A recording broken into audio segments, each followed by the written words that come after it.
Hey everybody, welcome to Noir Bar, live from the shadiest district in Noir City in the year of our Lord 1942. Come on in, grab a seat, put your drink orders in, get comfortable for a late night laid back time of banter, booze, broads, and bullets. And joining me tonight at the bar is Sam. How you doing, Sam? Hi, you know what, Polly? I'm doing great. I had a little bit of a panic session midway through this week, trying to get stuff all worked out, but you know what? It's all kind of come together. Oh, nice. So, yeah, I'm on top of the world right now, man. How's yourself? I am apologetic to chat for blowing out your eardrums with Sam's mellifluous tones there. I just turned them down. Sorry about that. Am I a little loud? I apologize. No, it's fine. I don't know if they are, but I'm good. Thank you. my ears are fine. What happened there? I have no idea. I touched nothing. People don't believe me. They really don't. That I have audio problems. Did I change something? No. These are the same audio settings that I used last week. Now, why all of a sudden was your voice peeked through the fucking roof? I have no fucking idea. I think, people think that I make these things up. Here, look, chat. I won't look here. Boom. Okay, look. See?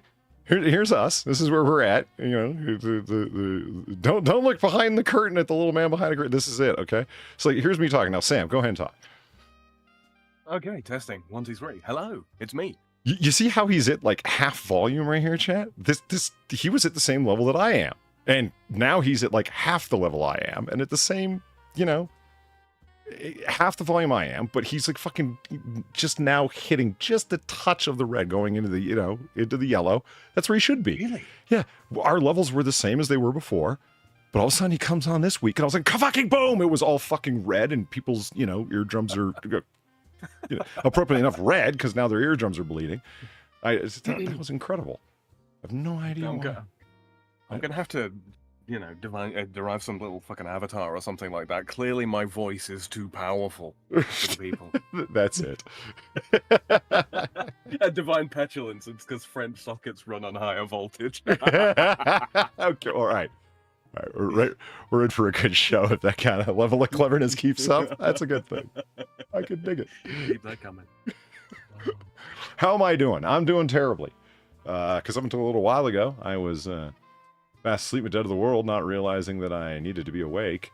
Went and took care of some things immediately after the AAA stream, and then got something to eat. And then when I got back, I took a nap, and my alarm completely failed to wake me up. How bad does that suck? Pretty bad. Oh. Pretty fucking bad. You should just leave your OBS on or something. If you go for a nap or something like that, because I like to test all my donation stuff about 5 minutes before the show, and that will absolutely wake you up. Well, that's just weird. Hold on, I think no, that's just I don't want to leave my OBS on. It's like I thought you were going to suggest that I do what all them girl streamers do, with just record yourself sleeping, and then people can like show up and really push the parasocial relationship to the nth degree by being able to watch you sleep. I'm not saying leave it streaming. I'm just saying. Well, you didn't specify. How was I to know? I don't know. This communication thing that we're doing now, probably. Valine asked, was it in your computer chair? No, it most certainly was not. Or laid down on a couch to sleep like a normal person. Is that how normal people sleep? Actually, what am I talking about? The last thing I want is people watching me sleep. God's sake. They'd see me tossing and turning and muttering death threats and self-loathing comments and all sorts of other things. People would realize just how, dark and grim it gets. Look, he's punching at the air and sweating. What the hell's he dreaming about? I don't know. I wake up not remembering them, just feeling terribly unrested. I mean, I do that during my waking hours.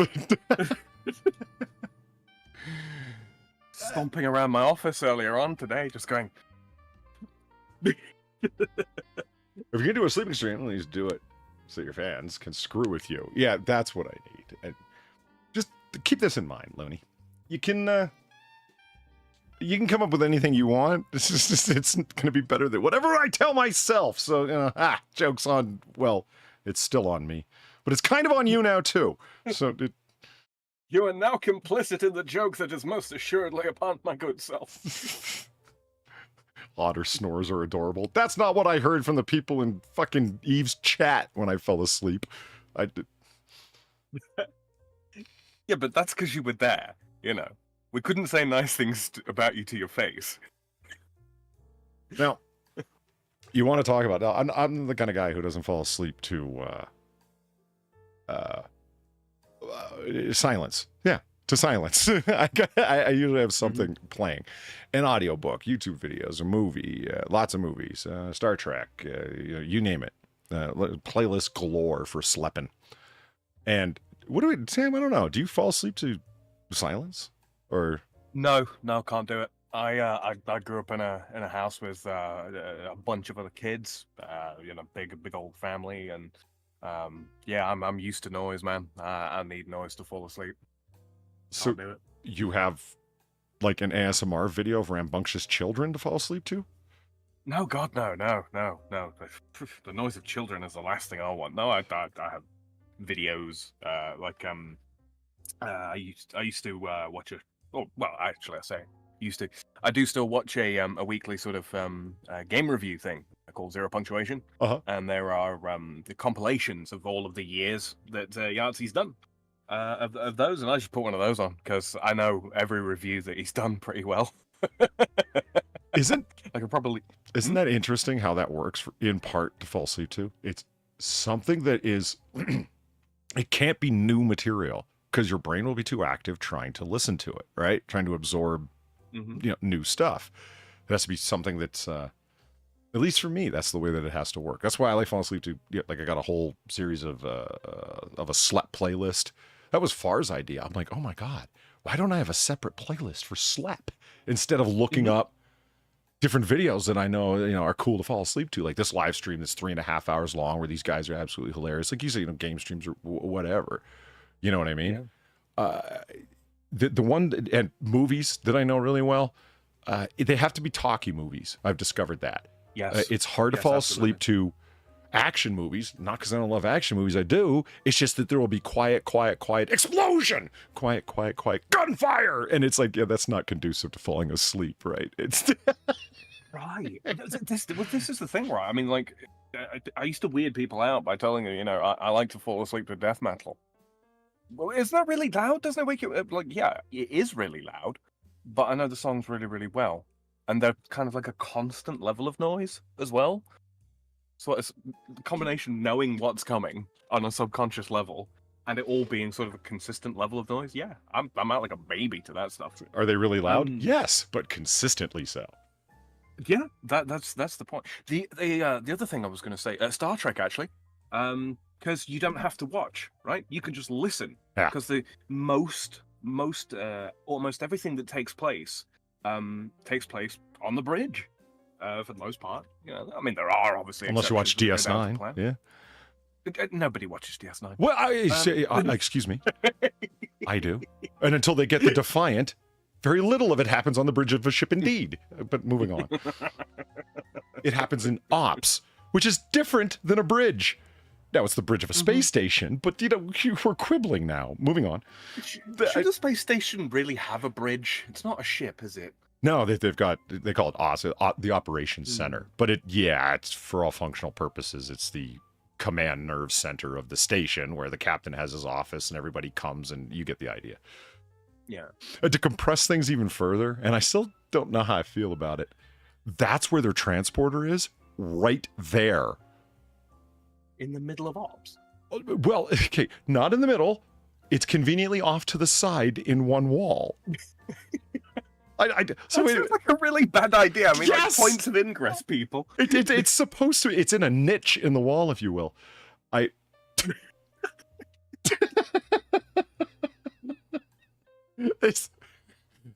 Sam loves it when Americans mispronounce words that aren't theirs. Honestly, I've heard niche pronounced so many different ways at this point. I don't even care anymore. I just don't even care. It's like, okay, you fucked it, is what it is. Yeah. You fucked it. I love seeing the look on your visage when you notice the Oh, right. vase in the niche in my foyer. Okay, I did feel the tension crank up in my spine a little bit there. I'm not gonna lie. That was pretty good. It was 4 of them slugged together. That was cool. That's one of the ones that gets me. It's either garage or it's garage, right? Okay, fine, fair enough. You know, you want to anglicize one, but don't anglicize garage to garage and then go with visage. You know what I mean? It's like, be fucking consistent. Pick an accent. That's what bugs me about people. It's like, pick one or t'other. What's a I can't be doing it. t'other? Yeah, it's t'other. Okay. The other. No, I yes, one betwixt the next. Gotcha. Okay, I hear you, and that's a point I'm going to use from now on. Like the next time I get fucking, it's like, you say garage, don't you? Yeah, and well, I know how people are. Like, it's not the same word, right? Because each word is pronounced independently of the other. There's no connection between the way words are said at all. It's fine. It's not like that's a language or anything. Linguistics. Every time someone brings up the way to say garage, I don't know. Maybe I've just steeped my brain in too much pop culture, but I can't help thinking of like Homer, where the episode where Marge becomes a cop and Homer starts taking advantage of all of his access to Marge's cop stuff. He's putting her pepper spray on his eggs in the morning, etc. So she goes, right. Homer! And she snatches up and don't use my pepper spray on your eggs. And he's already taken a bite off of his fork. He goes, disabling, as his eyes are watering. But in that episode, him and the boys are all playing poker. And Homer gets up and says, I got to go check on something in the garage. And Mo says, oh, garage. Listen to the fancy Frenchman, everyone. Homer's like, well, what do you call it? A car hole. I'm like, why isn't a car hole? Mo's right. That's way more American. So I pulled into the car hole and I tell you. Car shed, workshop. No, car hole seems just about right. You want to know one of the ones that always got me actually was carport. Yeah. It's like, no. What's wrong with that? A port is for boats and USBs. No, well, I was about to say, the same kind of thing like spaceport. Oh yeah, that's like boats too, isn't it? Right. Yeah, that's why they go to space dock and etc. because they're all like ships at sea. Yeah. Something I'd like to see, Sam, that I would be legitimately interested in. Actually, a series of things along this line. If you're a veteran out there, I apologize, but not really. I would like to see someone who was in the Navy or, in the armed services and knows naval things. That'd be fine too. To go over Star Trek and talk about here's what they get right and what they get wrong. Or here's what they nail and here's where they must be doing their own thing. In Star Trek related to naval tradition, naval ranks, etc. Do you know what I mean? I don't know what a midshipman is. I know how to make a midshipman buntline knot from Boy Scouts, but that's about it. I have no idea. I'd love to hear their thoughts on the ranks that are laid out in Star Trek. Like, you know what I mean? Like, is this anywhere close, or is just somebody rolling off of guesswork or something they looked up in an encyclopedia? I say that because when the show came around, there was no Wikipedia, but you get my point. Damn, you there? You with us? That's a no, chat. That's a no. Holy shit, man. You all right?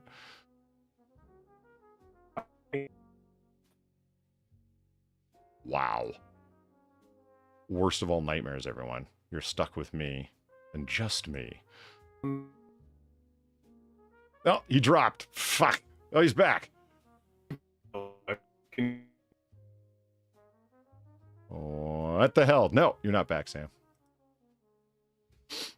You're just warbling and electronicing out, if you can hear me. Usually works that way, that you can hear me, but I just can't understand you. Dude.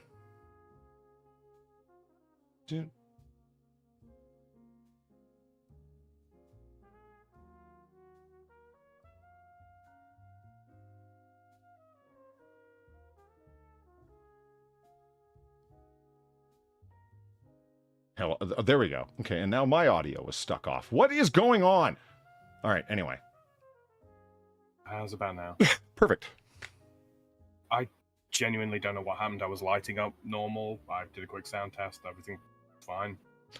I actually am going to chalk that up to Discord and not blame you because my voice just cut out in the same way. Huh. Legitimately, I think that's... I'd like to blame you, Sam, but it doesn't seem like it was actually your fault. Yeah, I can't have anything. Never stop the ex-wife, Polly. Yeah. Why should it stop you? Oh, wow. That was... You know what the saddest part of what you just said was? What's that? It warmed my heart. That's the worst part. I was like, yeah, see, Sam gets it up top. Wait a minute, what am I high-fiving him for? That's awful. Holy shit, we need to join a men's group or something, Sam. We've been abused. You know what? You're absolutely right. Antisocials Anonymous. We meet up every never.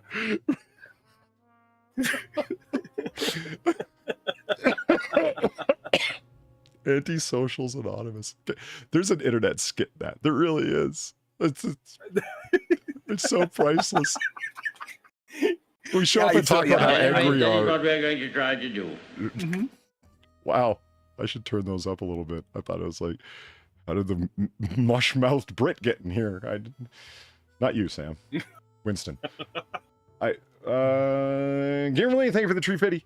No, you don't want an explanation on Star Trek. You know damn well that I'm the only Navy person that spends enough time on Discord to do that. We literally talked about this 2 days ago. You know, Valine. See, I didn't get to the... Okay, so Sam, that's something I'd like to know about. I would... Right. George Washington, General Washington, was assigned, by the time he came to command of the Continental Army, the rank of Lieutenant General. Not General, but Lieutenant General. Not ranking General, but again, Lieutenant General. Those of us who have never served in the armed forces that are not terribly familiar, like let's say you're a military history buff or whatever, yeah, maybe you might understand these things, but for everyone else, it's kind of like, okay, you know generally the ranks. Nice. I don't want the world on fire. I just want to start a flame in your heart. Fantastic.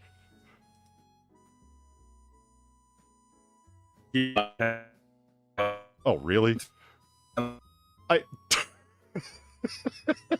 Sam, come through clearly so you can thank the person. Fucking hell.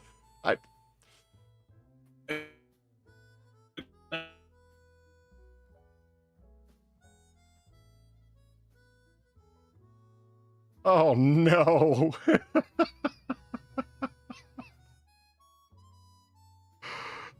Holy shit. I'm just waiting for him to clear up. It's fine. Everything will be okay. There we go. There you are. Yeah, I have no idea what's going on with that. Sorry. It's okay. Roll on like it didn't happen. Right, okay. Thank you, Kayla, very much for the $200 and the nuke. She says, quick, dodge the flying video card. Thank you very much, Kayla. It's greatly appreciated. That will be going into the, well, I mean, it's already technically in the fund for building the rig. Nice. Yes, yes, indeed. Yeah, and Sam knows how to make a fucking great donation, am I right? Yeah, I'm right. For context, ladies and gentlemen, Polly did almost all of the video work for that one donation. Isn't it great? I didn't even touch it. I don't even know what he's talking about. Oh, Sam, play it one more time for the people. I am big in the size of your donation, so everyone can see how awesome it is when they give money to you, because they get to see sick donation pop-ups. How the hell do you even? Well, are you in Streamlabs? I've got the website up. Yeah, I'm not. Yeah, and you've got the list of all of the donations that you have, the text to them, right? Right. Okay, so re-click the one so it highlights again, and you'll see the one arrow that's turning into the back of the other arrow. It's like a little recycle thing. It's off to the right. That's not what's in front of me. Oh, you son of a jackal! What are you? Damn it, chat! This is what I have to deal with. But, here, let me show you something, Sam. Okay. All right. I'm so sorry about this. Okay. Chat. No, it's fine. People love when you do fix it behind the scenes stuff on stream. They love it. Yeah, I've got tip history up. Is what I've got up. Okay, so here, boom. Right? This is what you're looking at. Yeah. No. Okay, go to recent events. See it down the side? That's what you want up. I don't have that at all. Bear with me. In the meantime, God Emperor Dingle, you sexy bastard, you. Thank you for the $15. Polly, how's it going? Glad to see your bar opened again, even if I'm a little bit late. That's okay, I was a lot late, being drinking and got distracted. Time to crack open another cold one and enjoy the bar. Cheers. Well, you're in the right place to be doing drinking, God Emperor Dingle. Greatly appreciated. I am a fan of that particular pop-up. Here, let me show Sam how to do it. You see, are you on the Streamlabs website or not? Yes, I am. Yeah, Okay. I literally don't have that in front of me. You don't have It's just not there. Do you have the menu down the side here? Download Streamlabs, Analytics, Recent Events? There's no recent events. I've literally just typed the URL in and it's now in front of me. I've got it. Okay. You see how you can like light stuff up and then turn it off? Yeah, I've got it now, yeah. Okay, so you see the little arrows? It means recycle, but not in the stupid Davos way, but in the play the donation again way. Mhm. Okay, there you go. Cool. And you don't have it on the side. How perfect. It's fucking Streamlabs. Right. It's literally...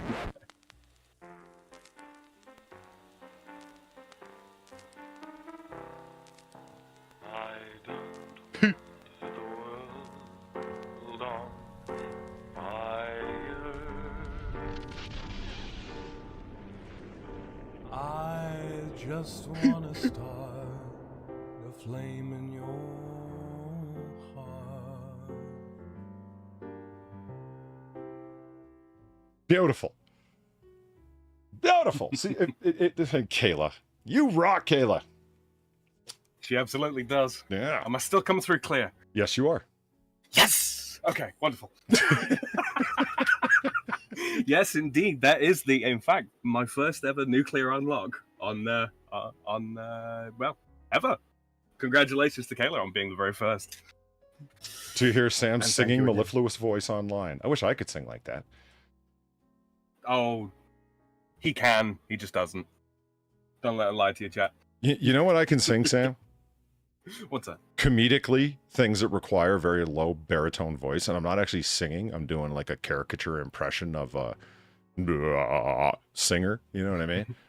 So it's not really singing as much as it is doing a cartoon voice. I'm gonna let you in on a little secret. Hmm. You know when you're learning to sing classically, like opera and such, Right? you know what they tell you to do? What? Do an impression of an opera singer. That's literally how you do it. Yeah, literally how you do it. Oh, okay. Well, I don't feel so stupid. You know, Yeah. you know Let My People Go from the opera or from the musical? Way down in Egypt land, let my people go. Like that. Say, I can do that. You and see, chat? You see? but again, it's a cartoon voice. It's like Old Man River. An Old Man River. It's just come on. You're just hitting a certain register and staying there. It doesn't require a lot of variation. Now, holding a high note. He's literally singing. I don't know what to tell you, man. I don't know what to tell you. What do you mean? But that's totally not true. Like people that are like really, really good singers can go from like mid-range to high. You ever heard Prince do his thing where he'll sing like the most beautiful girl in the world and it's just a ridiculously falsetto, high-pitched thing where it sounds like somebody's got a grip on his dick with an ice-cold hand? It's just practice, man. It's just practice. But then that guy can also sing deep. Like, who has a wider range than Prince? Seriously, that guy can sing low, high, and everything in between, and in the same song. That's what's amazing. Well, You wait till you see some of my upcoming musical projects. I'm not a particularly strong vocalist by any stretch of the imagination, but you're gonna hear some stuff, man. You're gonna hear some stuff. All right, fair enough. So the thing I was complaining about. Okay, let's get back to this. I know everybody's just anxious to hear my thoughts. So why is Washington a lieutenant general? I don't know. And the thing that it really surprises me is that two people held that rank. Apparently, there was George Washington, and then up until the time of the Civil War, nobody had held that rank until Grant did. Really? Yeah, as commander of the Unified Armies. The last person to hold that rank before Ulysses S. Grant was General Washington himself. I'd like somebody from the armed services to, or somebody who's a military historian to, here's some things you probably didn't understand about whatever. And say, you're damn right. Explain that. Well, here's some stuff about Star Trek that they get right and wrong. Is there such a thing as a senior flag admiral? Or is that just something they made up for Star Trek? Well, let's get into it. And then blah, blah, blah. You know what the problem is why you can't ask these things of people that really were in the armed services? I'll tell you if you want to know. Go for it. Because they'll go into a 15-minute description of stuff and never get anywhere close to the answer, Sam. There, I said it. Now, That's Valine, like me in fucking hardware, man. Okay, Valine said the other day, we talked about this in chat, literally 2 days ago, actually. Do you think she got anywhere near answering a question, Sam? Or do you think she just started telling times and stories of her years in the service? I'm feeling the teeth of the trap close around me. I realize I'm kind of like, not kicking, but like punting the bear in the face. Like, you awake? You awake? Yeah, I know. I get it. I understand. I'm taunting danger. I'm aware. But I'm just saying, it's just... Yes, there is a senior flag admiral. Okay. And you know what's worse than asking somebody in the armed services and a question to something like that? Asking more than one a question like that. Oh, right. Because then they start talking to each other about their times in the service. I remember this sergeant who blah, blah, blah. Oh, yeah. Oh, my God. Guys, you're nowhere near answer. Oh, hold on. I'm getting there. So when I got out back in, 09, let me tell you, guys, you're not telling me the answer. And this is me, Polly. I am the master of tangential thinking. Space Cadet Polly, ready for launch. That's me. And I think you're a little erratic on this. But yeah, see, dark sideism. Yeah, like you. Yes, like me, but far worse and trained to kill. It's scary dark sideism. It's...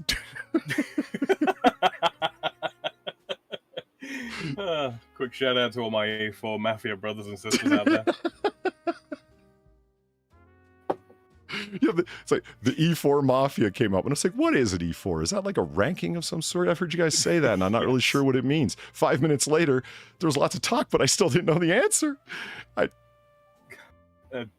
From my perspective, corporal and up. Yes. Corporal and up.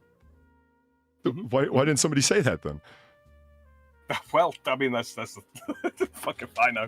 Fuck if I know. And because she's not here to tell us in person, I'm gonna speak on behalf of Eveline. I'm fairly sure it's seaman. Not seaman.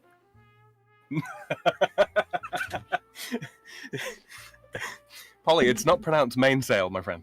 It's mainsail.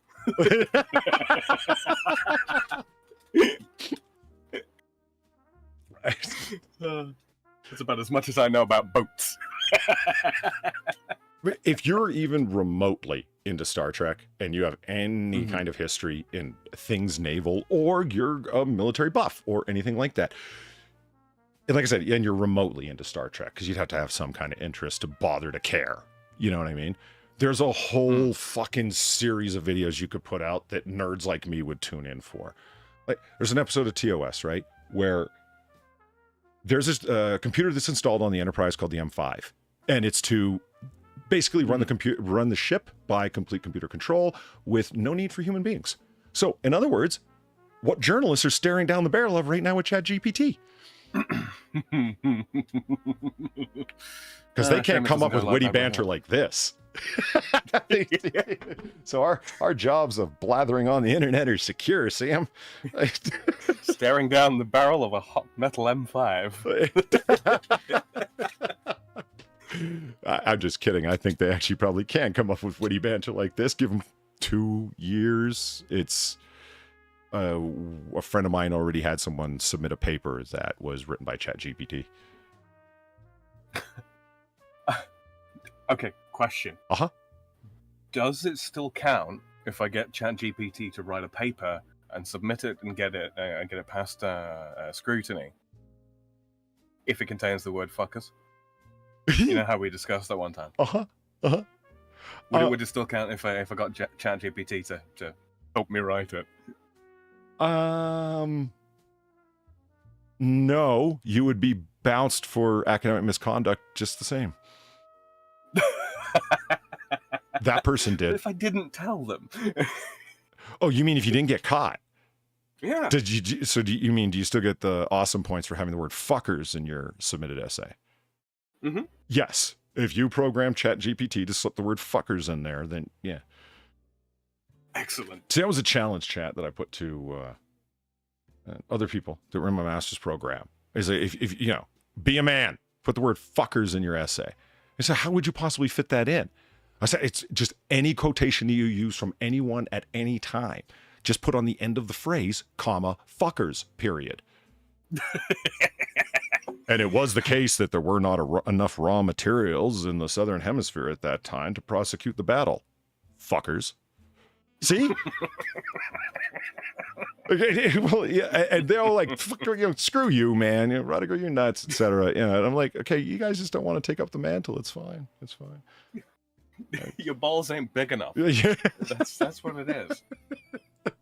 It's like one of those things, right? This is the academic equivalent of taking movie titles and inserting or swapping out one of the words for balls.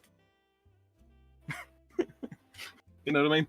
Not really. You ruin the title. You ruin any movie by swapping out one of the words in its title with the word balls. You know. Okay, hold on. I need to think of it. Yeah, gone with the balls. Yeah, that's not good. Precisely. Yeah, and anything that's it simply becomes the balls. Like, so that's not working. Yeah. The Departed, the balls. John Harry Balls Potter 4. John Wick balls. You said substitute. That's the... I did substitute a number.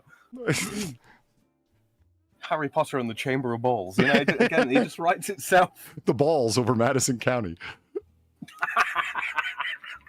I see your point. Yeah. Yeah, it's like the adding the appending of fuckers to one of your sentences in a paper. Yeah, that's the more cerebral version of that, I think.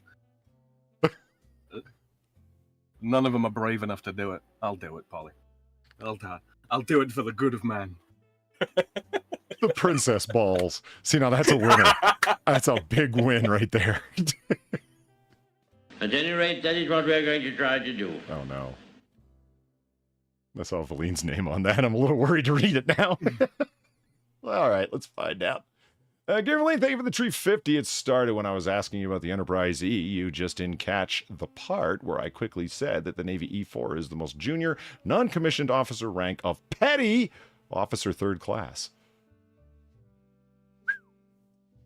You know, when, excuse me, when I do hear veterans talk, it does become clear to me how arcane and obscure discussions can be amongst people that have no idea. So people that aren't in your area of study, right? They're all extremely familiar terms to you because you're steeped in them. You know what I mean? Like, I'm sure Valine thought that was really straightforward, and any veteran listening to this thinks it is very straightforward. That was a cacophony of mixture of words. It was a Franken sentence. I would need to.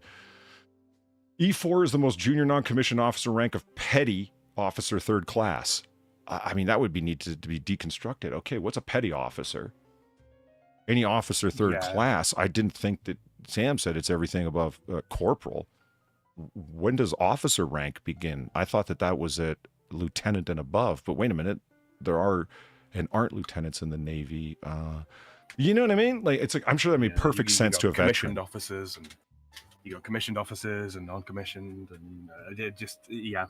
I'm not saying it doesn't make sense. I absolutely believe that it does. It's just well outside my wheelhouse. So, you know what I mean? I have questions.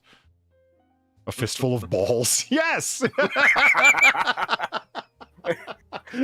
For a few balls more.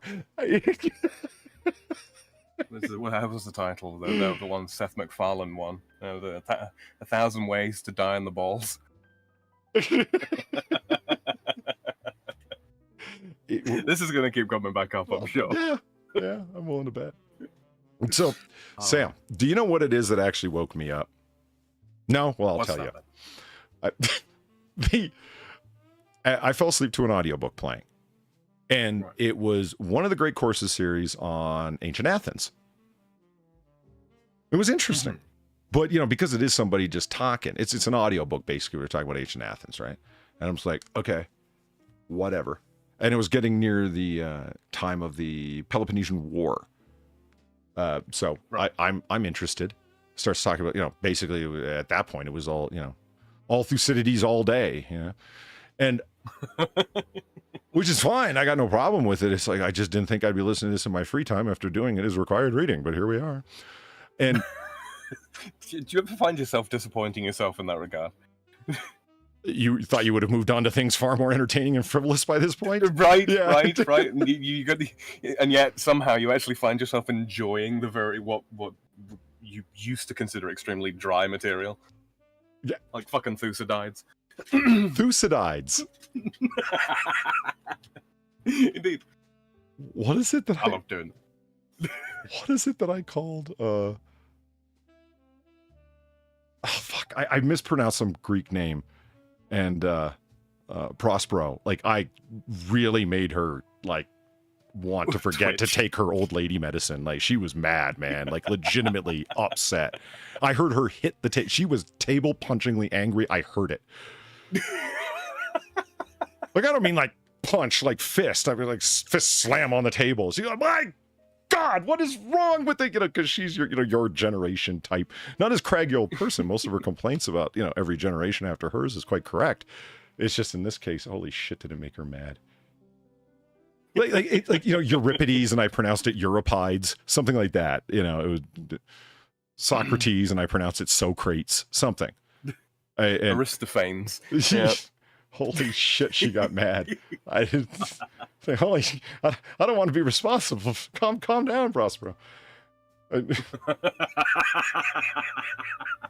right, I asked her, so for you, is it Prospero or Prospero? Ooh, that's a very good question, actually. Well, she was upset. I still don't remember what her answer was. I just remember the irateness. I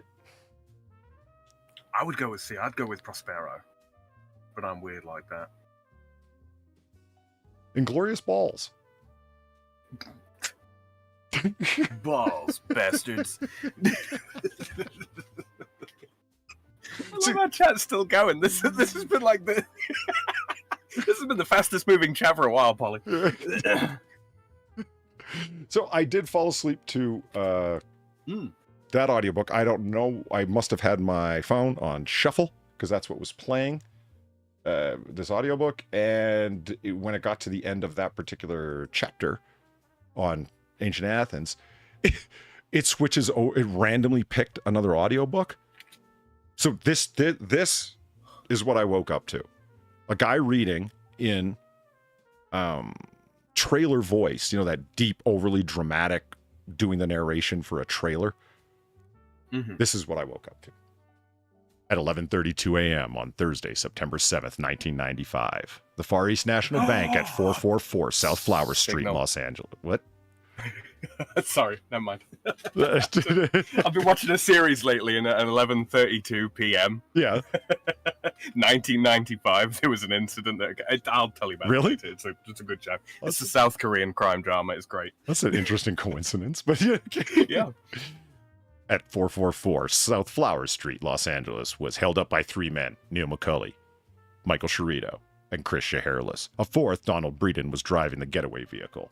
Far East National was a cash distribution hub with large amounts of currency on hand.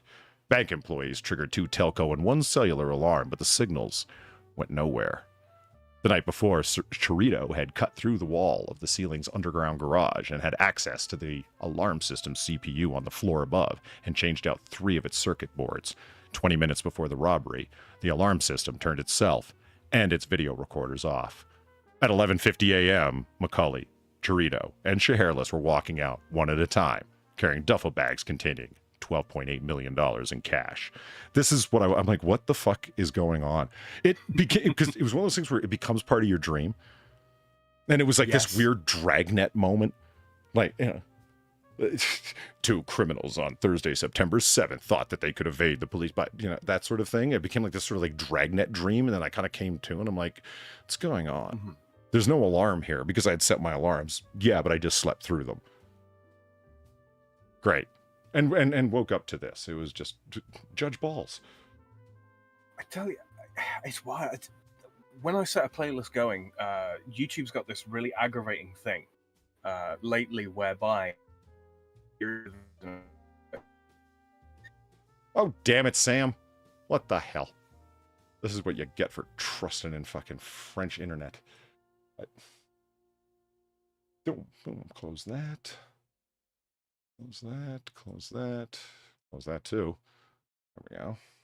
And this back up. There we are. Terminator 2 Judgment Balls. I'm down with it. All night, guys. Is it going to be a thing all night? I think it is.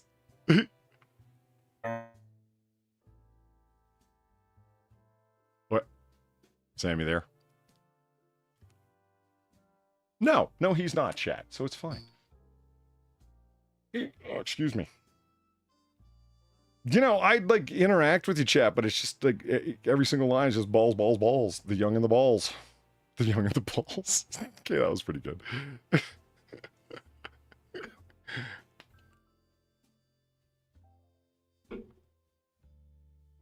See, that's the problem with pausing to take a drink when you're in the only house. You get this overly quick, oh, let me get that too. You know, chat really wants to fucking hear that. Okay, let's start talking about some stuff and things. And Sam. Looks like he's threatening to come back. There he is. Is he back? Hello, can you hear me? Yes, I can. Perfectly. I don't know what's causing this, mate. It sounds fine on my end.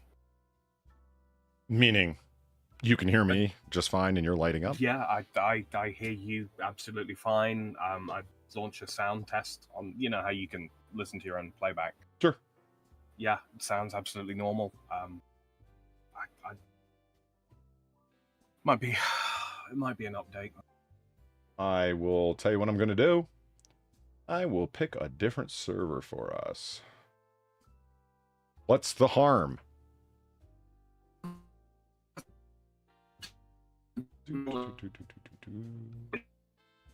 Oh man, really? Chat, I will tell you what.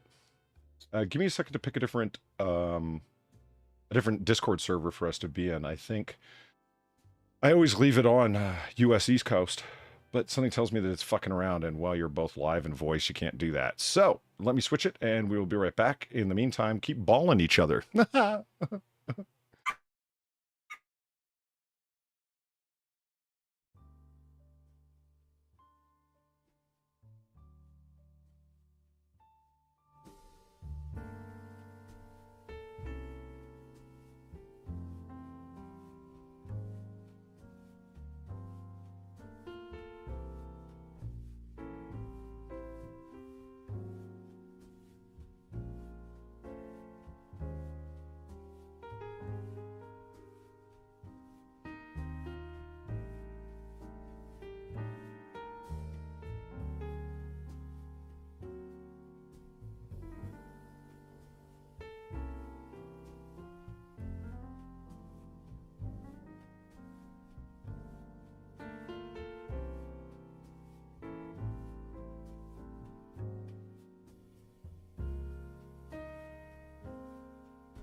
Hello, everybody. There we go. Okay, that should be a lot better.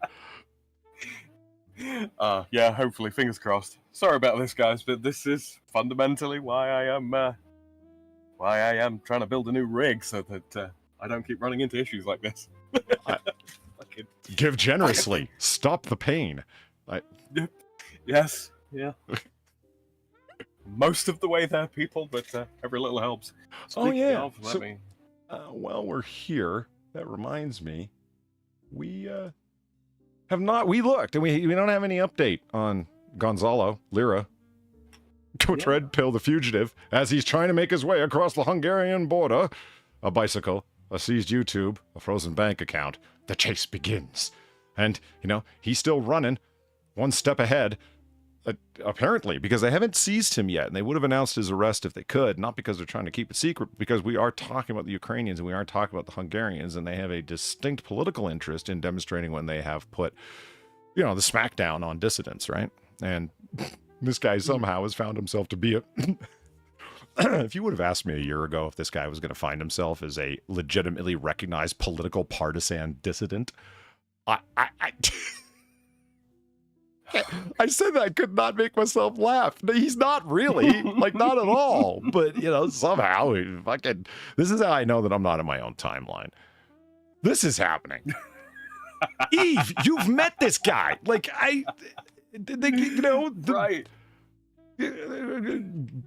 Grinch who stole Christmas poof top hair himself. This guy, the guy that thought Polyturd was hilarious when we went at it. That guy. I remember sitting in the chat, listening to you call him a polyword. Yeah, I called him a faggot repeatedly, and he comes back with, listen here, Polyturd. And I was like, you got it, really?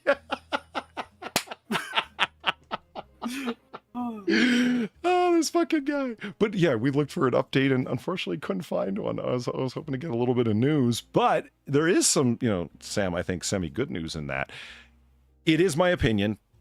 Don't know for certain, of course, but if they had nabbed him, which they're trying to do, they would have announced it immediately to demonstrate how efficient they are. That is a big part of it. You don't allow even to put out a bit of propaganda, to make the man sound like he's more dangerous than he really is, or this woman to sound like she was more of a threat on the loose than she really was. The whole point is to say you clamp down and stop the thing with, machine-like efficiency.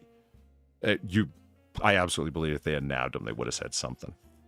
I think so, yeah. Who else is there left to arrest? That's the way one really, in my opinion, should be looking at it. They're bothering to go with a guy who's trash talking on blogs. Why? Well, Zelensky's already outlawed all other political parties save his own, and has had everybody who disagreed with that movement from one of those other parties arrested or sanctioned and censured. And so who's left? People from the population, people from the populace, rather, that are just talking shit. First they came for the opposition and I said nothing, for I was not the opposition. Yeah.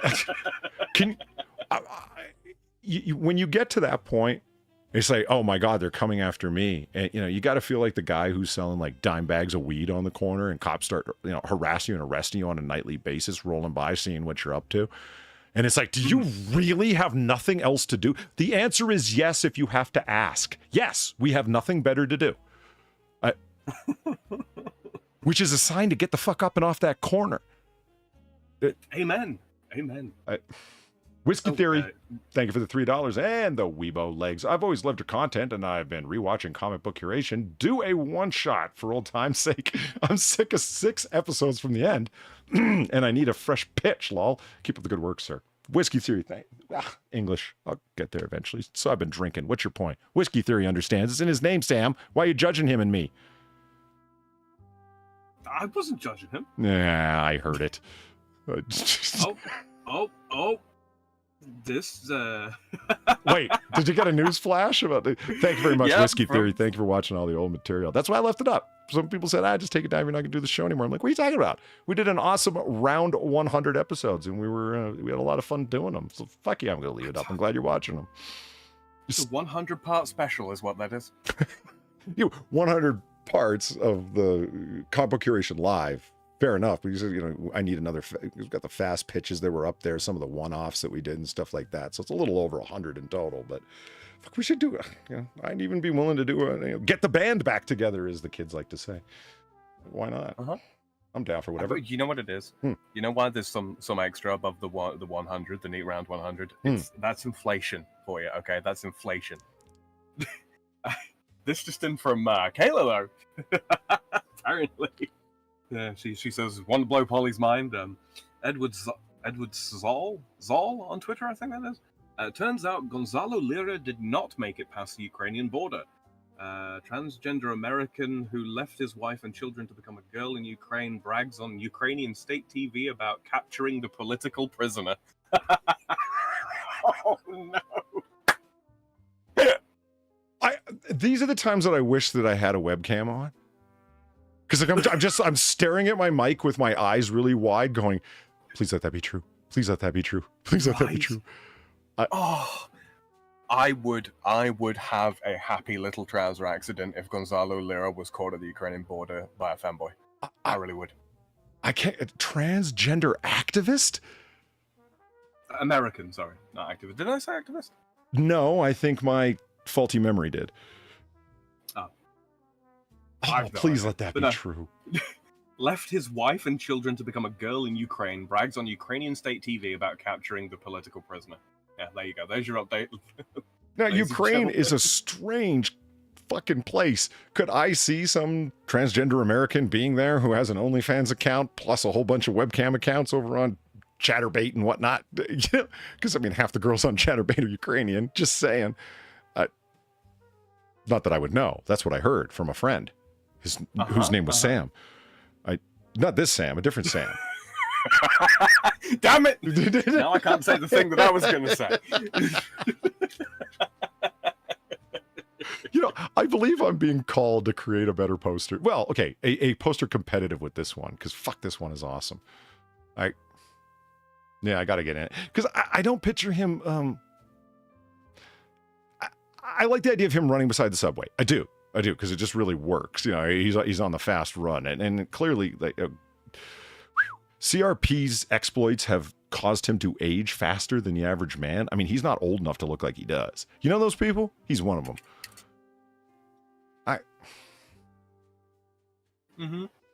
So I don't know how I picture him is Jason Bourne or Aaron Cross, one of the people from the Bourne Legacy, Bourne Identity series, out there in the woods. He's in the bush because he's trying to get across the Hungarian-Ukrainian border. You know what I mean?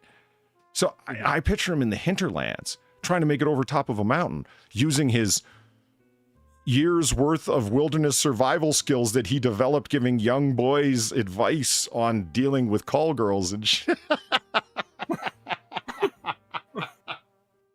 Can we call that grooming? Is that not slightly grooming? I feel like it is. Oh shit, the stuff that he did? Yeah, grooming is a wide enough definition online. I'll go with it. Sure, why not? I'm not suggesting that he has untoward attractions towards people that he shouldn't or anything. That's not what I'm suggesting. But grooming in the classical sense before it got all, semantically corrupted. Yeah, that's actually a good question, Lenny. Is it how old is CRP? I don't know. He's got to be 50, surely. Is gone. He's got to be at least as old as I feel. God, that bad, huh? Yeah. Well, look at him. Come on. Who is Gonzalo Lira? That is the question, DuckDuckGo. We all want to know. Who is this man?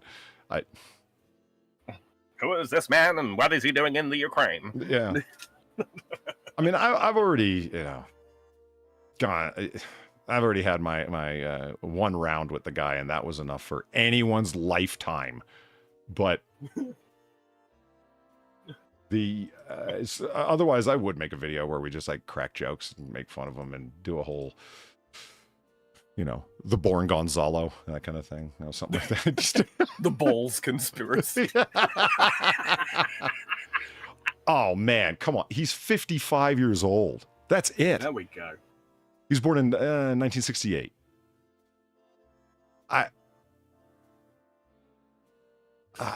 Oh dear. You know, running from foreign authorities really is a young man's game, Gonzo. No shit.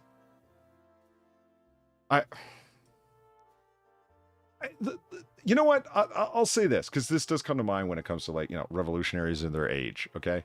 Like, he's attempting to, like, literally foment or support a revolution, political and military, in a country via foreign military power projection. That sounds illustrious, but that is literally what this fucking nutball's pretending to, or attempting to do. So you're supporting a Russian invasion in an attempt to overthrow the current, not just political leader, but political system. That is that's his stated goal. Anybody who's supporting Putin's invasion, that's exactly what they're attempting to do. That the entire system of governance within Ukraine is fraudulent and a borrowed transplant from elsewhere, et cetera, et cetera. And it's like, well, okay, now it's like it was corrupt before. Now it's just what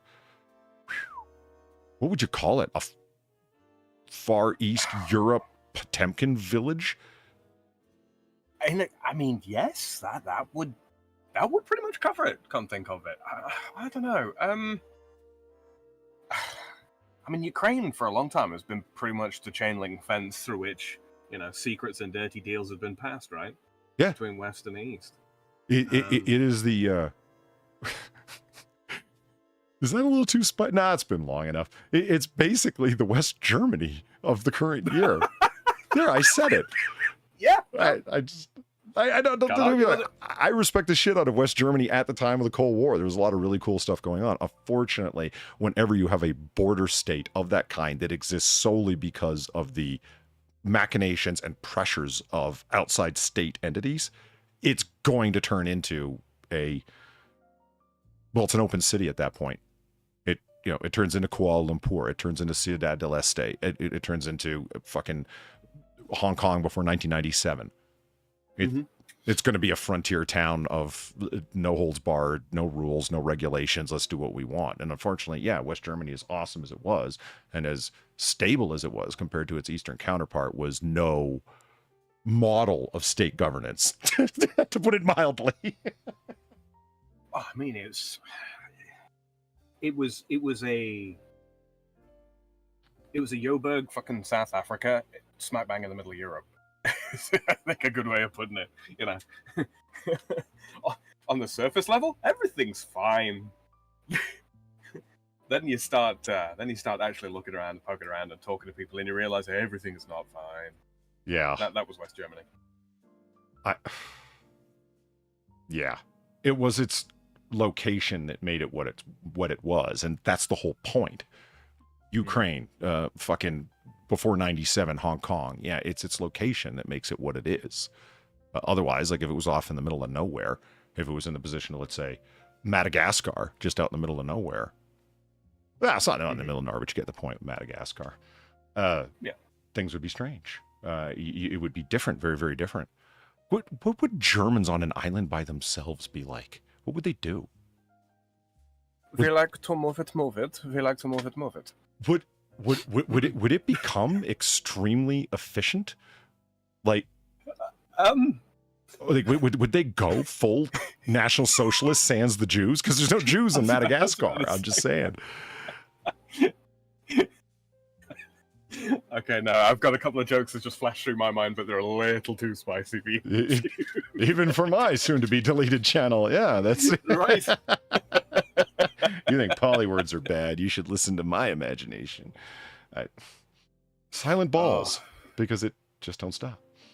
I think Madagascar, if the Germans were there for any length of time, would become very, very ethnically what's the word? The opposite of diverse. The opposite of diverse. So what lefty socialists mean by diverse? Yes. Right. Okay. Gotcha. Yeah. But we don't do politics here. But let me give you some food for thought on our way out of this topic. So we're talking about Madagascar in terms of, like, you know, who lives there? A bunch of Madagascarians, a bunch of Africans. It's an island off of Africa, for those who don't know. And there's no real reason you should, because it's not exactly of high international note. Wasn't there an animated film called Madagascar? There. Yeah. There we go. That's how you know. To it earlier. Say what? I made reference to it earlier. We like to move it. Is that song in that movie? Yes, it is. Why have you seen that movie? I don't know. I date women, and sometimes they want to watch movies, and sometimes the movies are not very good. Olympus has That's- balls. that's- Okay.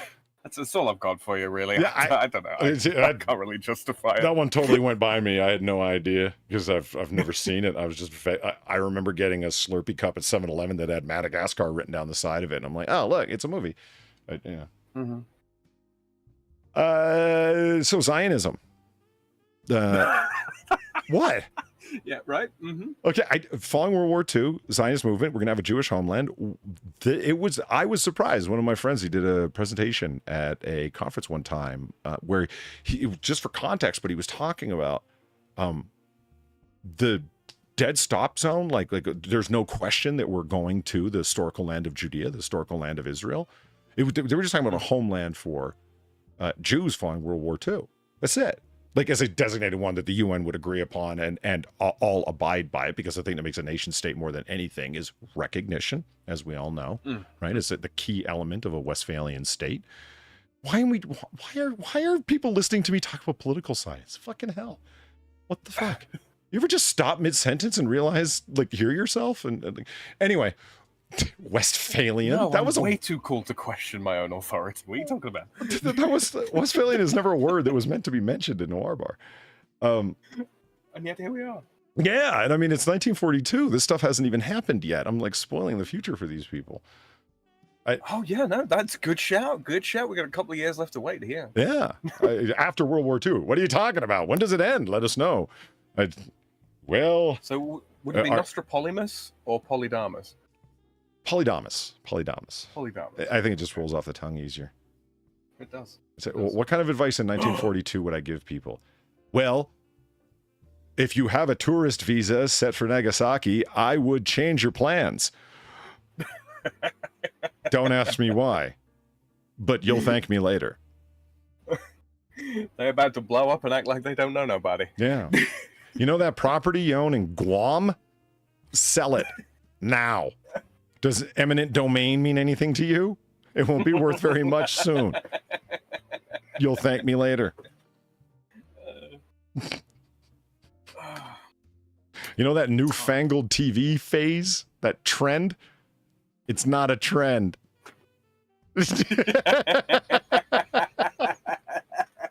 In fact, if anything, it's going to get a whole lot worse. Yeah. You know how annoying that Gilbert Godfrey... No, Gilbert Godfrey. That's not his name. What the hell is that guy's name? He was massive on TV when it first started. It was Godfrey something. Oh, I don't know. TV star. TV show? This ain't it. Godfrey Dalmachach, professionally known as Godfrey. Oh, that's not it. Arthur Godfrey. That's who it is. Yeah. Arthur Godfrey. This guy was prolific. Yeah. He was. It's so funny to think about people like this. It's like I didn't have any idea until I was just like looking into it. This guy, ladies and gentlemen, was prolific, yeah, and everywhere. You could not. He was on radio, and then when TV got big, he was on TV. He occupied most of television. This guy was TV when it was in its early days. He was. Try and think of the biggest TV star you can right now, who just won't go away. You can't. Like Kim Kardashian would love to have half of what Arthur Godfrey had, and now he's just a who? Isn't that weird? I mean, you think about people like it is. Ed Sullivan. At least people would recognize the name Ed Sullivan, right? Ed Sullivan never had half the viewers that Godfrey had. He was everything. He got to the point of being so famous that he fired 2 different people at different times on camera. He goes, well, I appreciate you being here and I wish you luck in your future endeavors. And then just started talking to the camera. That's how he fired someone on TV.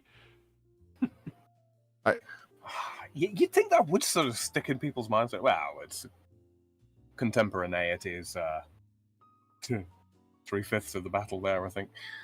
A self-made man, he was fiercely competitive. Some of his employees were fired for merely speaking with those he considered to be competitors, like Ed Sullivan.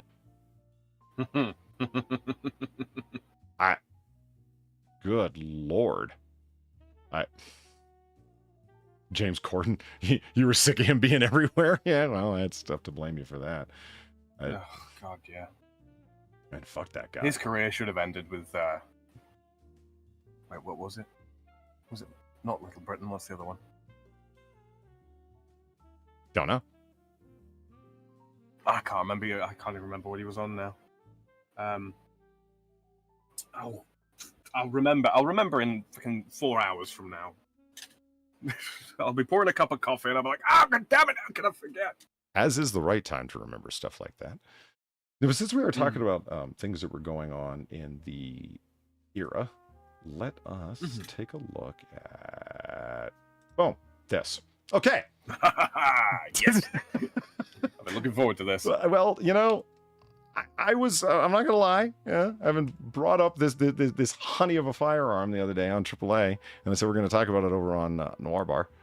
Oh, for those who are wondering, I was just about to say, I didn't think Far was going to have too much fun with it, but Far is otherwise indisposed tonight. She is a little busy. She's not sick, don't worry, but yeah, was unfortunately busy and let me know way earlier on today, so it's totally fine. That she wasn't going to be able to be here tonight. We certainly miss her, but we know that she is here in spirit. And we can make fun of her while she's not here, because the good Lord knows we'd be making fun of her if she were. Absolutely. Yeah. Her link is actually in the message I posted in chat there if you do want to leave her a little bit of a message for the next time that she's about. Or if you want to throw a little bit of money at us as well. So it's all there. It's all there. Well, nothing wrong with that either. Oh, wait, what the hell did I just fuck up? Oh, nothing. That's fine then. That was weird. Man, I gotta organize these fucking things. This bar is a mess. It's a goddamn mess.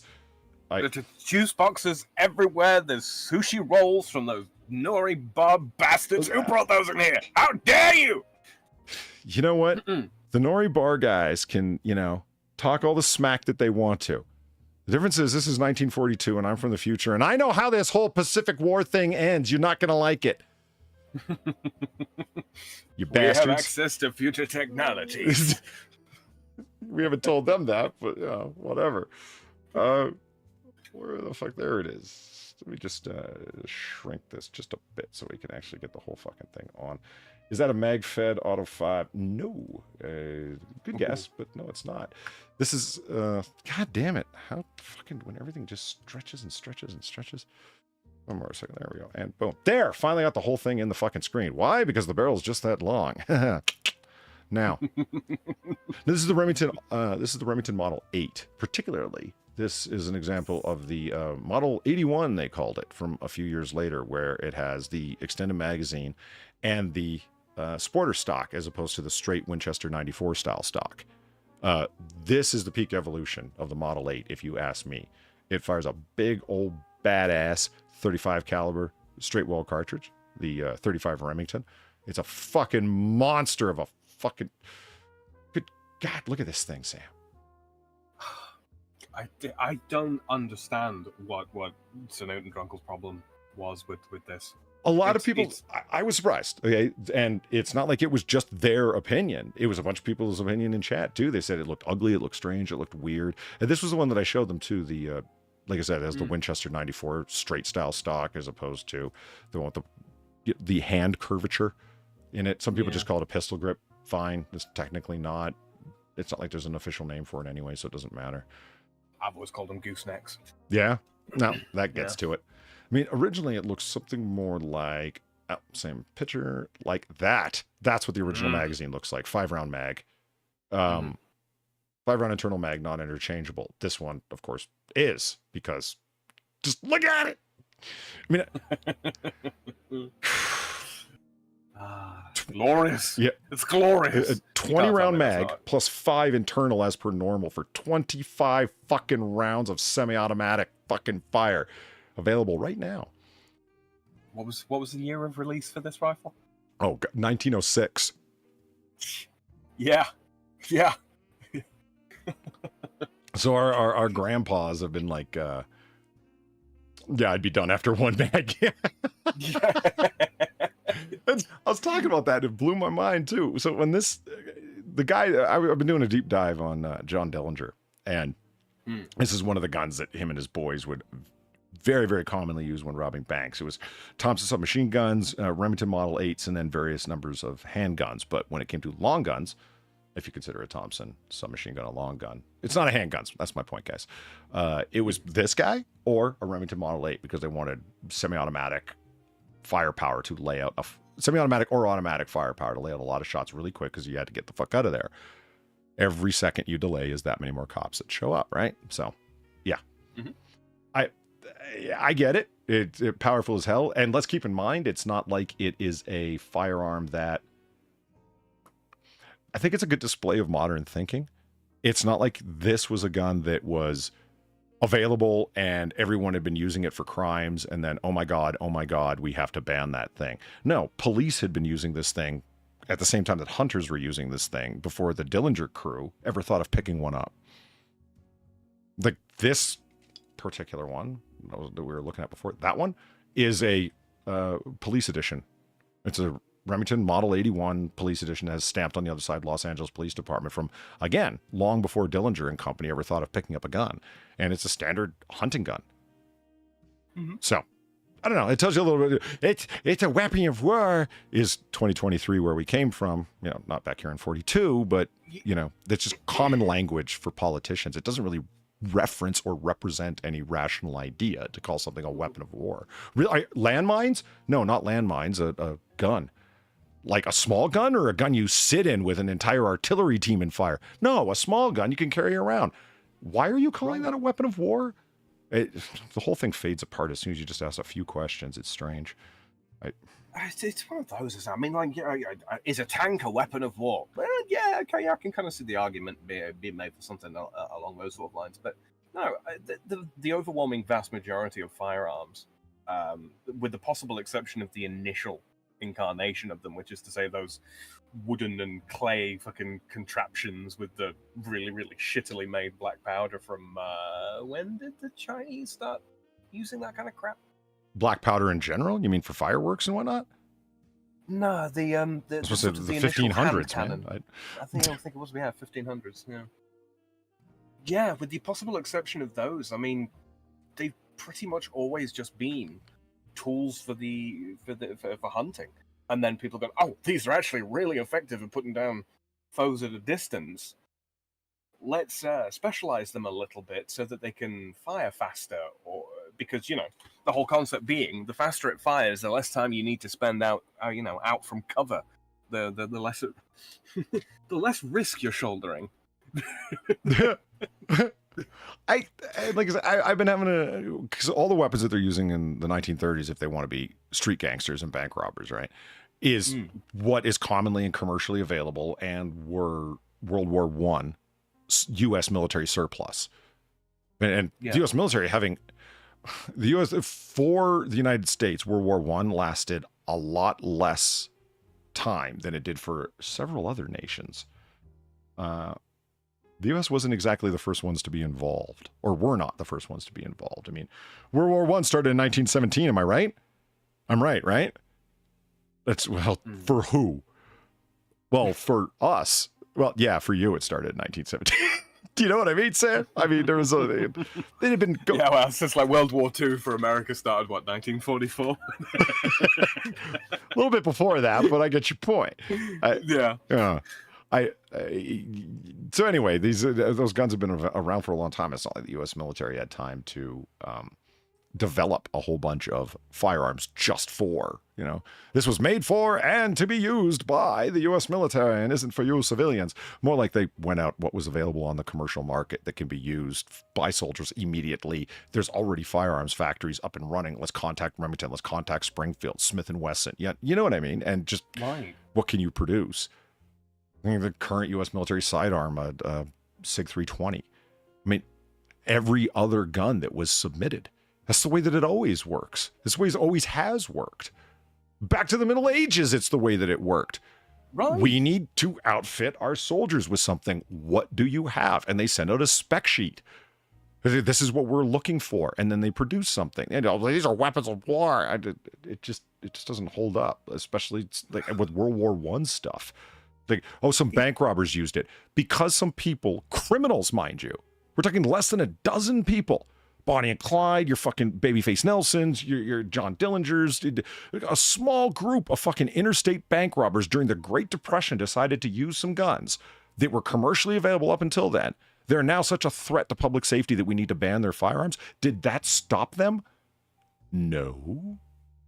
The super part about it is, as well, is like the moment that you start taking these things away from everybody else's hands and all that kind of thing, you're effectively pushing back. You're effectively regressing through weapons of war. You know what was... Okay, if we're going to go based on pure statistics here, right? Pure numbers, length of time in service and all that kind of thing. You know what the most deadly weapon of war is? Shoot. A fucking stick. A pointy stick has killed far more people than all of the guns combined. Ever. It was in service from fuck knows when to pretty much yesterday. Occasionally we put a sharp bit of metal on the end, but you know what? Even that is optional, really. Oh, Valine with a solid point. By that definition, a 1911 would be a weapon of war. Yes, literally. But why not? It's like, well, it can't be used semi-automatic to kill as many. These are designed not for hunting, but to kill as many people as possible. Okay, you know what? You sons of bitches. This gun on screen was designed for hunting. Can it be used to kill a whole bunch of people indiscriminately? By criminal cocksuckers, yes. But so you know what else can be used to kill a bunch of people indiscriminately?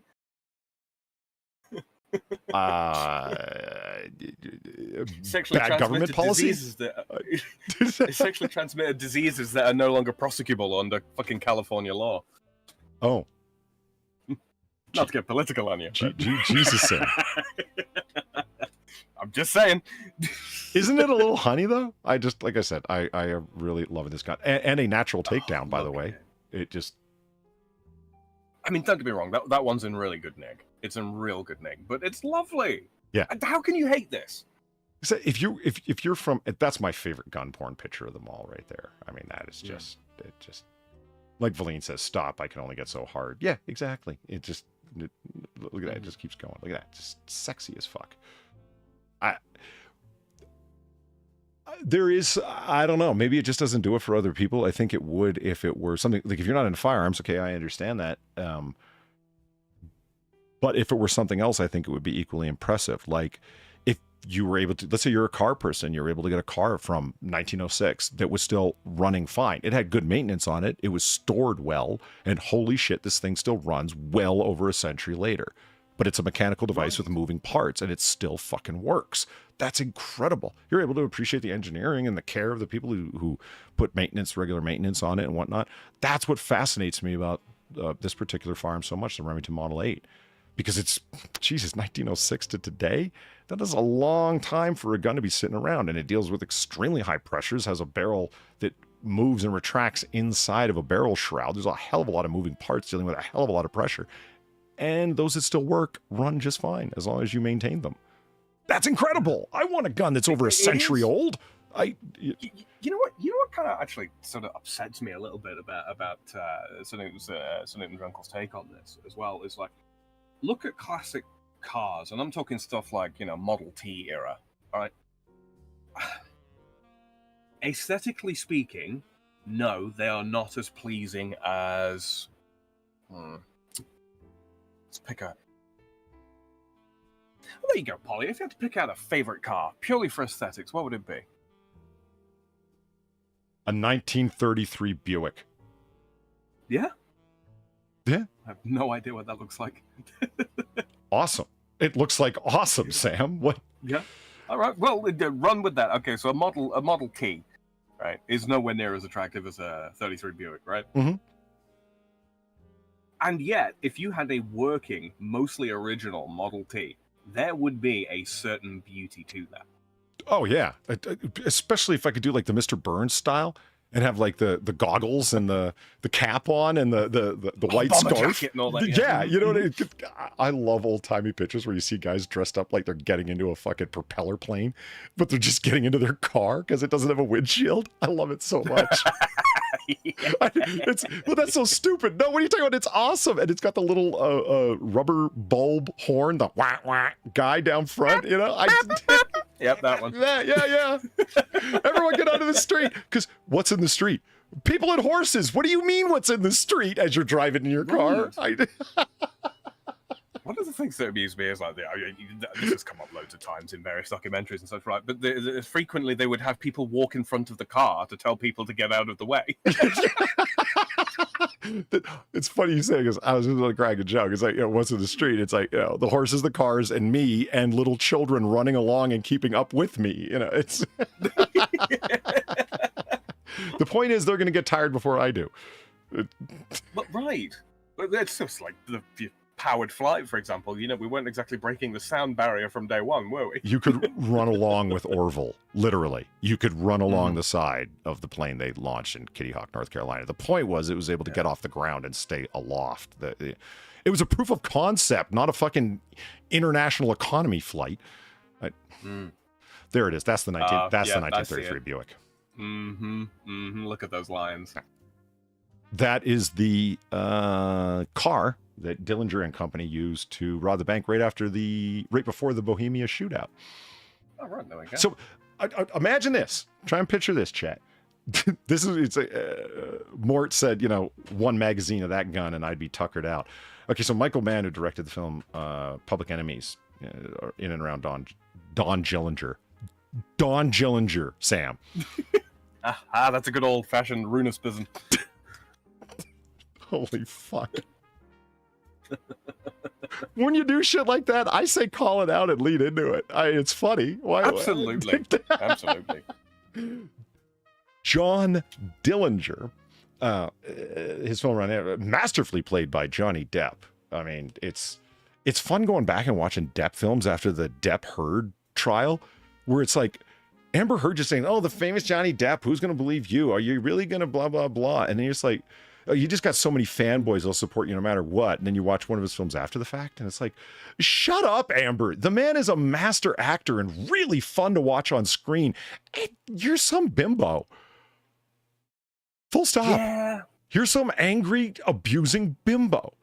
That's all.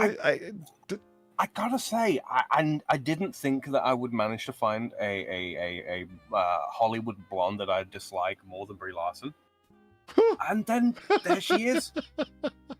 There she is. Congratulations, turd. You've managed. It made me think about like some of the movies I've really enjoyed Johnny Depp in, and I don't think of him. I mean, master actor might be too far, but I don't think the man's ever had an inauthentic moment on screen. If that makes sense. Did you see the redux of Charlie and the Chocolate Factory? No, I never did. Never did. Yeah, probably done. It's, in my opinion, that's Johnny Depp at arguably his worst, in my opinion. No shit. Yeah, like even bored, fed up with the role, Jack Sparrow, Johnny Depp is better than that, in my opinion. It's not that he couldn't play like the wacky eccentric character, but I mean, let's face it, you know, look at who we've got for comparison.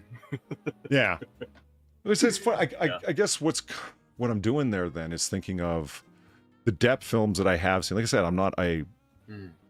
it's like I'm a big fan of Gene Hackman. So yes, except for Hackman's much more obscure films, I have gone through his IMDb and watched most of what I could get my hands on.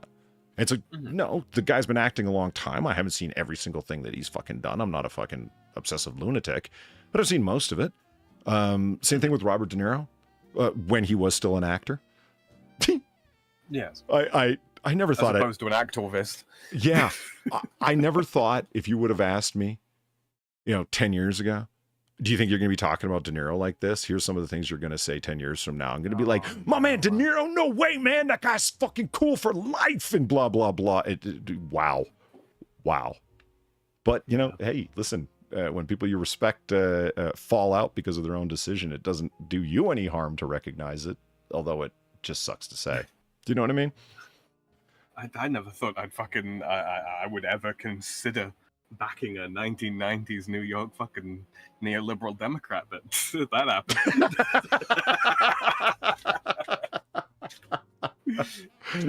So I guess I'm thinking of the more the movies that I saw Depp in that I really dug him in. I guess he's kind of well known as a comedic actor from all of his stuff that he's done with what's his name? Director of '89 Batman and Frankenweenie and Burton. Yeah, Tim Burton. Thank you. I get it. Depp's really. I got one right. Yay! Depp very much shares Burton's love of the content. So does Helena Bonham Carter. They just that sort of neo-gothic vision of stuff. Yeah, they both really like that stuff. But you watch Depp in what's a good example? Oh, Donnie Brasco, fucking fantastic. Occupies the man's skin. There isn't an inauthentic moment on screen. The way Depp does John Dillinger to pick up his Midwest accent, fantastic. His accent really was a mix of, he was in Chicago for a good long time, but born and raised in Missouri, I believe. So it's a Southern accent mixed with Chicago, and he manages to pull it off. I watched the director's commentary on the film because I'd already seen it, but I'm doing this, having a fun doing a deep dive on Dillinger.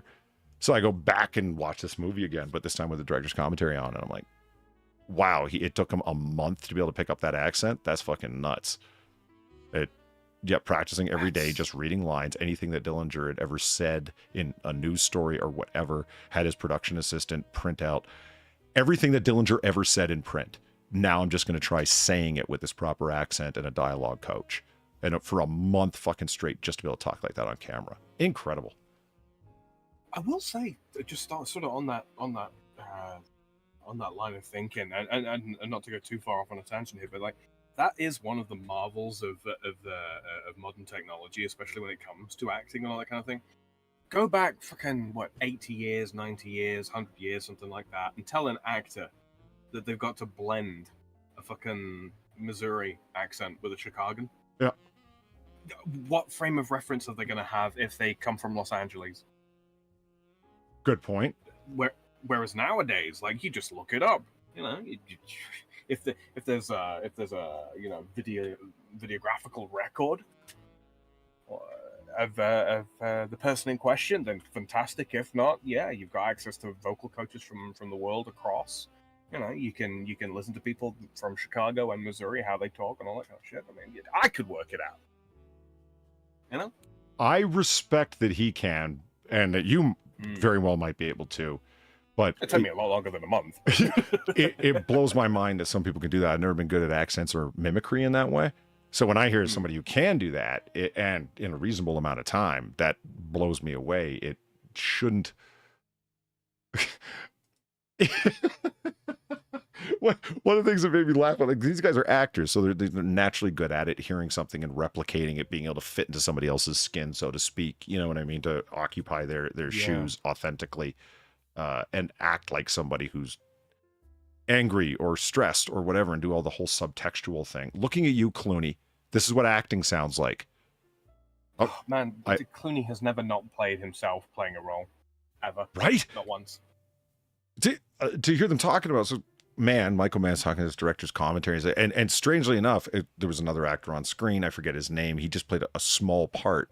He goes, he picked up this accent in just 2 days, and I don't know why, but he says that he was listening to me talk a lot. Now, I haven't been, this is Michael Mann talking, and he goes, now, I've lived in Los Angeles for the past 30 years, I can't believe I still sound like I'm from Chicago. Really? You can't, huh? I just... I mean, a lot of that boils down to the fact, like, what is the LA accent? There isn't one. No, there isn't. And yeah, Michael Mann, you absolutely still sound like you're from Chicago, man. It's probably mellowed over 30 years being in Los Angeles, but man, it will do, yeah. When you break out laughing, I didn't think I still sounded like I was from Chicago. Like, no. But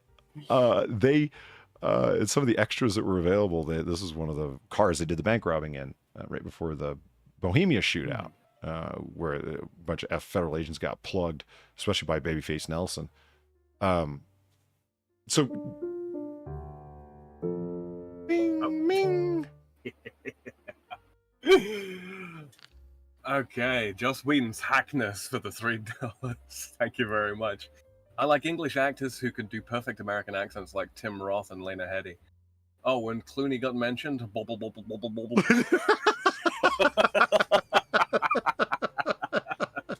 Oh, that warms my heart. Oh, right. Oh, speaking of English actors that can do really good American accents, or at least to my ear. Not Rebecca Hugh Hall, Laurie. what? No, not Rebecca Hall. Hugh Laurie. Just the whole house thing. The best part of that for me was hearing what Hugh Laurie would sound like if he was born in the US. Yeah. Yeah.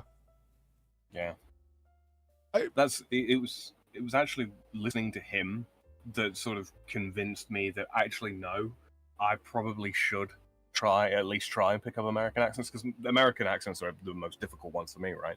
Really? Yeah. One tends to blend into another too quickly for me. Okay. At least when I'm doing impressions of them, and yeah. Southern stops being Southern for me. It just always ends up being Georgian for some reason. Which ain't the worst thing in the world, but when you're trying to sound like a Texan and you're sounding like a Georgian, that's a problem.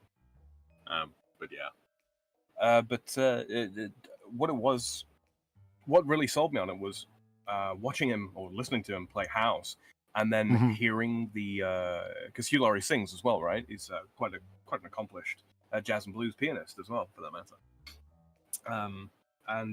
Just listening to the man sing, because he sings with an American accent when he sings blues, and I'd love to be able to do that. Love to be able to do it. Inquisitor became fascinated by the idea. I remember him talking about it a couple years back. Why is it that Brits lose their accent and no longer sound English when they're singing, but then they'll talk and it's right there? And he said, and I don't think it's a put on. I don't think they're trying to sound American when they're singing at all.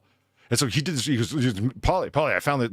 Listen to this. And he starts talking about it. And it got very linguistic with like the use of the palate and how the mouth moves and whenever you're using your lower diaphragm, et cetera, et cetera. And that he goes, see, because he has been a long-standing proponent of the idea that the English accent is a put on to distinguish the British from their American counterparts following the Revolution. And I was like, I don't know about that. But he found a couple of articles where somebody asserted that.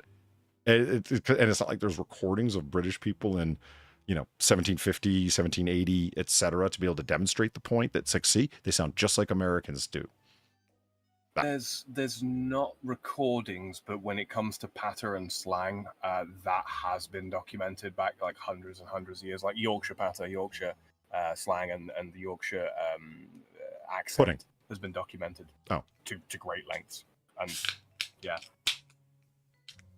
So no, I disagree with that assertion easily, confidently. But what does surprise me, frankly, about American accents is that there isn't more. No. They can't see anything that's going on. What are you talking about, Sam? Keep talking. What's the problem? Sorry. High five. Freeze down. The thing that surprises me about American accents is that they aren't more like Black Country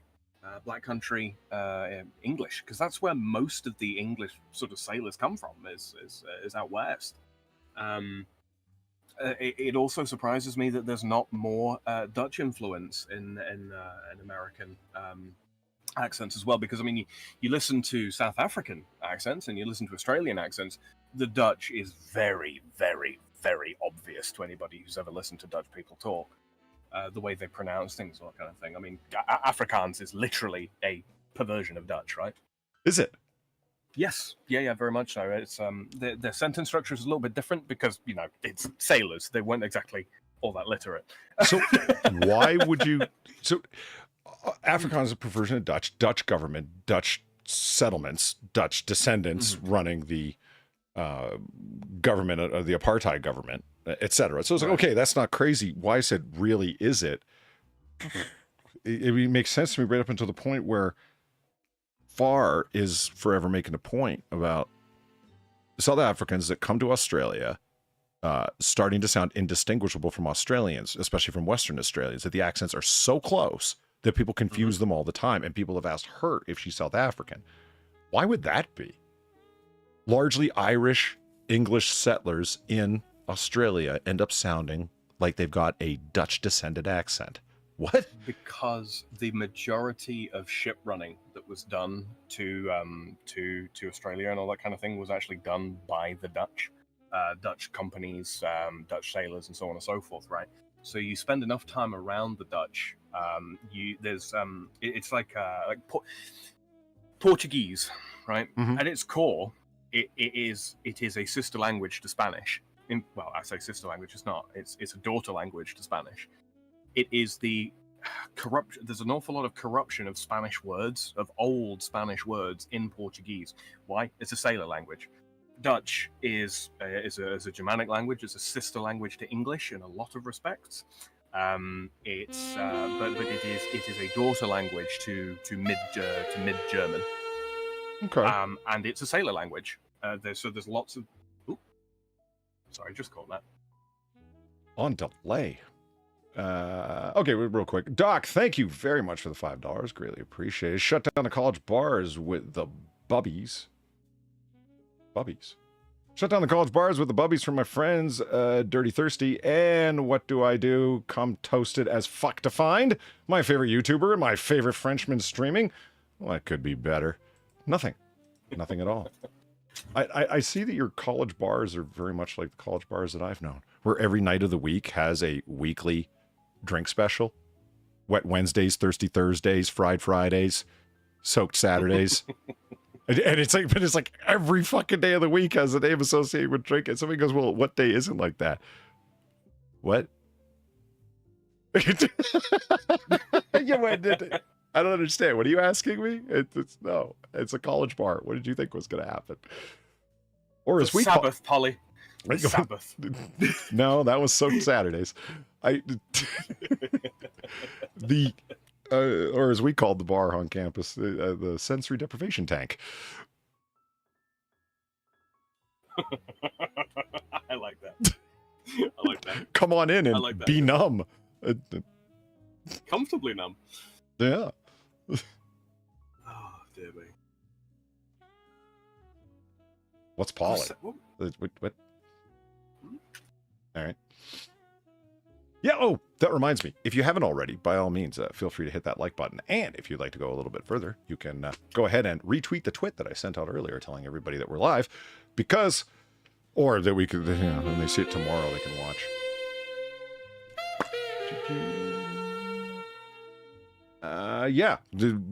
Because the algorithm fucks us and there's no way to be known any other way. We could do YouTube Shorts because that's the only thing that YouTube pushes anymore is the fucking shorts, but look, I have no dignity. But there is, I don't know. What's next door to dignity, Sam? Pride? No, I don't have that either.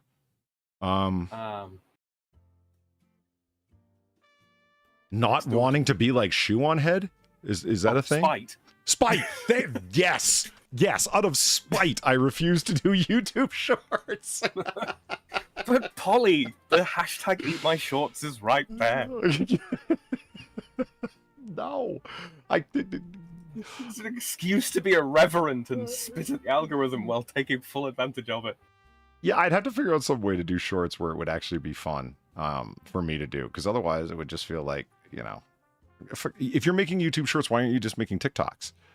Everything that you promote as a YouTube short, you could go over and upload onto TikTok as a TikTok, as half the YouTubers that do shorts do. Because you want your ad revenue to go to the US government rather than the Chinese government? Do you think the Sod Pikers of the world and whatnot, the Philip DeFacos, care? They don't care. No, but we do, and we're the important people. Right. AJ Soprano's Palat Lines, thank you very much for the $3 and the Weibo legs. I'm still plugging through the Sopranos, and I'd be surprised to hear James Gandolfini, Edie Falco, or Lorraine Bracco speak with anything but an East Coast New York accent. Christful. Delightful. Stealth, make a note of that. Come here, cousin. Doc donated $5. Thank you very much. You contribute. You contribute to my happiness. God bless. Thank you very much. Oh. You contribute to my new rig, which makes me happy. So it's mutual. Woo! Polly, were you referencing an old Simpsons bit where Bart was so full of less shame at Homer being an astronaut? Oh, no, I wasn't, but I remember the scene you're talking about. I was like, I now feel less shame. Yeah, it's it's not exactly pride, but, you know, it's better than what he felt before, which was abject shame. Now it's just mostly shame. There's a question, though. Could you imagine you're watching... I have to imagine that crime families, or movies about crime families and all that kind of thing, they're made in every language all around the world. Yeah? Mm-hmm. Is there like a New York kind of mob family kind of accent for like Spanish? For Spanish dubs? Yeah, I would imagine. I mean, I've seen enough British crime flicks to know that, Right? at least by the way that British cinema portrays them, that they're certainly, yeah, there's street gangster stereotypical accents, and there's higher organized crime type accents that they seem to have all of their actors portray them. I have no idea if it reflects anything realistic, but there's certainly a cinematic presentation of it. Yeah. Could you imagine though, as like, if there was an equivalent of received pronunciation in Spanish? Well, I mean there is, but if there was the equivalent of received pronunciation in another language, as regards to accents, so that all like mob bosses and all that kind of thing just sounded really, really posh. Like if you could somehow translate that experience into English, it would just sound like they were all speaking the King's English. I say, Tony, how many times do I have to remind you? Yeah, I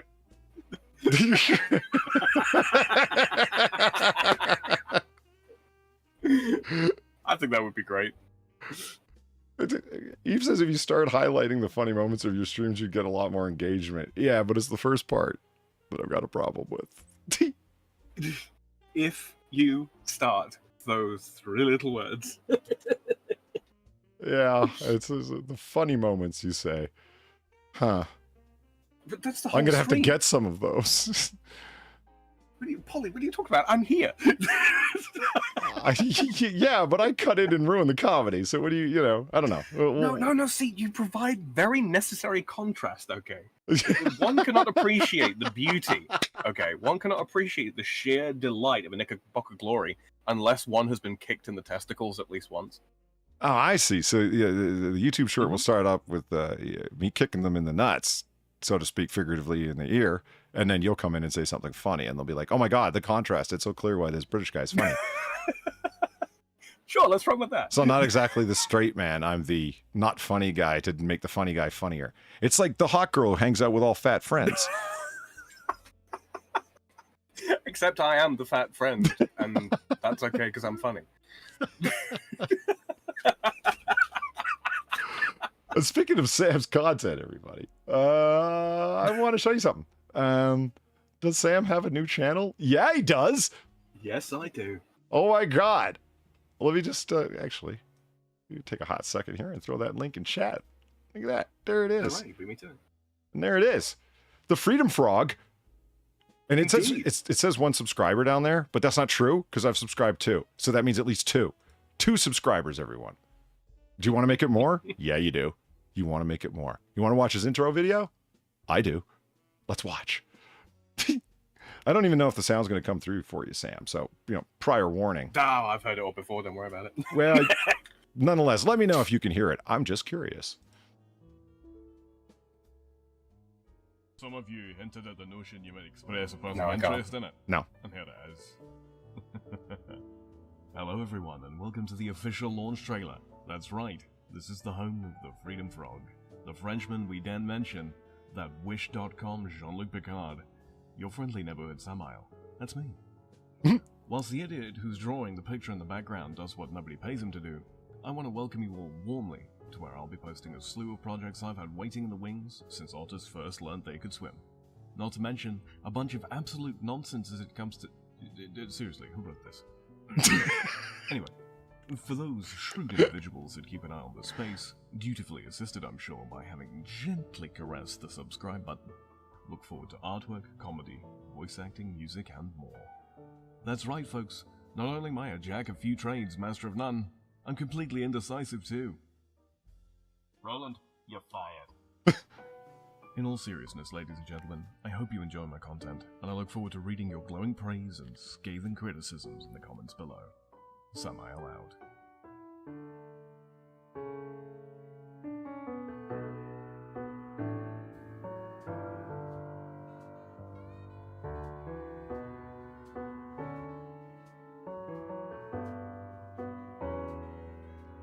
I need one of them art pads.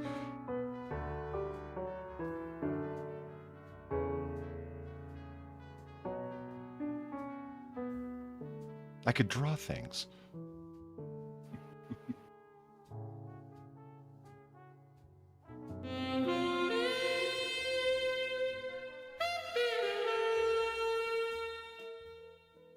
Woo!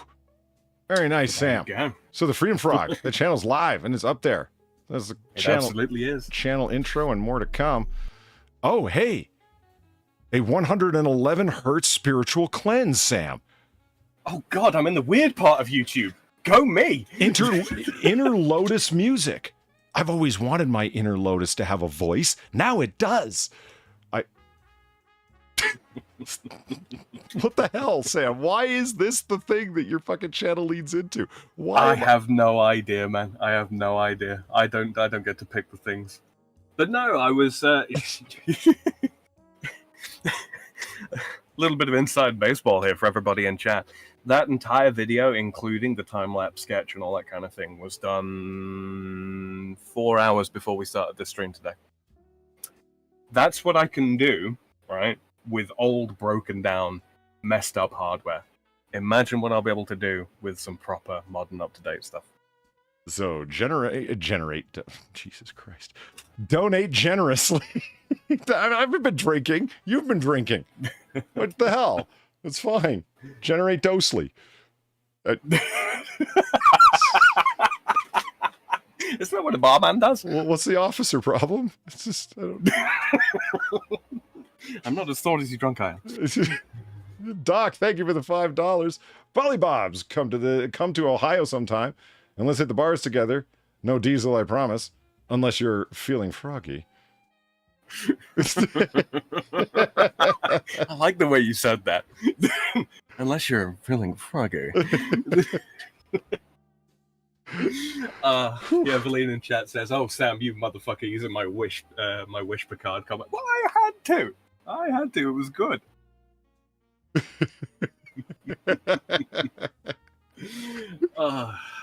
Hey, drunken uncle in chat.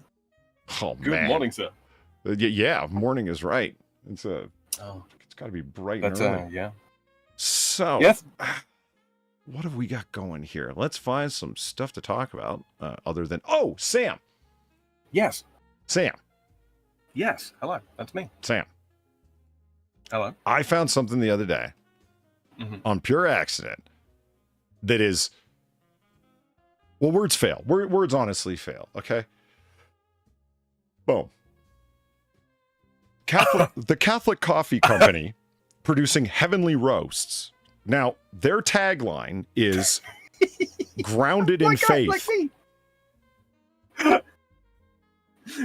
Wow. Grounded in faith. Now, they have a whole bunch of coffee editions that all feature saints. This one particular is Joan of Arc. Sam, the French saint that was burned at the stake is their dark roast.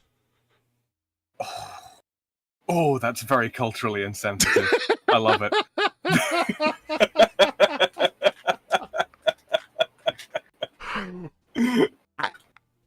The whole spate seems like they knew what they were doing. They could not have known what they were doing. I mean, God, yeah. it's a dark French roast for Joan of Arc. There is some product designer out there right now playing fucking pocket pool, okay, in satisfaction with just how good all of these fucking puns and jokes have lined up. It's brilliant. I'm not wearing my beret, but if I was, I'd doff it to them.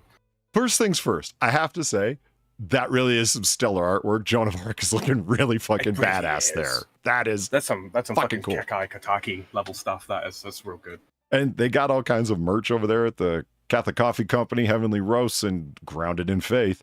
On t-shirts and mugs, you can get that or any of the other pieces of art. But Sam, don't feel singled out. They make fun of everyone. The St. Patrick Irish cream. Like it's just it doesn't stop. Yes. Those metallic poster type things you can get. I want that picture as one of them.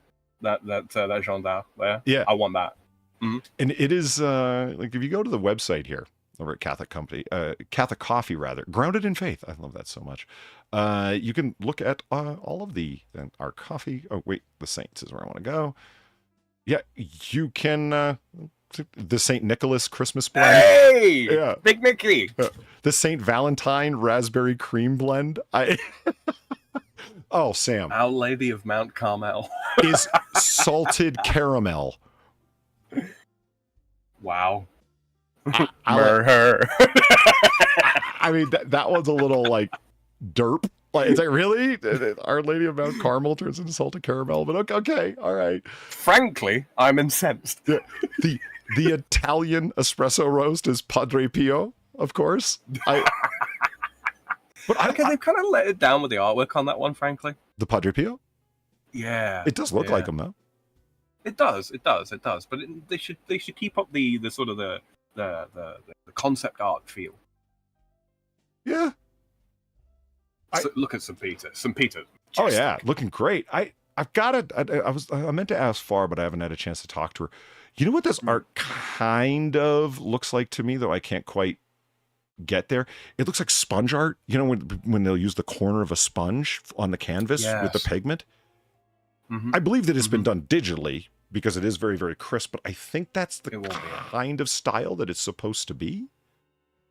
It's sort of like a digital watercolor kind of effect going on. Yeah. The thing I dig about it the most is that it's not. Can I say this? It reminds me of some of the better done comic book art. There's an impressionism to it. There's just enough there to represent what it's supposed to be. Like both of her hands are not done in extreme detail. There's just enough of a shape and the lines of her fingers that you could tell it's a hand. Her face is just, there's just enough detail to give you an impression of what it's supposed to be and no more. And it really fucking works, man. I kind of tentatively call it suggestionism. That's not bad. Because I know, having dated someone who was an art major, I've suffered through their poncy, pretentious stuff. I realize it. To understand it to that level, yeah. What's that? I don't pretend to understand it to that level, but yeah, like impressionism, I can kind of understand. Surrealism, I know impressionism is a genre and a time, and it doesn't look like this at all, and I get that. But the sleeping Saint Joseph, classic thing, because Saint Joseph received his vision from the angel Gabriel while he was asleep. It came to him in a dream. So the sleeping Saint Joseph is a common devotional, like that, of that sort. That was when he was at his saintly best, so to speak. So that's their decaf. Their original Sleepy Joe. I love it. Yeah. I love it. I can't believe I've never connected those two things till now. Their Our Lady of Guadalupe is their Mexican blend. Like, fuck, people. I just love it so much. It's impossible to be mad about these things. I still haven't made up my mind. Is this hilarious or blasphemous? I don't know. You're confusing me. I don't think it really qualifies as blasphemy, right? Yeah. I don't think it does because they're not saying. No, I don't think it does. In short, They're profiteering slightly, but apart from that,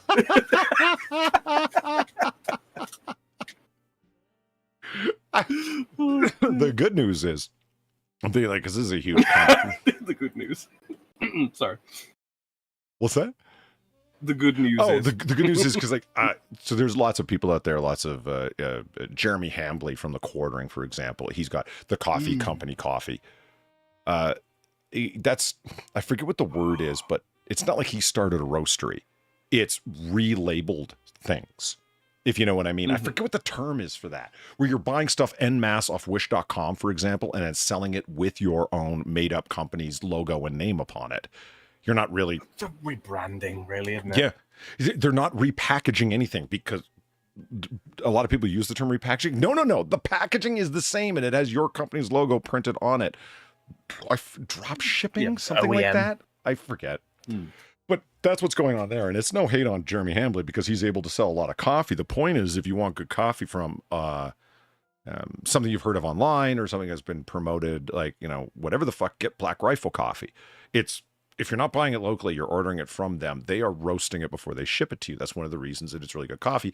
And it costs more than At your any average. rate, that is what we're going to try to do. Or buy from Winston Churchill. Do you think the company owns his likeness? Or his family owns his likeness? Could I produce Winston Churchill coffee? That's a very good question. I'm going to bet that his great-great-grandchildren are profiteering off of his face to the day. Oh, almost certainly. Yeah. Almost. That's the point, actually.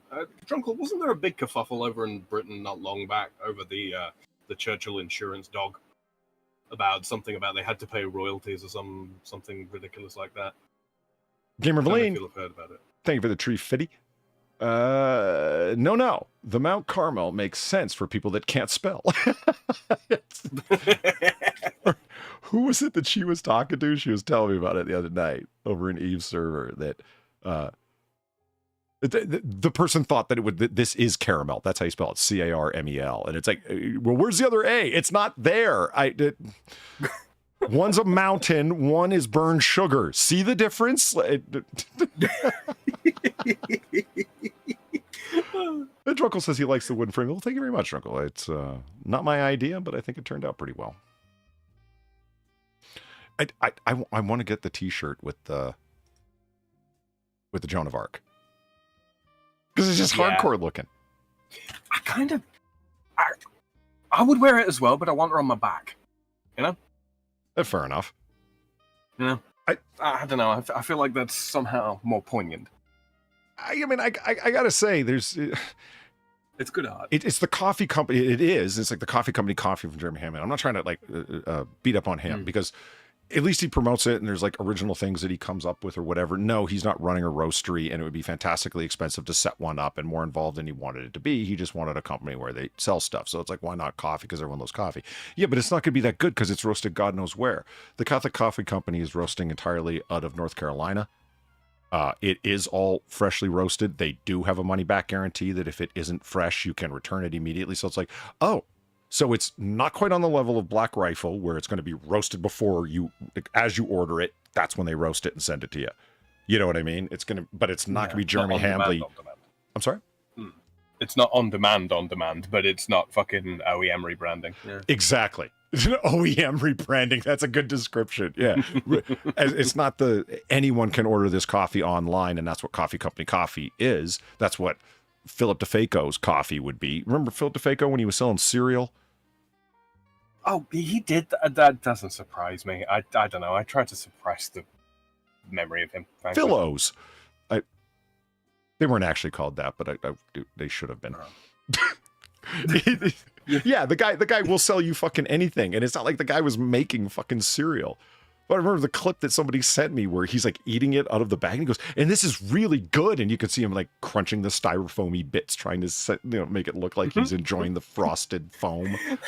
They're DeFrancos. Yeah, and these are good. You could put them in milk, or you could just eat them right out of the box.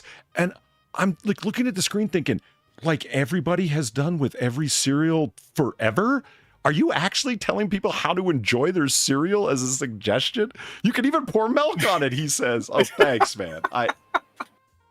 Good God. What a twat. Oh, Jesus. You asshole. But branding's fucking killer. Whoever they fucking hired to do, whoever did the hiring for the art, well fucking done. And for whoever did the art, you knocked it out of the park. That is so key to everything they've done here. I want to hope that this is like a monk-led organization. You know how they used to run breweries and all that kind of bullshit? Well, I mean, some of them still do. Oh, yeah, they do. And make cheese. The bastards. Trappist monks. Jeez. And you get to... So, Sam, like, the consistency of the branding. Okay. Immaculate Heart of Mary with a little fire on top of it. No, those are two coffee beans with a little piece of fire on top of it, designed to look like the icon of the Immaculate Heart of Mary. Man, you guys just don't stop. Everything is just done to the nines. See, people, it's not a holy hand grenade. It's just the consistency. You were all thinking it. How about that? St. Pope John Paul II, it's the continental roast.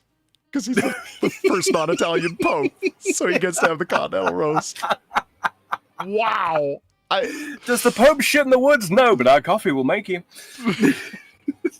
There's the Our Lady of Guadalupe Mexican mocha. The raspberry white mocha for St. Valentine. It's outside, inside out. Our Lady of Guadalupe. Oh yeah, the St. Peter Parish roast. And to piss off all of our Protestant friends. Yeah, he's holding the keys right there. Yeah. Oh. Do they do sponsorships, Polly? Because if there's anybody that I feel like this is a perfect union right here. I think that yeah. Oh wait, your channel's microscopic, and we heard all them poly words. So thanks for asking, but no.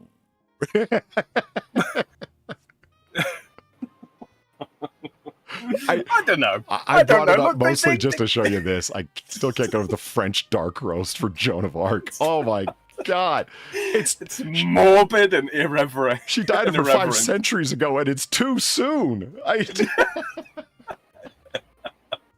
But not like not like the Catholic coffee companies and great deals. Those are never too soon. Oh no. I'm telling you, it could work. Yeah. It could work. Oh, Jesus. You cheese-making bastards, die! Yeah, I hear you, Druckle. Absolutely. So, Valine sent me a link of something, as she often does, because she's very helpful. It's like, Kira, talk about this on stream. And so, some Zillow stuff, which was cool, and then, things about other stuff. And Sam sent me some stuff, and I saw some things that Far had sent me. But let's look at the last thing that Valine sent me. I don't know why, but she wants us to talk about Surface Go 3 certified refurbished tablets. I guess she wants one and just wants to hear people's thoughts on it. So, chat. Fill her in. What do you think about the Surface Go 3? Mm-hmm. You know how people say, "Oh, it's my home from home." No. You never heard that expression, "a home from home." A home away from home? Is that what that's meant to mean? Yes. Yeah. Okay. Yeah. This feels like work from work.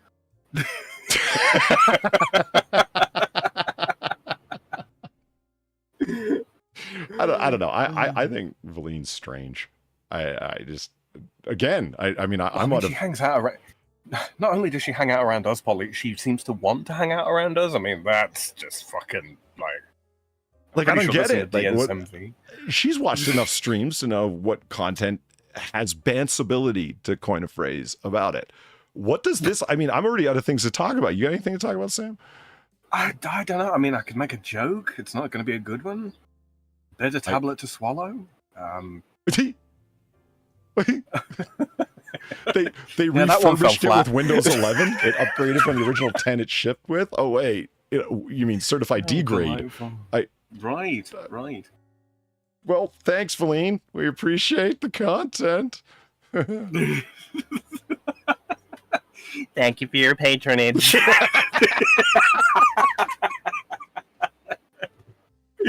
That one was for you, Weebo. What I've been listening to lately, Sam? And what's that? I think it is really good example of the creativity that's going on online. Like you'll see people that are they're making music, they're doing documentaries. Okay, so anyone who's ever seen Frederick Newson's channel Down the Rabbit Hole, anyone who's ever seen who I think is the best content creator on YouTube, hands down, other than, of course, myself, Sinatra, Drunkle, and Omegon, and now you. Woo! Yeah. Those are obviously the best content creators online. But after that, Barely Sociable.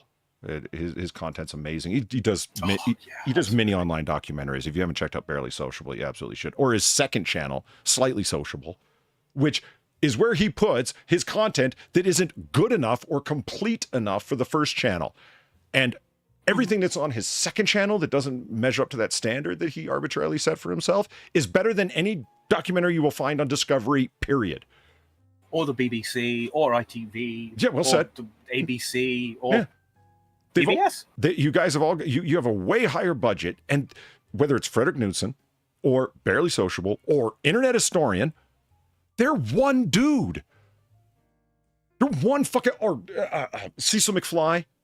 You know, the list goes on. They're all one person, and they're able to put together a more interesting, more engaging, better written short-form documentary online than people who have a massive budget, an entire team of researchers and fucking Adobe After Effects visual creators.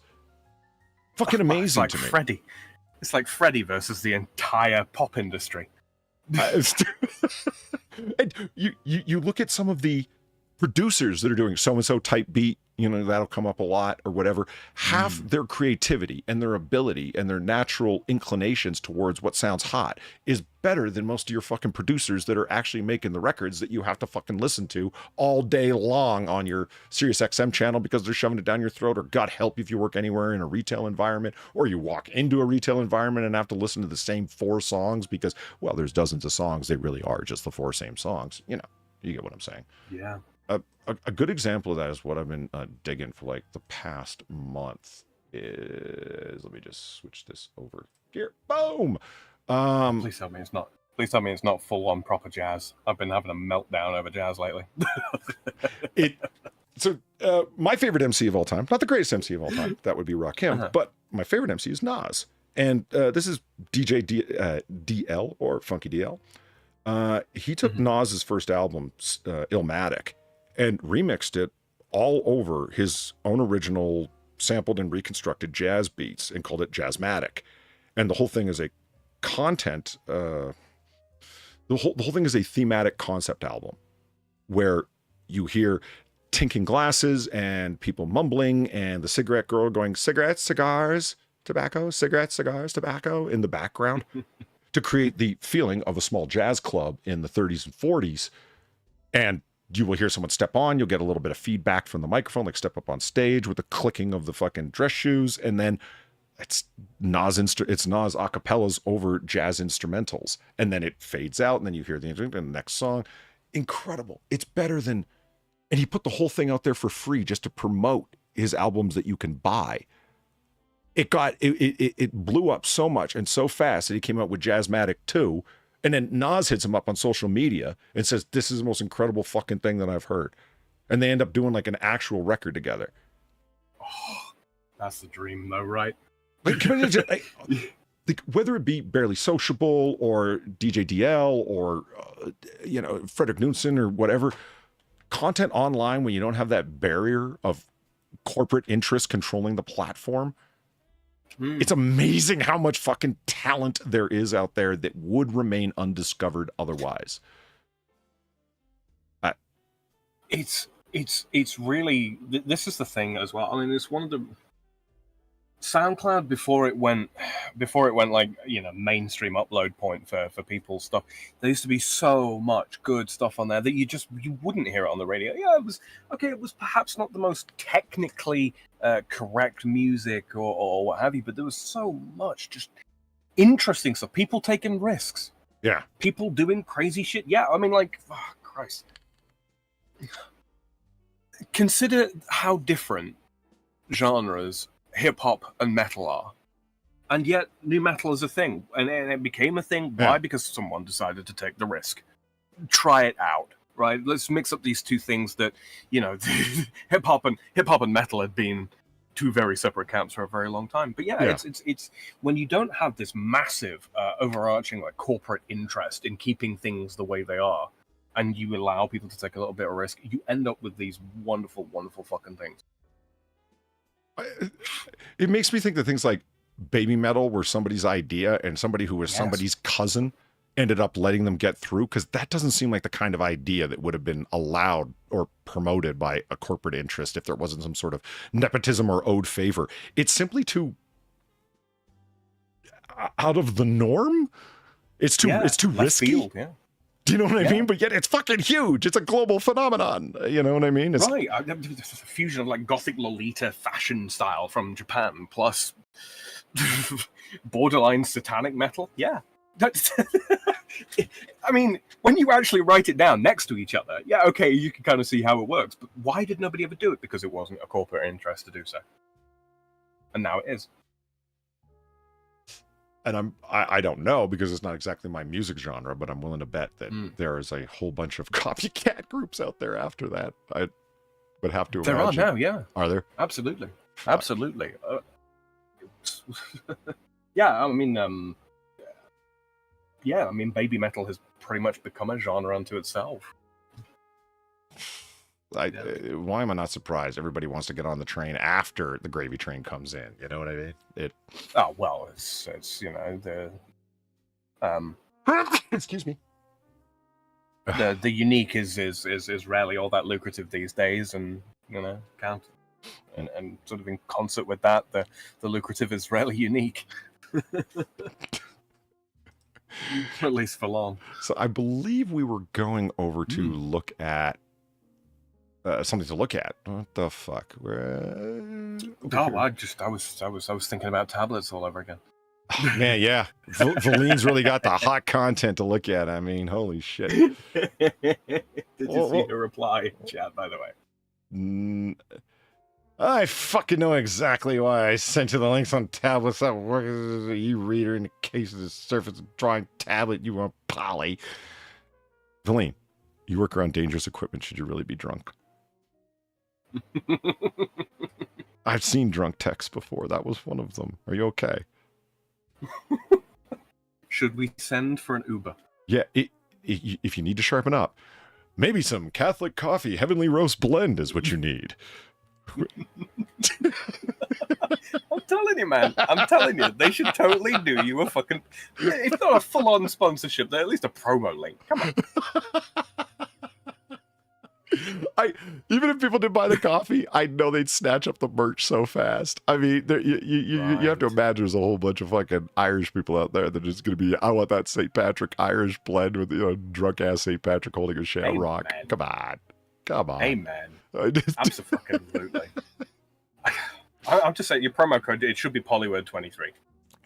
I want to reach out to this fucking artist and say, hey, yo, let's just... Right. How much? Mm-hmm. How much for a commission? I mean, just a series of, clearly you do, high middle-aged fighters very, very fucking well. I mean, that looks epic. I mentioned 40K art on that level, but 40K but not. And how many of you could sell before Games Workshop came after you? And it's like, it doesn't say 40K and you want it. You're impeding on our IP. Your whole IP from China. As Quiz points out to me over and over again, it's like, what do you mean? 40K is nothing but an appropriation and a mixture of 30 different IPs into a Franken concept. Right. Well, that's what he said. I don't know. Don't blame me. I mean, look, if Quiz is willing to talk about it in such terms, yeah, I'm not going to fucking argue with him. Valine, thank you for the 350. Oh, Windows 11 and a refurb is garbage. Is your bougie ass going to cave to Apple and finally buy an iPad? Oh, wait, that money thing would be an issue. You're damn right it would. Unless there's somebody decides to throw away their iPad in the fucking dumpster I live in behind the fucking Red Lobster. I ain't getting no iPad. Just the way that it is. And plus, I'd have to figure out how the fucking old Apple OS works. I don't think I want to know. I've seen people trying to just find a file, and it's a nightmare. What do you mean, no file tree system? Yeah, we don't have a file tree. Why the fuck not? I don't know. Oh, right. Yeah. Although that is something that both Far and Kefki could help you with, because they both use Apple products, don't they? Yeah. If Kefki's here, move away from Apple. I've tried it with Far. She won't listen. But she does have she has worked with Apple for a long time. When she got a new laptop, Platy finally got her a Windows. So, that's good.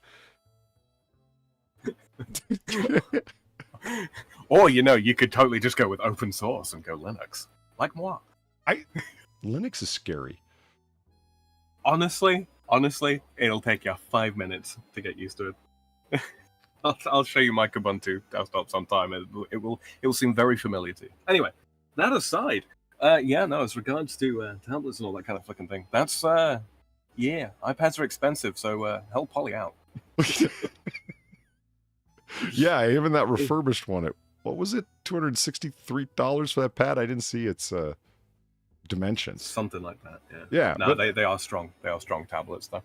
Well, I don't get me wrong. I'm not looking to try and take advantage of the content Valine sent me just for discussion purposes to make use of it in such a way as to procure myself some product or anything. I mean, I know she meant for us to talk about that. Valine, I just couldn't find anything to talk about with it. What do you want from me? Why? I still don't get it.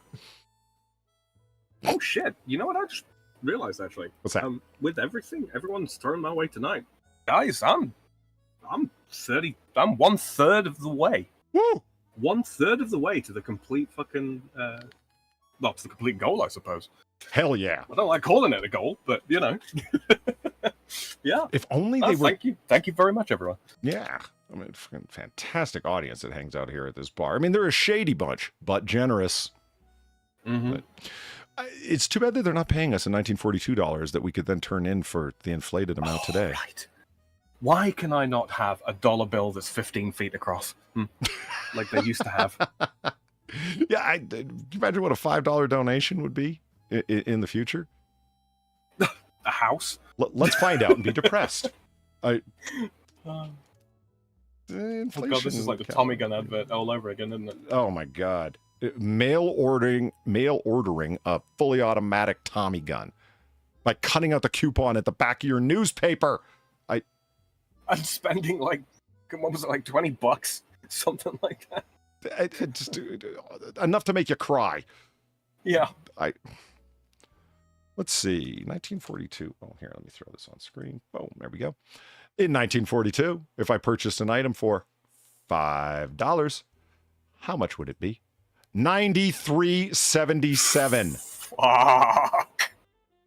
Let me just so you guys could just really let that fucking soak the fuck in. Wow. Because it's only 1,775% inflation. That's bad. No. Jesus. Fuck. Let's be really scary. I mean, that makes me want to vomit. That's so bad. That's 0.6% away from a really good year.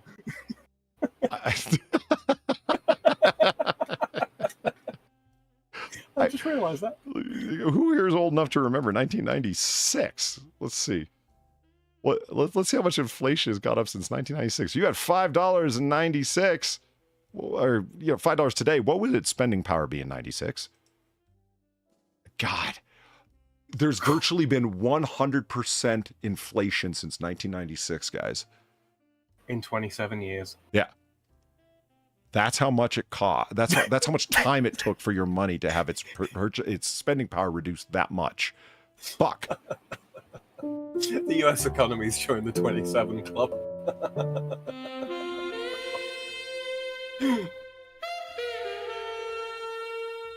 Whew. Go ahead and give that a read, Sam. That's you, mate, isn't it? No, you were on right before me from Drunkle. I do apologize. Yeah, sorry, it just came through. Sorry, a bit like that. Thank you very much, Drunkle, for the $1. Okay.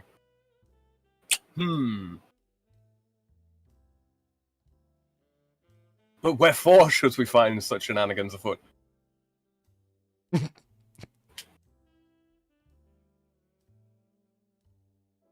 the hell? Sorry, I'm just looking at something Valine sent me. I just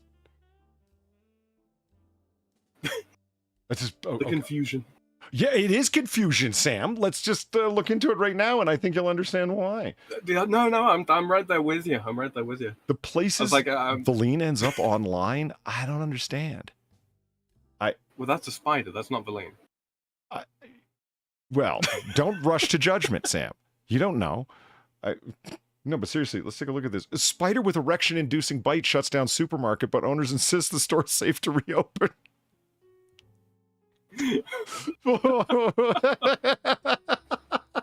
Oh, dear. Drunkle wants his $1 back. I'm sorry, man. I read from left to right, top to bottom. It's not my fault that the message comes through after the person and the name and the amount that they donate. I'm sorry, that's fucking hilarious. I want my fucking $1 back. Yeah, Drunkle, I've been there. I know what that feels like. Give me my fucking $1 back. Look, the computer that's managing all of the donations is off to my left. It's in my peripheral vision, and it doesn't always register in time.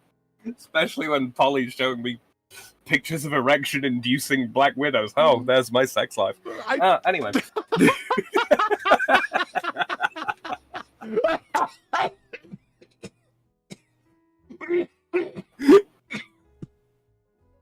Oh my god. Okay. Let's just... Didn't see that coming, did you? No, Whew. Okay. It's such a sign that we need to start a men's group, Sam. I mean, I really shouldn't find these things so funny. It's not okay. Look, Far's not here, so we can be a little more spicy tonight. I don't know. It's where my mind goes that I think is the big problem. I mean, like, I saw this. It's like the top 10 most evil women. I don't want to go over my dating history.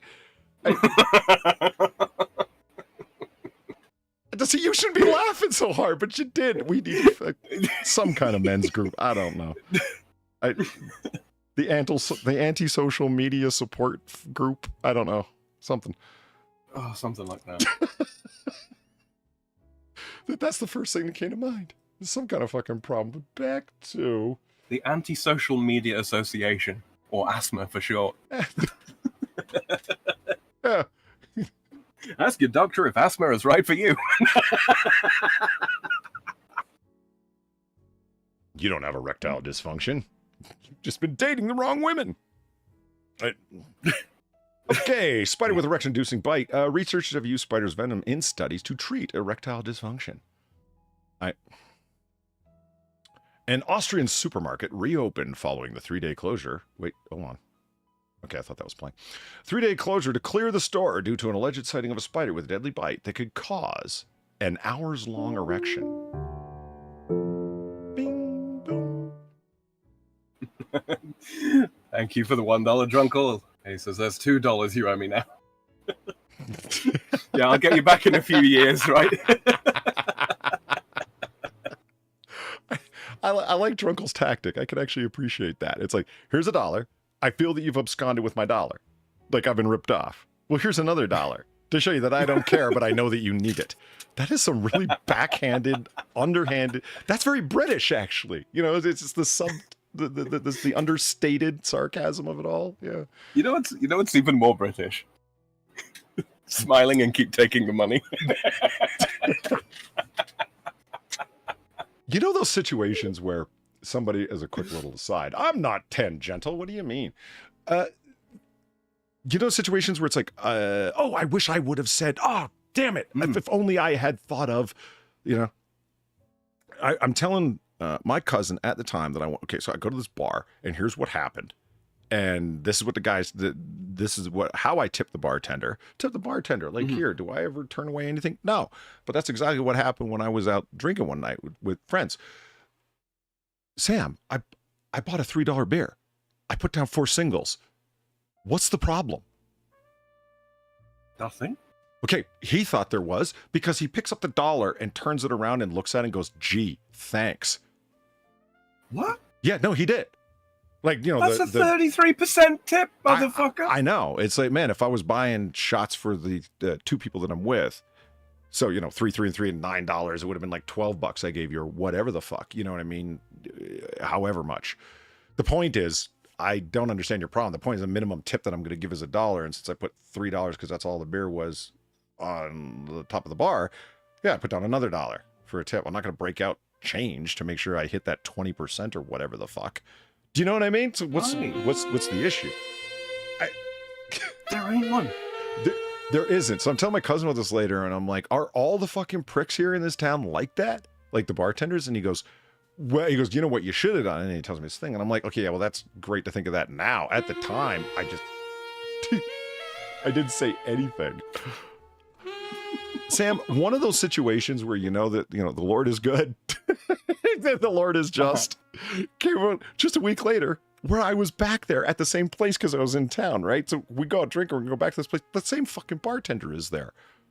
You know what I mean? And he picks up he picks up the $1, and he didn't say anything this time. I guess he was in a bad mood that week or whatever. But I was able to do the thing that my cousin suggested a week later. How many times do you get a chance to actually fucking fit the burn in that you thought of later? Not often enough. Right. We're nowhere near often enough. They do the combo there. And in that area, like where I live, it's always called a combo, which is whatever their beer is. If it's PBR, then it's PBR. If it's Miller Lite, then it's Miller Lite. It's a can of beer plus a double shot 2 ounces of whatever their rail bourbon is. That do. Right. So it depends on where you go, but it's usually going to be $5 or $6 for a combo, for a can of beer and 2 ounces of bourbon. God, I miss paying prices like that. Oh, man, and it's still like that. Like this happy hour is insane. It's like 4 hours long. It really is happy. $1 beers, $2 shots. Right. No, that's a happy hour. You know what? Sorry. Just let it be known. There's not a higher alcoholism rate in this area than there is anywhere else. So fuck you, the cheap liquor leads to alcohol abuse, you bastards. Anyway, so I'm there and I'm buying a round of combos for everybody. So I pay it and he picks up the $5 and he goes, is this mine? And I said, oh, wait, hold on. Fuck, sorry. Let me see that for a second. And he goes, okay. And I just put it in my pocket. That's it.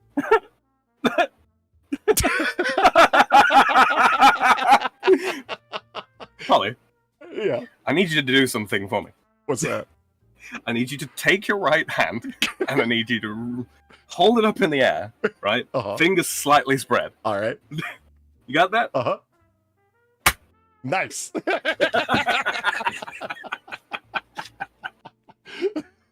That's how you do that. You had a second chance to do the burn? Rare. Yes, Drunkle, it was. And I don't think for a second the guy remembered who I was or anything like that, but he left.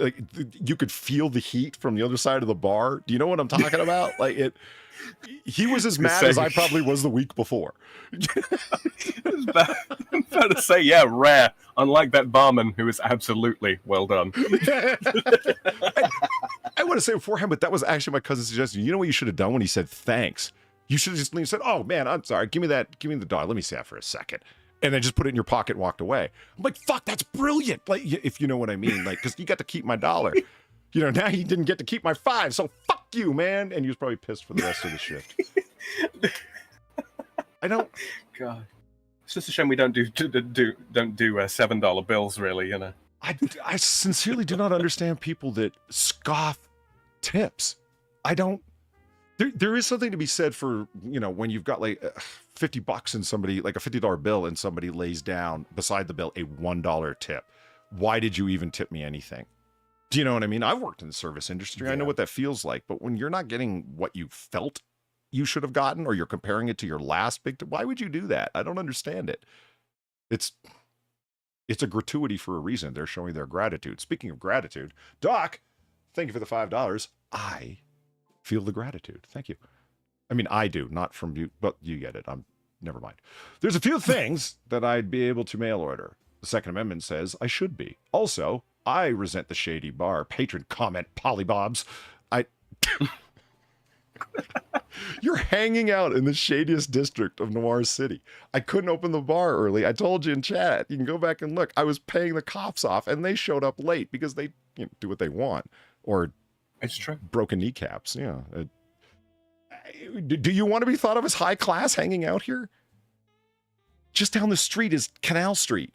It's not actually a canal. That's the place where the fucking water main broke and it flooded the street and fucking mobsters have been dumping bodies there for 10 years. That's why they don't drain it. That and the smell. Yeah. Lindsay Ellis's mugshot, thank you for the $3, and the Weibo legs. I'm back from throwing up on myself from being hogtied in the back of a police car after 37 Long Island iced teas. 10 most evil women list. Am I on it? No, Lindsay, you're not. But, where are you? Shit, hold on. Show me where you are. Fuck, it's here somewhere. Oh, there's Lindsay Ellis's mugshot. I know she's always hanging out somewhere nearby. And Drunkle, thank you for the $1. Tell Sam he owes me $2. Sam, you owe him $2, man. Oh.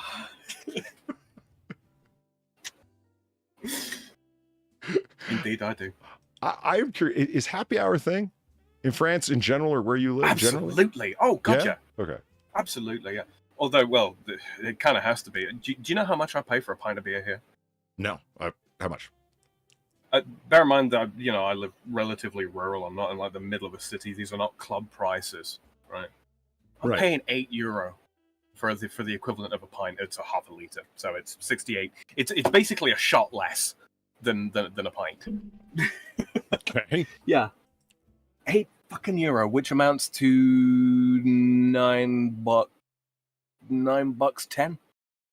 Oh my God. Something like that.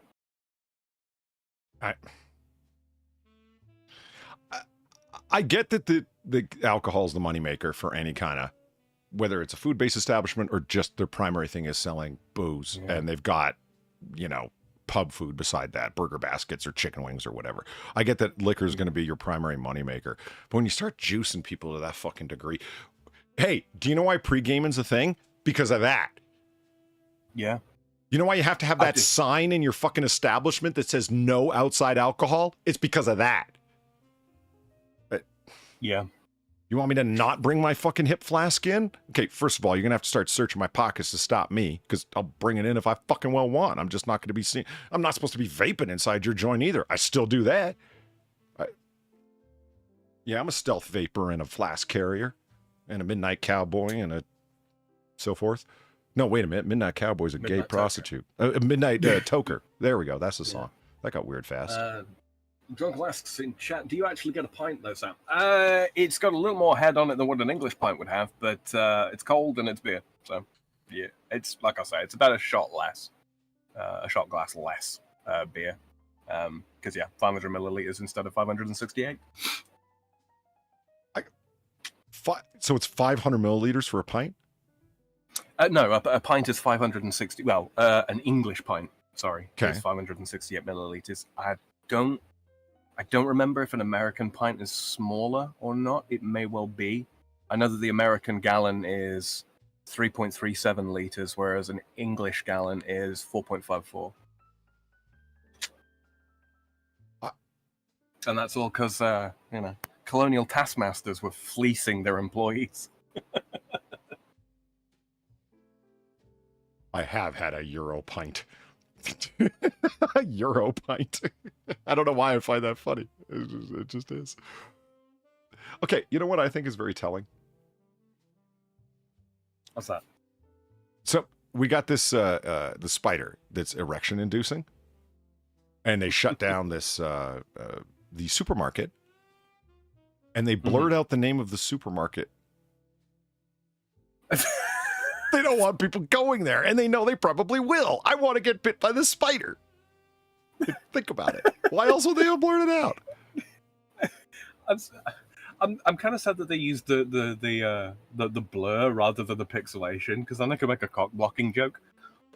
It is pixelation. It's just the only thing of the sign is red and yellow. So if you look, you can see it. They're little squares. I love that so much. I'm trying to work out what store that is.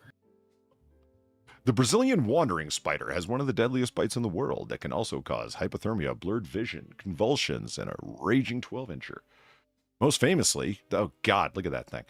Bites can also cause, in some cases, hours-long erections. I was not aware that this was actually a word. Hours long.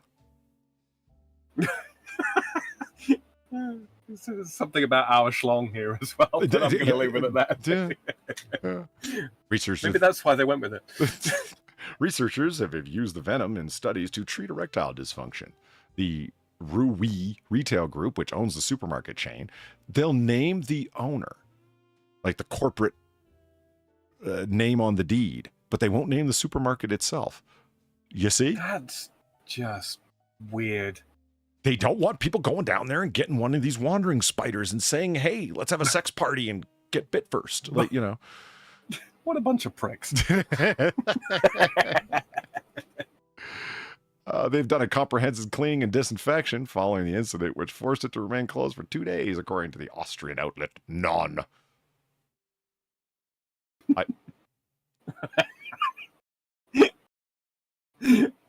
That is the most Austrian thing. A member of the Krems Volunteer Fire Brigade searches the box where the spider allegedly appeared. Okay, let's get an action-packed photo of you looking through the box.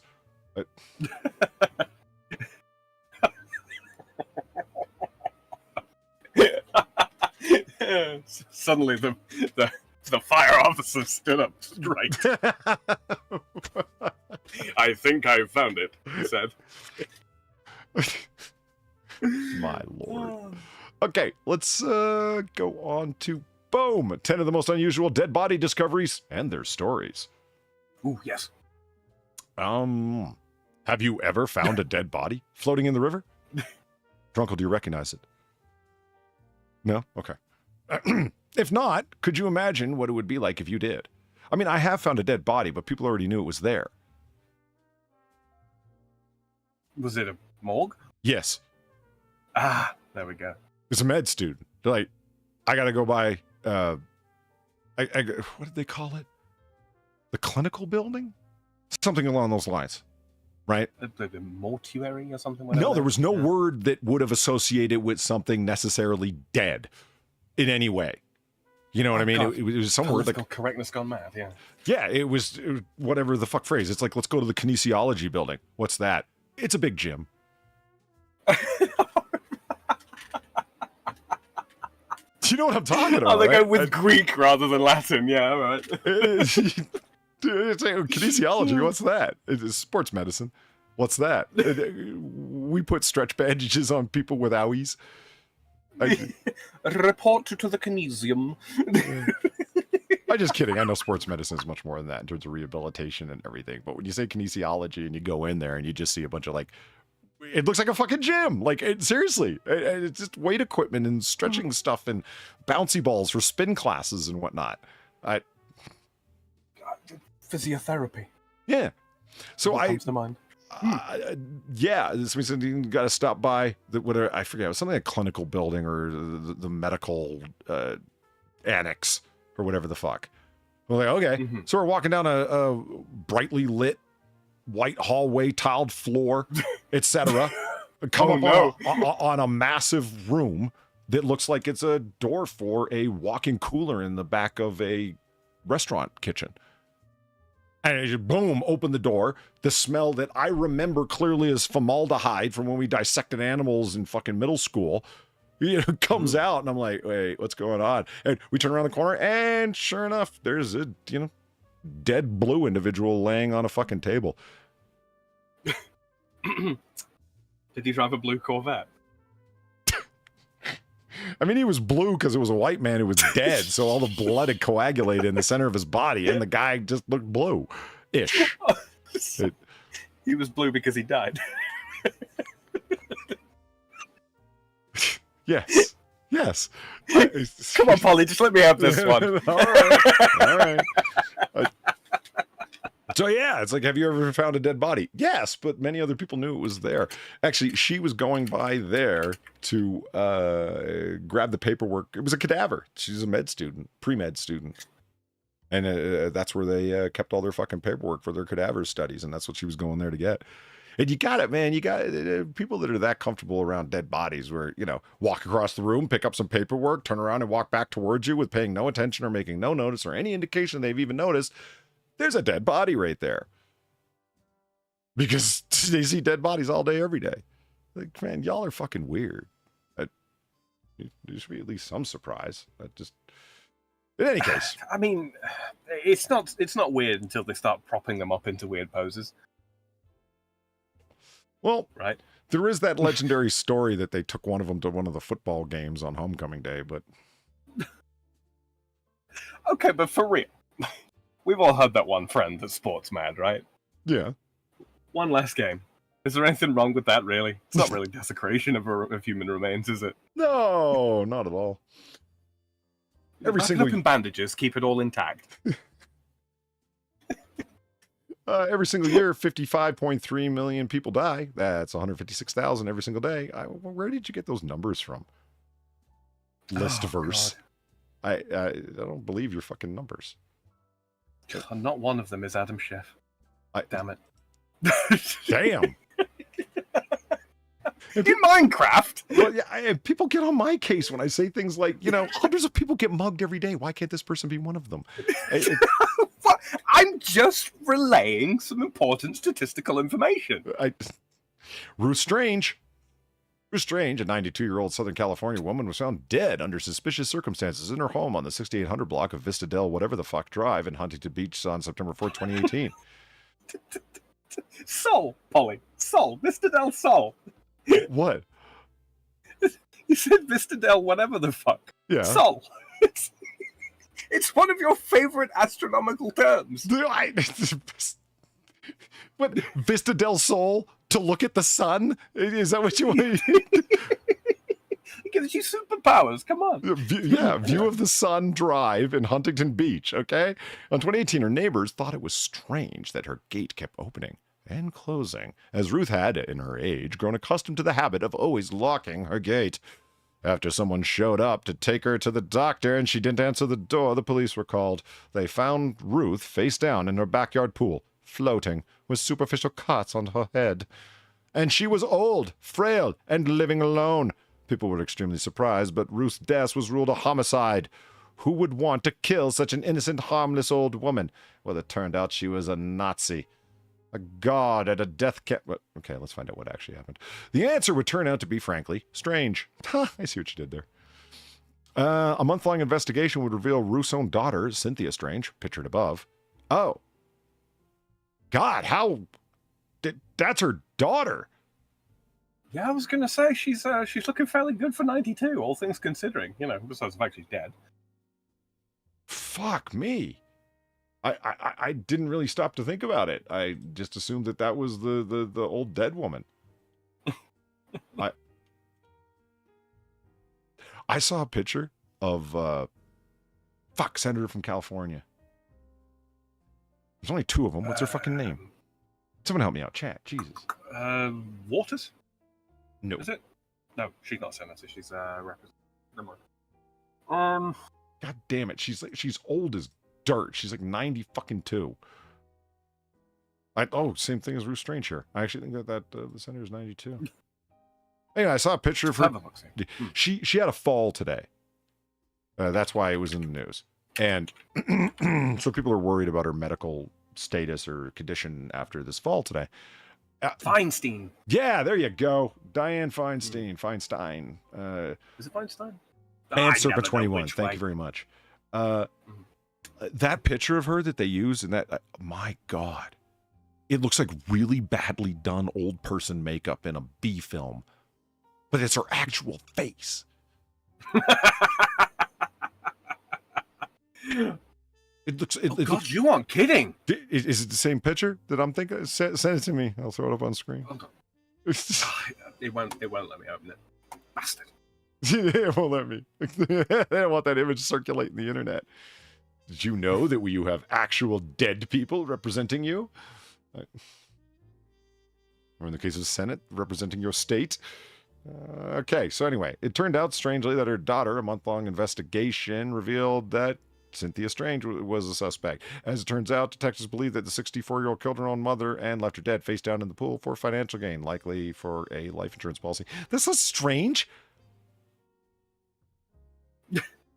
Someone Markedly odd. Yeah, exactly. Somebody killed a family member for insurance money. Oh, you're kidding.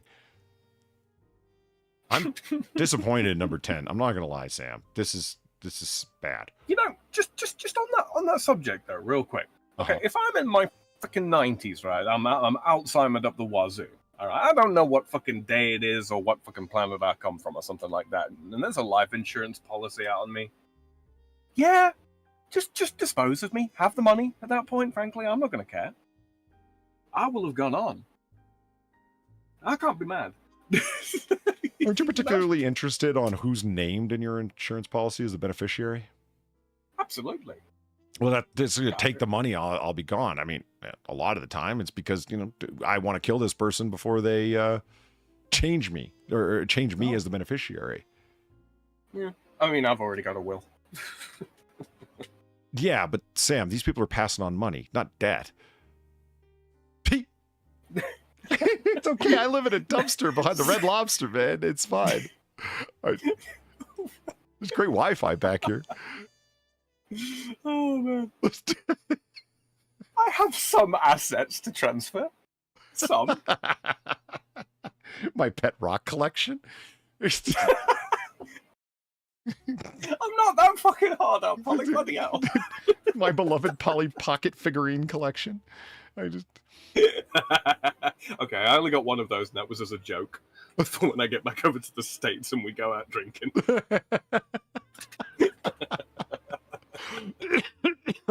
Raimundo Rivera.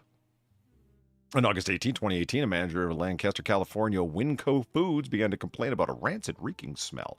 Oh, it's like my dumpster. A handyman tracked the scent to a pillar and began to dig a pillar. Okay. And began to dig into the pillar to see what was causing the foul smell that was scaring off the customers. As he dug, the handyman quickly exposed the shoe and the leg of a man named Raimundo Rivera, who was already in the advanced stages of decomposition. One of the witnesses remarked that a gooey liquid spilled from the pillar and out onto the ground as the handyman opened it. Delightful.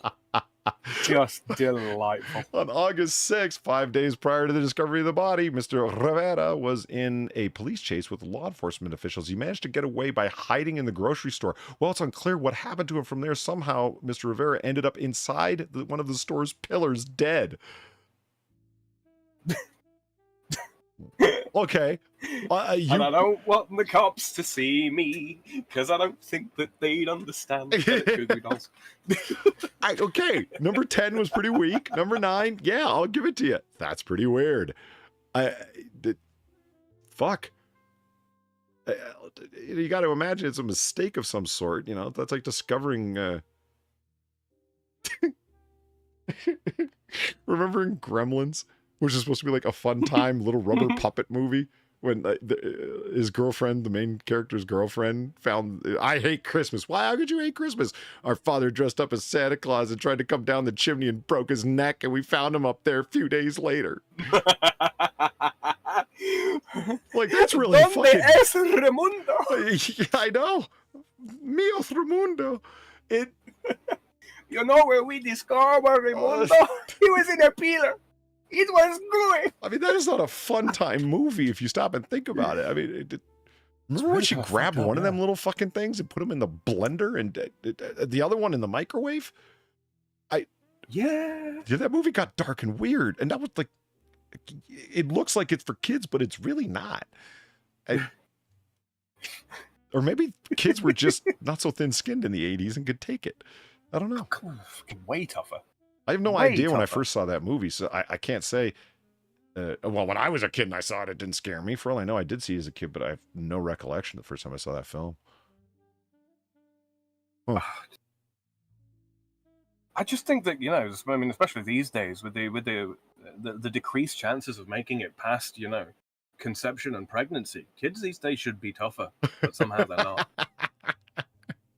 You're lucky to be here with all the Planned Parenthoods they got. That's exactly what I'm saying. You should be dodging, weaving on your way out of the womb. Wow. Talking about things that got unexpectedly dark fast. Good Lord. Okay, moving on to number 8, Brian Egg.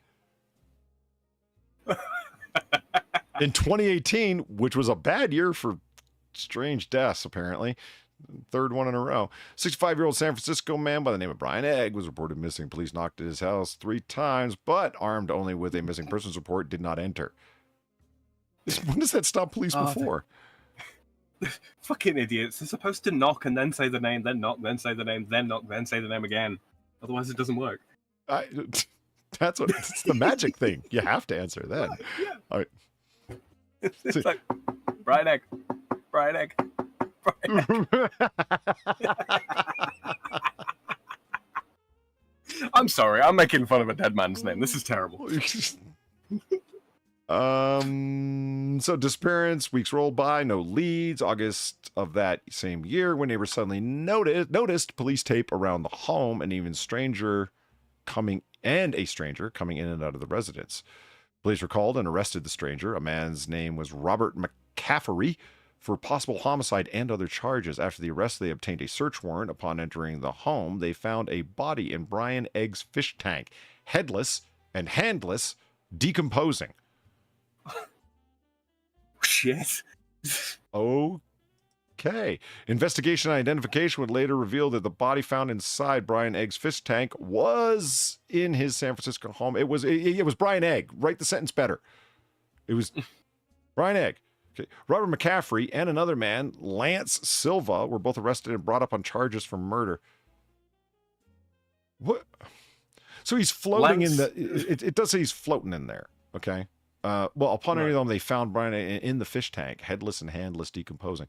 Okay, well, it doesn't actually say he's floating, so maybe they were going to fill. It was a super huge fish tank, and that was the largest receptacle they could find, and they were going to pour a bunch of solvent. Yeah, solvent of some sort, perhaps mixed with lye, whatever, and that's the tank that they were going to dissolve them in, and they could throw out the fish tank without any notice, where it'd be a lot harder to clean up the bathtub. Why clean up the fish tank? Just get rid of it. Right. Yeah. Well, I mean, that would mean it's glass as well, which is significantly easier to clean than a lot of other receptacles, right? Yeah. Not that I know anything about that. So it sounds like they were. Police were called. Okay, hold on. Notice police tape around the home, and a stranger coming in and going out of the residence. That's the part that I don't get. Why was there police tape around the home? Why was it cordoned off? And why was that guy McCaffrey still coming and going from a place that had been cordoned off? What the fuck's wrong with you? Yeah, I mean, assuming they hadn't put up the police tape or something like that to scare people off or something like that. Not bad. Because I know that the mob's done has been known to do that at times. Well, there's not enough detail here to know what's really going on. But Robert McCaffrey, approach homes where you're going to dispose of bodies more secretly. Get ninja about it. Number 7, Evelyn Rice. Oh, hello.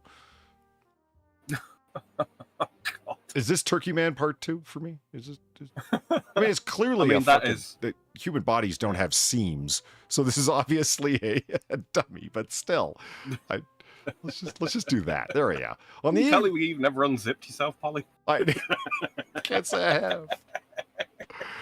The evening of April 14th, 1939 saw a string of bizarre and gruesome discoveries that were to shock the city of Baltimore, Maryland. Past the shortage of Old Bay seasoning, like that city would never yield again. 4 separate sewers yielded small parts of what was believed to be a teenage girl at the time. First a right head, then a left leg, pieces here and there of a young girl who had died only hours before. Then a mutilated heart. A mutilated heart? Okay. A mutilated heart was discovered in a manhole on Lombard and Wolf Streets as detectives quickly scrambled to understand what was going on. Oh, I'm sure they leapt right into action, their chief crack squad. Had a body gotten loose from the morgue and somehow ended up in the sewer system, or was this a much darker story of a serial killer? That sounds like Baltimore police. It's probably just some corpse that got up from the morgue and wandered lost. It's always Judgment Day in Philadelphia. A few weeks went by before the investigators were able to piece the puzzle together. Oh, the crack squad got right on it. Weeks later, they were able to figure out it wasn't, in fact, a morgue wanderer. A man named...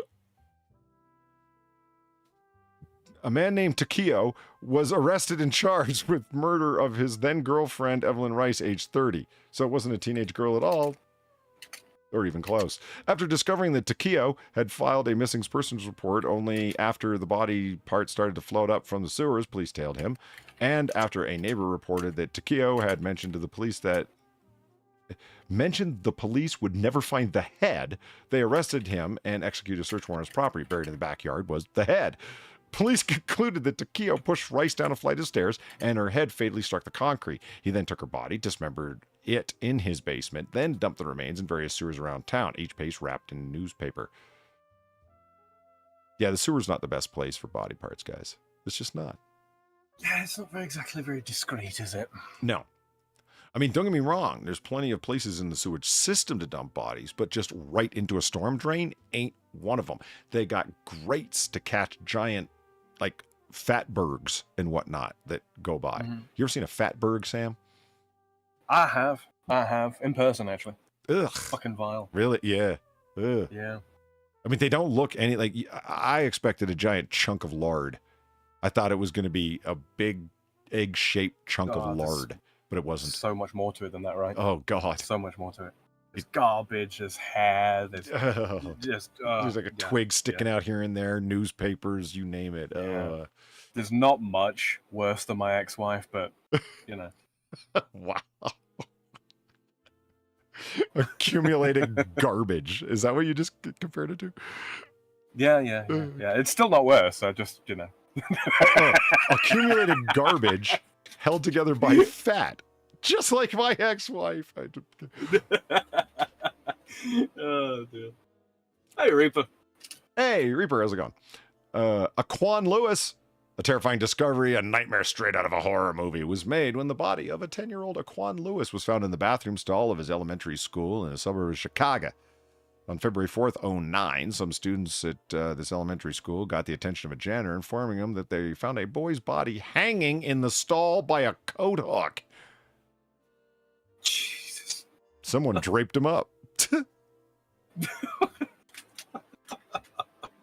Even years after the gruesome discovery was ruled a suicide. A suicide? Chicago has nothing but the most competent medical examiners. They're second only to Baltimore. For fuck's sake. Even years after the gruesome discovery was ruled a suicide, Aquan's mother can't seem to come to terms with it. She refused to believe that her 10-year-old son would have committed suicide, but Aquan's death and accident, or did it come at the hands of another? The world may never know the whole truth. Okay. The answer is no. You know, I've never understood that. Why medical examiners can't say, well, we didn't find any signs of foul play. Like something directly indicating that there might have been another person involved, at least in the planning thereof. So therefore, suicide. No, unknown. You can write unknown. Mm-hmm. You can write the cause of death was asphyxiation or blunt trauma to the head or whatever. That's the cause of death. Likely caused by what? Unknown. Just because you don't have direct evidence of another person doesn't mean the person committed suicide. What the fuck?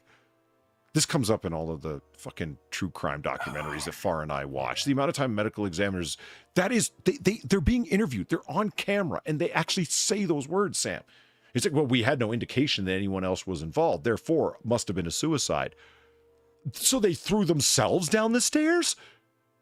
Accidental death is a thing, you know. Yeah, they just unknown, possible suicide or accidental death or homicide. Like you can write all three, say unknown, because there's no direct indication that they were pushed, but it could have been any one of these three. All I can say is that it looks like they fell down the stairs from bumps and bruises and a good hard blunt trauma to the head and blood marks on the concrete floor at the bottom. They whacked their head and that's what killed them. Okay. Right. Why are you saying suicide? Case closure, I imagine. I guess. Maybe state law, we were guessing, requires that they can't say that. Because there was a whole thing about the prosecutor really, this was in Pennsylvania, the one that I'm thinking of, because it came up twice for Philadelphia. So in Pennsylvania, twice the prosecutors were really up on the person, the medical examiner, to make a call one way or the other. And it's like, what do you mean one way or the other? How about no way? I don't know. What do you mean you don't know? Well, I wasn't there. Well, can't you tell? No. The body shows no signs. Feel free to get a second opinion. Yeah. I suppose maybe it's hold on. Maybe it's harder to contend a suicide ruling than it is an unknown. To contend it. Yeah, you know, say if we want case closure for this, we don't want this coming back up, we don't want this sitting in cold case for the next 10, 15 fucking years. You know, call it a suicide. There's not enough evidence, circumstantial or otherwise, for us to be able to take a lead on this. But you know, if we list it as an unknown or potentially suspicious circumstances, but I hear the point that you're making, but what you're Yeah. arguing for right now is administrative and institutional incompetence. I guess I am, aren't I? Yes. I mean, you didn't say those words, but In That- Chicago and Baltimore. yeah. I need to get a recording of Valine doing a Baltimore accent impression. There's only people from Baltimore can actually do it, so yeah. It's subtle until you hear one of them do it, and you're like, "Oh my god, it's so like clear as day." And you would think like a quick bus drive, train ride, or car ride away, boom, you're in Washington D.C. where nobody has that accent. You drive fucking less than an hour north, and all of a sudden, everyone, you know, I'm not going to pain people with my impression of a Baltimore accent, but it's really something. Hervey, not Harvey, Hervey. Okay.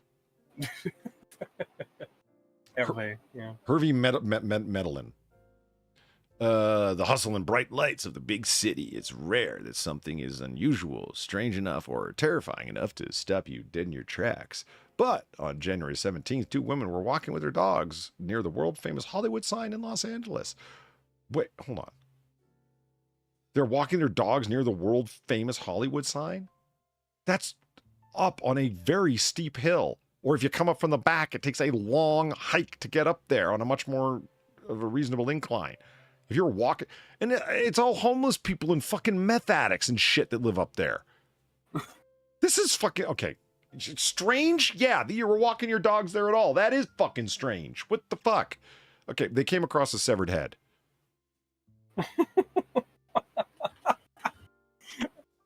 That had been placed inside a 99 cents only store's plastic bag. That's the final insult, isn't it?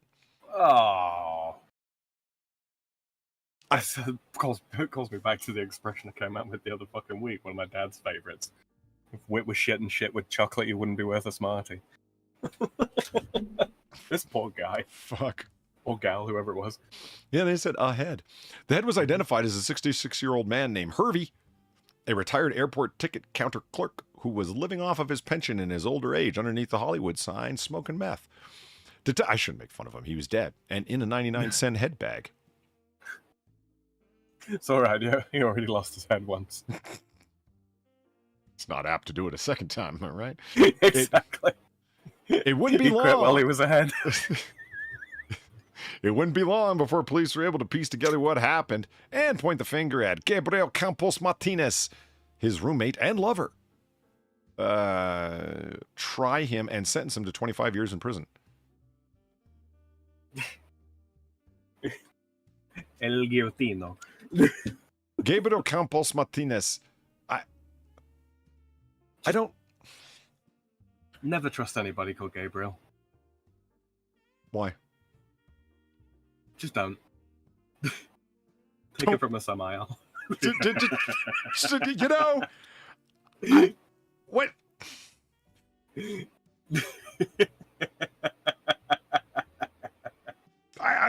Again, another time I wish I was on webcam here, because you just see me looking at the ground, shaking my head, going, Jesus Christ, Sam.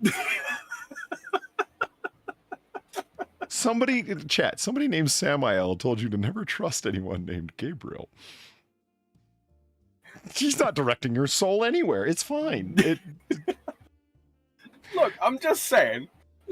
One of us got in a very uncomfortable chair. The other got a flaming sword. Who was really whose favorite?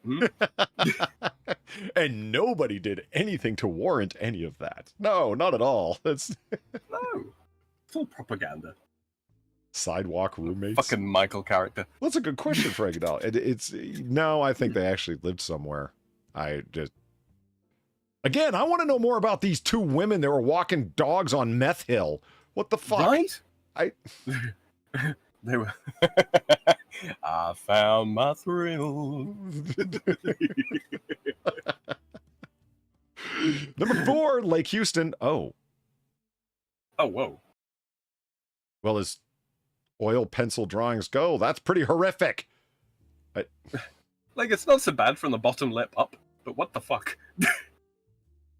You know what I don't understand? Like, sincerely, like, okay, so sketch artists, right? And I'm not an artist, so I'm not. I'm saying I don't understand. Neither. Like, I'm saying I'm not an artist, so you know, maybe there's something that I'm not grasping. But why aren't they starting with a frame? Like, how old was the person? Would you say? Mm-hmm. You know what I mean? And they go, okay, about this old, right? It's like, what color would you say their hair is? How long was it? First of all, you know, and then what would you know? Whatever the fuck, right? Would you say that their eyes were further or closer apart? And you can show them samples or whatever. Get within the general range of, it was a woman. It was a large featured or tiny featured woman. You can get like, no, her nose wasn't particularly large. No, she didn't have particularly large eyes or full lips. Like, do you understand what I mean? You can get into the general frame, and then boom, there's the frame. Because if you were attempt to put a skull behind this oil pencil drawing that they've done, there is no skull that would fit under there. It's not Right, Cro-Magnon. It's where you have to go. There is no face that looks like this. That's why it looks weird.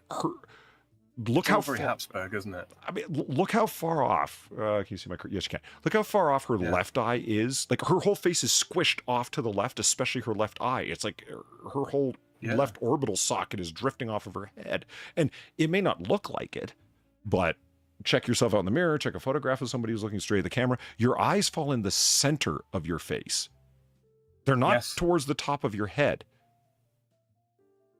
Wow, I mean, they very much like in the fucking video thingy that we looked at earlier. You know, you draw the modeling when it comes to like modeling out the sort of the mannequin model for then drawing a character over the top of. Yeah, the eye line is always across the center of the fucking head blob.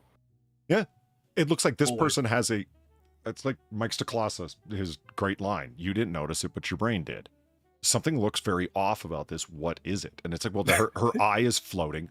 The fact that her forehead is way, way, way too small. And it's like, why? It's trans Ron Perlman. Oh my God, you're right. It's like that horrifying beast on AAA earlier that we saw. That was the newsreader. Holy Christ. Sam, the only thing I could think to call her was a female minotaur. It was. I missed that part. Oh, she was so mean looking. Like, it was like, yeah, like she was gonna like kick out from behind the desk and come after you and have like fucking horse feet, you know? Like, it was. Hooves, Polly. Hooves. Well, I meant legs. Hooves, Polly. Hooves. I meant like all horse legs. I mean, shut up. You know what a minotaur looks like, you fucker. I can't say I've ever seen one, Polly. You've never seen someone's rendering from Greek art what a minotaur looks like in the center of a labyrinth. I've seen renderings of descriptions of minotaurs. I've never seen the real deal. And you thought that I was saying I had? Well, you did ask whether or not I knew what a minotaur looks like. I'm like, no, not really.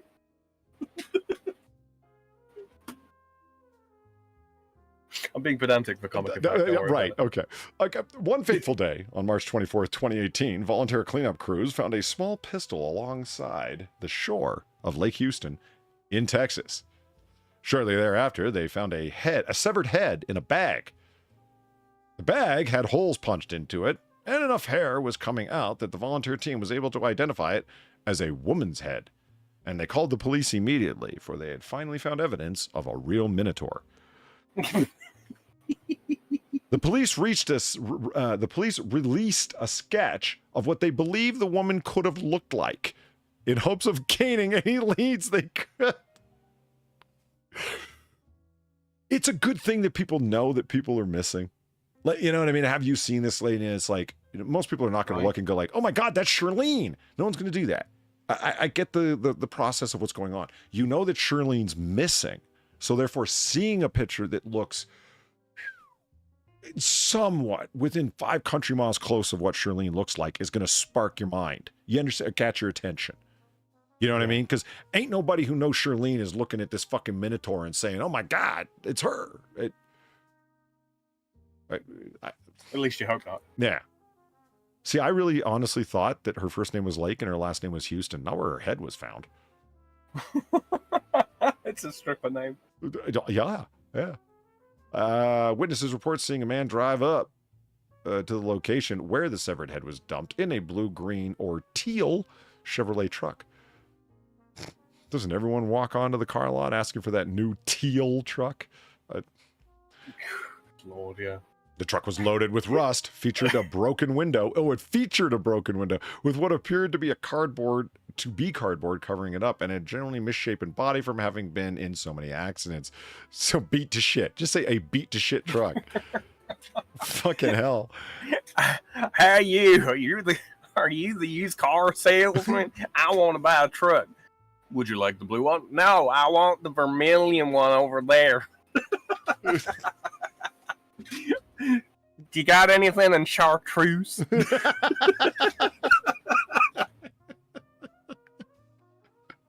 No, but we have this little teal number over here. Buy us beat to shit. Yes. Yes. I'll take it. It's character. The truck was loaded with rust, right? It featured all these awesome things. Police have asked the public to come forward with any information about the man or the truck. Authorities are still looking for any clues. So, yeah, no, nothing. They ain't got shit. Poor Shirlene.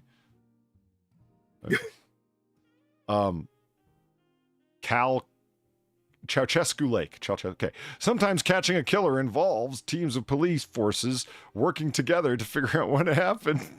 And despite them working together, they still manage to catch killers sometimes. It's in Louisiana, so that was probably Cajun. Calcasieu. Sure. Sometimes this can take years. Jump back almost 1 month prior to our previous entry on March 1st, 2018, and another severed head was discovered by a team of prison inmates doing a cleanup. 240 kilometers from Lake Houston. The head was discovered by Ceausescu Lake in Louisiana. This head was also found in a bag near a lake, and authorities were working closely together to try and bring the perpetrator to justice. At current, there is no known leads and very little information on the two women. They're walking dogs near the Hollywood sign. I know! I gotta get a hold of these people. Fucking plot thread. There's a sneaking suspicion that these two crimes were committed by the same person. It takes crack squads of different law enforcement departments working together around the clock to come to the conclusion that two severed heads found in bags only several kilometers apart around the same lake might be connected. You know what? Those heads. Sweet! Oh no, let me pull that up. I don't set the world on fire. I just wanna start a flame in your heart. Woo! Hell yeah! Oh yeah. Thank you, Unholy Reaper, with $100 and the nuke. That's number 2. And the message is for the new rig. Greatly appreciated, mate. Thank you very much. Thank you very much indeed. That is fantastic. Nuke number 2 of the night. Hell yeah! Mm-hmm. Oh man, things just keep getting better and better. I love it. Oh, they really do. Getting ever closer to Sam's rig. Things are awesome. Patio Furniture just came in. Hello, how are you? Hi, Patsy. Oh yeah, so why are they showing rusty saw with red syrup on it. That's not what blood looks like. Have you guys ever seen blood? Raspberry Coulis. Yeah. Like, seriously, blood does not look anything like that. You go to some theater company and ask them how to make fake blood. They're going to help you out a lot better than this crap. Betty Williams. Well, that doesn't look like a Betty. Whoa, Black Betty. Betty Williams was a 28-year-old woman. Well, we already know she's dead. Was a 28-year-old woman living in the Bronx, New York City on 2010 on a late December evening. At 12:15 a.m., a suitcase was discovered unattended on a street in East Harlem. The passerby who made the discovery noticed that blood was dripping from the suitcase, and upon opening it saw a human leg fall out. At this point, they ran to a nearby restaurant and called 911. The contents of the suitcase, of course, turned out to be a dead body of Betty Williams. I've got to just take exception real quick. Uh-huh. On a late December evening, not even a fucking comma, at 12:15 a.m. That's the fucking morning. Who the fuck wrote this article? Why are they not in a suitcase? No, hey, listen, I'm not a fan of grammar mistakes either, but do we really need to be chopping people up over it? I get your theory. Chop up one or two and the rest will fall in line, but still. Police launched an investigation. What? It's time to spurn list the journalists. Would you open it? A random suitcase left on a sidewalk in Harlem? No. No, I wouldn't. Fuck no. Not at all. Even a little. I got seconded to Bomb Squad once. I still have all my fingers. Police launched an investigation and managed to come upon some surveillance footage taken from a nearby scene where the suitcase was found. They released a creepily eerie video. Creepily eerie? Okay. Of a man dressed in a winter clothing dropping the suitcase off out of frame. The man is believed to be responsible. The man believed to be responsible, rather, career con Hassan Piker, was eventually caught and brought to...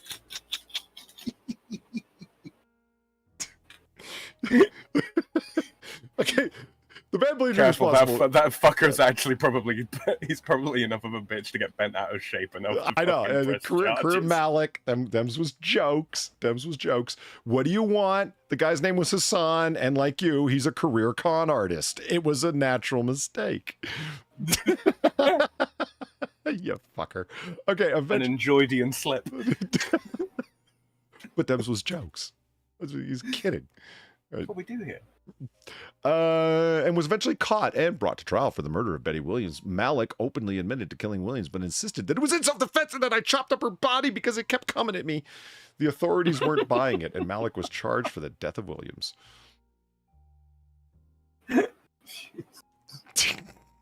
It's hard. I mean, I can understand circumstances where... Okay, let me say that again. I can imagine in a far gone weird set of whatever the fuck that somebody would have to end up, somebody would come to the conclusion, yeah, I'm going to chop up this body, but they actually had killed the person in self-defense. But god damn, man, not likely. Imagine how cornered you'd have to feel that there's no one who's ever going to believe it was self-defense, such that you felt the need to act as if you had committed murder by chopping the person up and disposing of the body on a sidewalk in Harlem. Clearly a classy, clever criminal. Yeah, I mean, it's one of those. I mean, like if you're 2 for 3 on the fucking strike rule or something like that, and you absolutely kind of get, I can kind of see what would drive a person to go that far, but really, like, I'd want to be destroying all the remains, right? Yeah, I do have to say it kind of cuts two ways when you leave a body. Yeah. On a sidewalk in East Harlem. Sam. It's one of two possibilities when you leave It's reciprocate. You're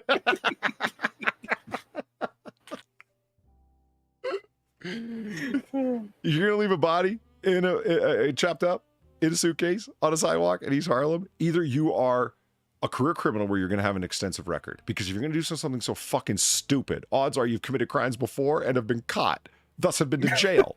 Do you know what I mean? So, yeah, you're probably going to have a really long record. Or the other way, you've never committed a crime before, and thus your complete criminal incompetence is on full display doing something so incredibly stupid.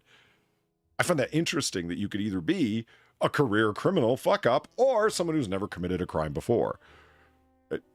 Either way, I can see somebody doing that, the suitcase in Harlem. See, one of the big problems is That sounds like a really bad detective novel. The Suitcase in Harlem. No kidding. I mean, who owns a suitcase in Harlem? Nobody leaves. Monogrammed luggage everywhere, Sam. What are you talking about? Oh, sorry, you were saying? Oh, no. The thing with career criminals that gets me is they're a lot like career gamblers, right?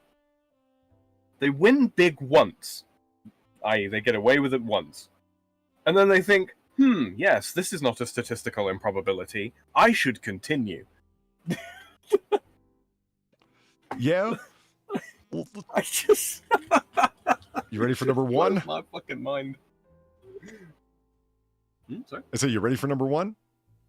Yeah, go for it. The top 10 mobile home massacres. Just gonna open that for later. Just okay. Number one, Jason Daniel Garcia. Oh, that fridge is forlorning, isn't it? Just a little. In early September 2017, in Ontario, California, a man was on his way to work at 6 a.m. Oh, you poor bastard. When he came upon an abandoned refrigerator in the middle of the street. Uh-huh. Okay. The man, thinking nothing of it. There's a refrigerator in the middle of the street where you're driving and you thought nothing of it? Okay. He stopped Well, it's Canada. I mean, come on. California. Oh, California. I do apologize. Ontario. Oh, yeah, Ontario, Oh, yeah, Canada. sorry, Right. Ontario. Yeah, there is a... Yeah. In this case, the main one's up there, Polly. both socialist, I can understand why you made the mistake. Now, the man, thinking nothing of it, stopped to inspect the refrigerator, as you do. I mean, it could be a good refrigerator, right? But he was in for a big surprise upon opening it. Inside was the peaceful-looking corpse of a man named Jason Daniel Garcia. Garcia was from Downey, just southeast of Los Angeles, and was 36 years old. That's sad, honestly. The discovery was quite bizarre. Thanks. It didn't sound bizarre. Glad you told me. Not only because it's not every day you find a refrigerator with a dead body just abandoned in the street, or just a refrigerator in the middle of the street for that matter, but also because Garcia was a spiritual, family man. I don't think Oxford, works there.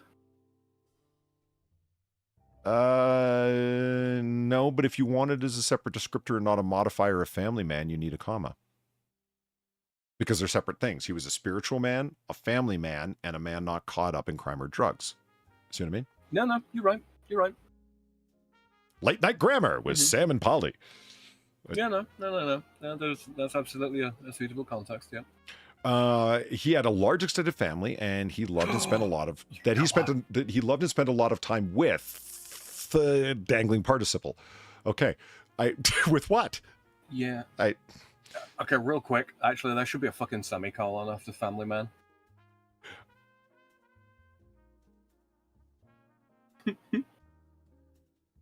Implication of connected. Not as it currently stands. You would have to have he before not if it was a semicolon after family man. Because this cannot stand as a sentence on its own. That's it. That's a fragment. Well, okay, beyond the dangling participle. Let's assume that wasn't there. That's not a... Well, yeah, can we complete the participle? And I reckon it works. No, read it as a standalone sentence. It's a fragment. There's no subject for the predicate. That's entirely predicate. Because he was a spiritual family man. See, it's the he. Well, the he would have to be removed from here. He was not caught up in drugs or crime and had a large extended family that he loved and spent time with. With which he spent a lot of time. Yeah, no, it doesn't work in English. It doesn't. Again, welcome Yeah, to Late no, Night you're right. Grammar with Sam and Polly. Are you bored and can't sleep? Come on in. We'll get you there.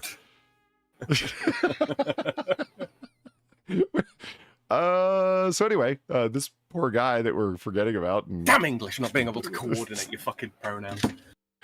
police managed to locate a surveillance video from a local business that showed a light-colored truck dropping the refrigerator off the next street. Police later pulled the truck over and impounded it, but did not make an arrest in the case.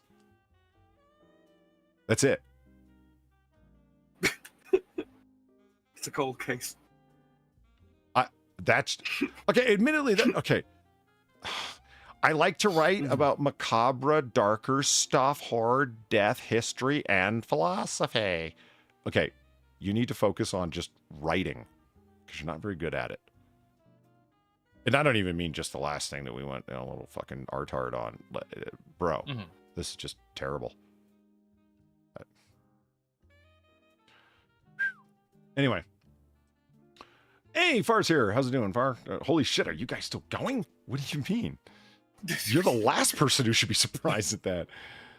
Far, the only reason we stop so early when you're on is because you're on, and you got things to do. Yeah. I mean, a life? What is that? Far, did you hear we have Gonzo news? We do? Yeah. What? He was captured by a tranny. Oh, yeah. But I didn't take that seriously. Sorry, a transgender individual. I forget that can be used as a slur. Yeah, supposedly Gonzo was captured by a transgender American attempting to cross the border and is now in custody. Mm-hmm. Trying to cross the border into Hungary. Mm-hmm. Apparently it was on Ukrainian state TV. We thought you should know. I want to believe it. I really, really want to believe it. That's what causes me to disbelieve. Does that make sense? Like it's too good to be true. It's not possible that Gonzo actually went out that way. He was captured by a transgender American trying to play Jason Bourne out in the bush. I mean,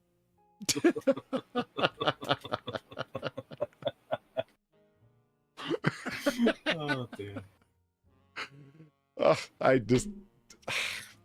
I'm going to wait with bated breath and continue to look into it to see if, we can find out the truth there. I will be so delighted. Uh-huh. I will be so delighted. I want to believe. I hear you. This will be the second time, to my knowledge, that Gonzo's been trapped. Damn, Sam. Damn. What? What? Eve did it first! Eve is not a trap, brother. That's cold, man. That's our friend. No, but, he kind of trapped himself. He trapped himself. Right. Well, the only thing that could make So that... it still applies. He has been trapped. For all we know... Whether he was... Like, let's make it more fun. Let's script this, right?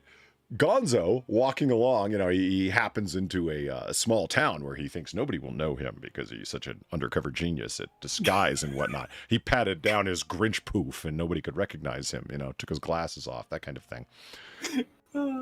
And approaches a woman to flirt with her, gain her trust and affections in quick order because he is such a slick ladies man, as he's been dispensing advice to young men for years on how to attract women.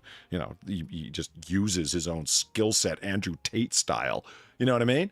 And walks up to some 6'5" butch lady with a beard, easily able to discern men from women. As again. Laying out his ability to do that for years online. I prefer to think of it as like, this is trans woman, as you described, 6'5", great beard, all that kind of thing, long hair, long flowing mane of hair, stood there smoking and tied up fatigues. That's been done like Britney Spears fucking. You remember the schoolgirl outfit she wore, where it was tied up in the front there, like that, just leaning up against the wall, smoking nonchalantly. Hey, darling, you come here often. Yeah, and he's looking to take advantage of her, so he's got a place to hole up for a while. You know what I mean? Couch surf for a little while, off the radar, because no one's gonna, because no one's gonna know that he's there, and she can like pay his way. And since he is such a stately man, and just what an incredible catch, and lucky that this lady, and instead gets headlocked and held to the ground, and I know you gonzo anywhere, and noogies him to reveal his Grinch poof. I just. Subsequently drags him out of the fucking restaurant by this aforementioned Grinch poof, just throws him in the trunk and drives him to a local police station. That's my hope.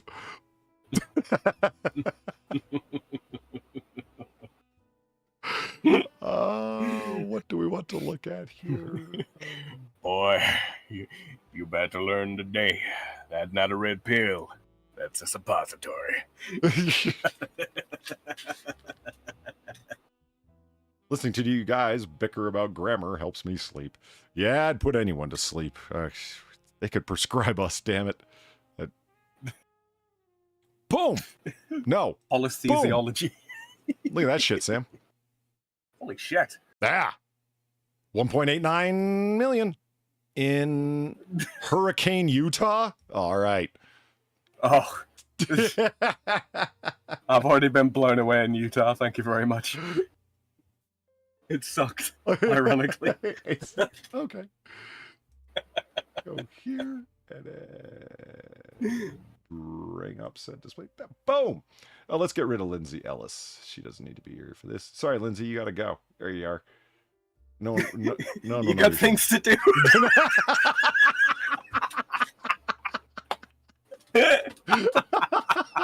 Oh, the gift that keeps on giving. I'd feel. Somebody asked me that actually the other day. Don't you feel bad making fun of that guy because he's been? If he didn't do it to himself, yes. If he was just the victim of state power somehow, then yeah, you're damn right. I would feel bad for him. I don't care any kind of history that we would have had. I wouldn't have even brought up anything that I had ever even known the guy. I'd say this is bullshit. But 100% of this is him. This is the fucking This is Sideshow Bob walking around on the Simpsons lawn, stepping into rake after rake after rake. That's him. Okay, now.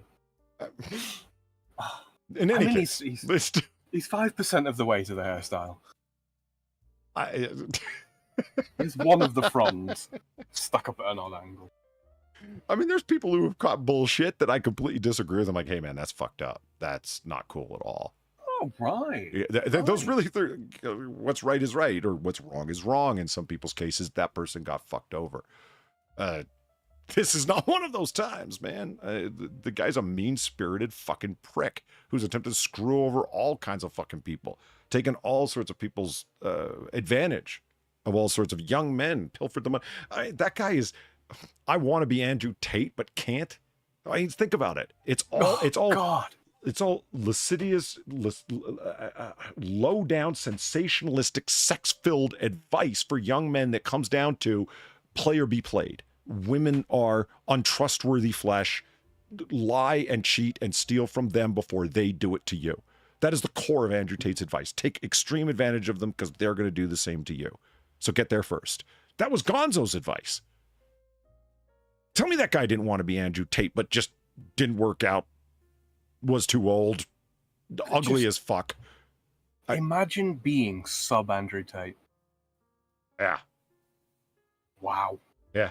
Well, no, I mean, I hear you. I've never felt bad about making fun of Gonzo. I hear you because you were there from day one of it happening. You know what I mean? Like my exchange with him, and before then, right? We all knew who he was from the Sargon New days. Attempting, Jesus Christ, trying to drag Carl Benjamin into his bullshit to make it sound like he was the victim of a giant internet conspiracy to fuck him over, as if he's that important. Wow, how much does that sound like his current exploits? Right? Zelensky's trying to bring me down, man. As if Zelensky knows who you are. It's his security forces who have already arrested and muzzled everybody else that they've managed to reach you. Fucking Zelensky comes out in full purple body paint. I don't even know who you are. Okay, so anyway, the inhabitable UFO. I would, these doors with the little turny dealy things. What would they see? I wish I knew somebody from the Navy that could be brief. Too bad. All right, so the. Oh, well, see, this is the thing. After their first mission, Polly, they've all been debriefed. I knew there was a gay joke in there somewhere. I just couldn't find it. Well done, Sam. Actually, Skeptalk is a Navy man. He's a sailor. I should. What are those called? Breech doors, bulkhead doors, sealant doors. My point is, I want one. I have no purpose for them. I'm not trying to stop flooding in my home. I don't live in an area prone to flooding, but I want one of them doors. Let me tell you something. I mean, they're very difficult to kick in. Yes, and when you're having an argument with a woman, you could slam a hollow wooden door in your home all you want. It won't have the same effect as slamming one of those things closed to a satisfying clang and then spinning that fucking knob in the middle. You want to feel like you ended a conversation? Get one of them. Yeah, the only problem with doors like that is that they're really, really fucking heavy, so you get your fingers stuck in there, you're going to lose them. And there's more. A pressure door and bulkhead door would also be acceptable. Nice. Bulkhead door? I completely guessed off of Star Trek. Well, it is a ship. Hey, Shadowclaw. Oh, hey, how's it going? Ooh, you guys are on. It's still on. Bar's already judged us accordingly. All right, so we're looking at a $1.9 million home in Hurricane, Utah. My God, let's take a look. Oh, God. It's got oh shit. Okay, so I'm gonna have to make this smaller than full screen for you guys, just so you can. You're gonna want to see this whole thing. I mean, it's totally tubular. Before we get into it, Valine is the one who sent me this. Thank you very much, Valine. This is. It takes a little bit more effort than people would think to find interesting homes on Zillow. Sure, you can find the buck fucking crazy ones, but you want ones that look, in my opinion, the most interesting ones are the outside is the 25% that's normal, and you go inside, and it's decorative schizophrenia. Those are the best ones. But this, I'm just anxious to find out what's going on here. Is this a children's play home? Because I got a Space Invaders over here, an original cabinet Space Invaders. Oh, that is pretty cool. Wait, it says 40th. That's probably like a 40th anniversary re-edition. It's probably not original. That's fine. It's still a cool cabinet Space Invaders, which is kind of awesome. Yeah, Freedom Frog. It's a modern classic. That's Sam. It is. And if you haven't, wait a minute, this isn't you. This is just, if you watch Sam's channel, this is just what will come up afterwards. Weightless positive meditation for reasons. And then, oh yeah, the 111 hertz spiritual cleanse that Sam is also into from Inner Lotus Music. Thank you, guys. There we are. Could be worse. It could be Nightcore. Listen, Far's not here. We don't have to put up with her favorite music ever. Okay? Anytime she's on, as soon as she's back, it's going to be Nightcore wall to wall. There's a link to Sam's channel. If you haven't subscribed already, you should do so. Oh, yeah, thank you. Because Sam, under the moniker of the Freedom Frog, is going to be posting material and whatnot, and he's got his first intro video up there, so by all means, subscribe. And like and follow. And thanks to you. Please do. And thanks to you guys, very, very generous donations and such. Just shy of halfway to the goal, which actually means that I'm just shy of 3/4 of the way because I am putting half towards it myself. Subbed and sad I didn't get a direct link beforehand. That's not a direct link. I just copied it from the search bar. Like right now. Oh, yeah, that's to the video, yeah. Yeah, sorry, Far. I literally finalized everything like 15 minutes before we started streaming. Yeah, if it makes you feel any better, Far, I subbed when I brought it up on screen to show the bar. So, there you go. And I believe we were looking at I've been rushing and pushing for it all week, trying to get everything done so that I've actually got something to show you guys and go, yeah, here's my stuff and here's where it'll be and all that kind of fucking thing. And I managed to get everything finalized before the show started. Cool. And Shadowclaw already did sub. Ooh, good man. Good man. Thank you very much. Okay, so we got subject 5 of 7 and 7 of 7. Can only assume 6 of 7 is in a sewer. Area 51. Fort Meade, perhaps. Or stuck backwards down the chute.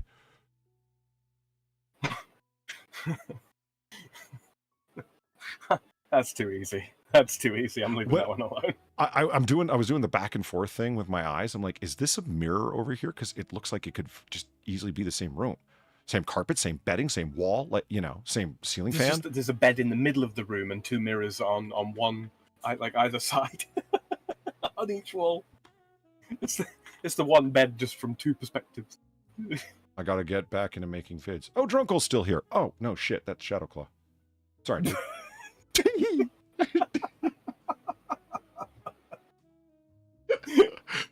We should, okay, yeah, I just did. I can't laugh, I owe him $2.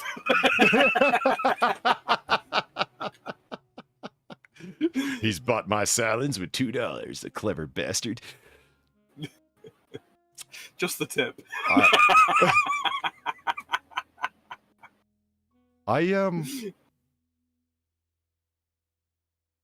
Is this a good gaming station? I mean, I'm not a gamer, but this does not look like a good gaming station. Am I wrong? I mean,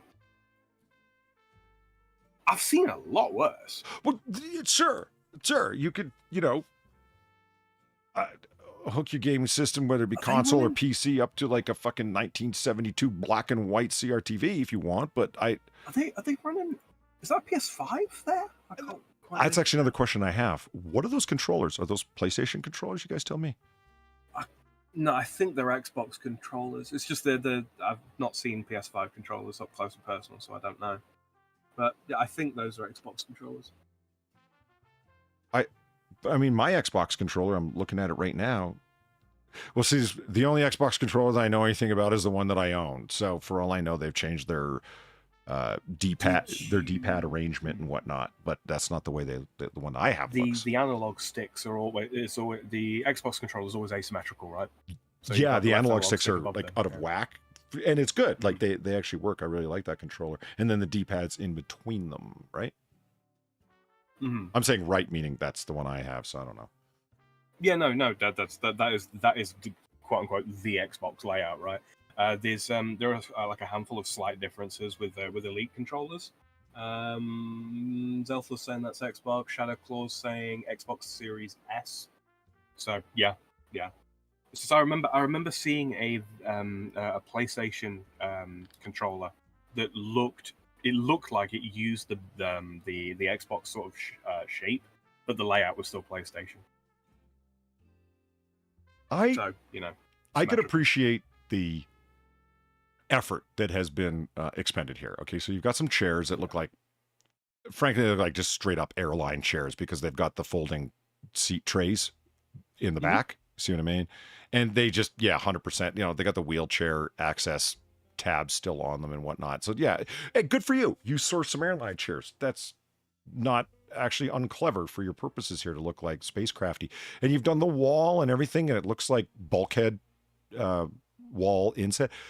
Why would you tape up a bunch of, 11.5 by 17 poster papers of the Earth like this? I mean, I know that seems like small potatoes. It's just, but the sheer amount of work you've gone into other than that, why would you cheap the fuck out at the very end? I kind of feel like you'd be better off having like the screens inset into the fucking wall, right? Well, like floating TVs. Yeah.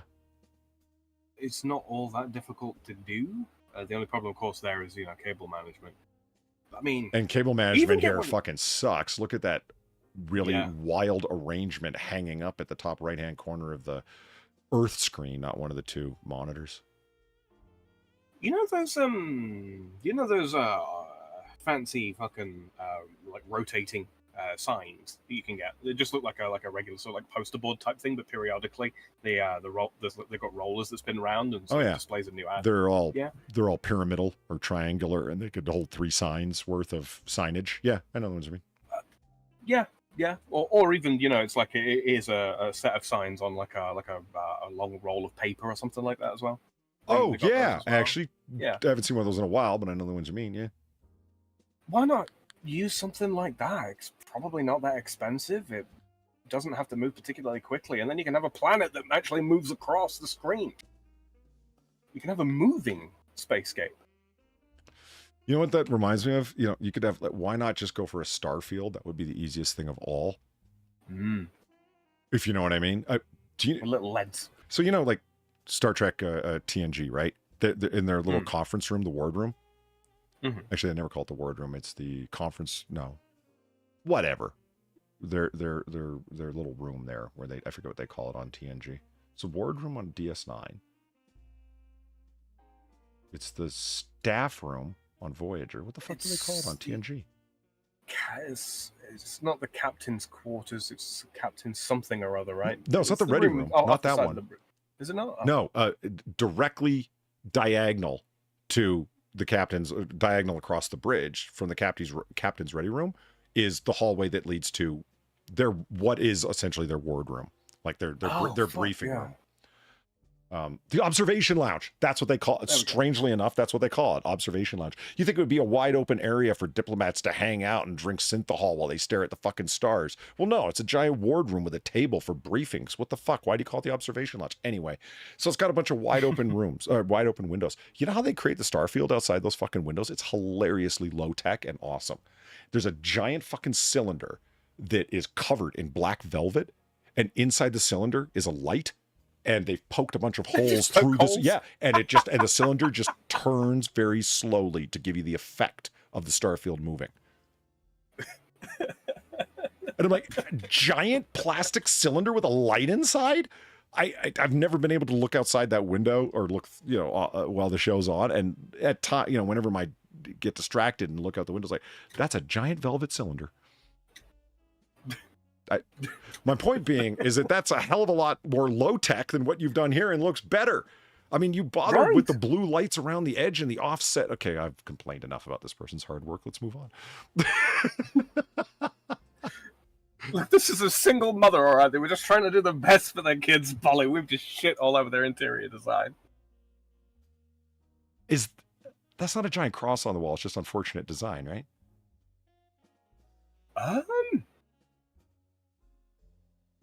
I'm not sure now. Hey, Costin, how's it going? My favorite otter hater. Hey. Is that a Texaco symbol on the fucking bedspread? No, my God, no. That's the old Air Force symbol, Sam. For Christ's sake. Giant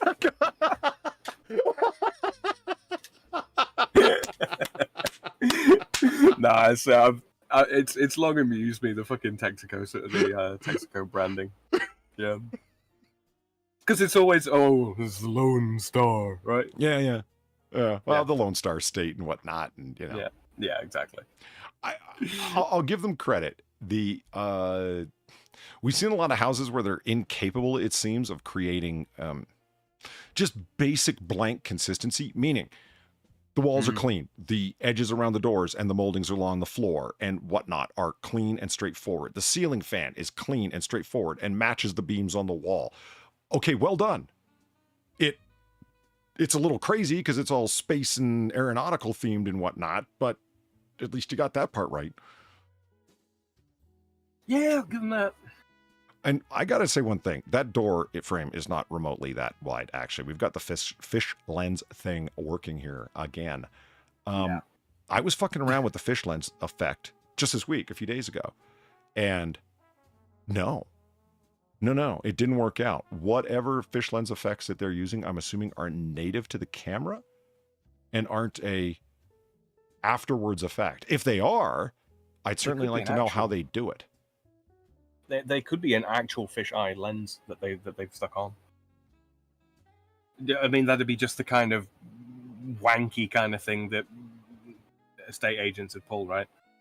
Oh, I'm not just an estate agent, I'm a photographer. Look at my lens collection. Hey, Camel, you have a favorite otter hater? I now have a distinction to aspire to. No one's been hating on me as long as you, though, hey, Camel. So, I may have, I may have ones that are favorite, but no one's been fucking around as long as you, except for BG, who's just BG's in their own category. It's just... Don't get too spicy, Camel. We'll have to file for an injunction. How you doing, bud? Good to see you. Sam, Far says this fucking heart. Yeah, what does Far say? Because I can't see from the stupid emoji thing. Has that come back for you? Yeah, it has. I'll sit down with you after this. Just Epic Privacy Browser is so secure and so private, it breaks everything. And every kind of code change you try and make, the browser is set up to default to 0 every time you close and reopen it, for the purposes of any changes that have been made without your permission, that happen in a tiny way, because every webmaster's figured out 1,000 ways to fuck with your browser, right? So the browser I use for internet browsing for Noir Bar content, I go like all over the fucking internet, and it would be cookie death. Do you know what I mean? To whatever browser you're going to do that for, like, write it off for everything else. For the love of God, don't ever sign into your bank account from that browser. You know what I mean? Rename it your diabetes browser. It's eaten one too many cookies. Yeah. And Tiller the Mad, good night all. Good night, Tiller. I wonder if that's good night, y'all, like I just showed up, or good night, y'all, I'm out. We may never know. Yeah, we live in weird hours where these things are possible. Okay, so what did Far say? I kind of like the bedspread. Okay. She likes the bedspread. I do too. It's got that weird sort of like tarnished effect. I was about to say, at a quick glance, you might think that it's filthy. No, it's distressed. On purpose.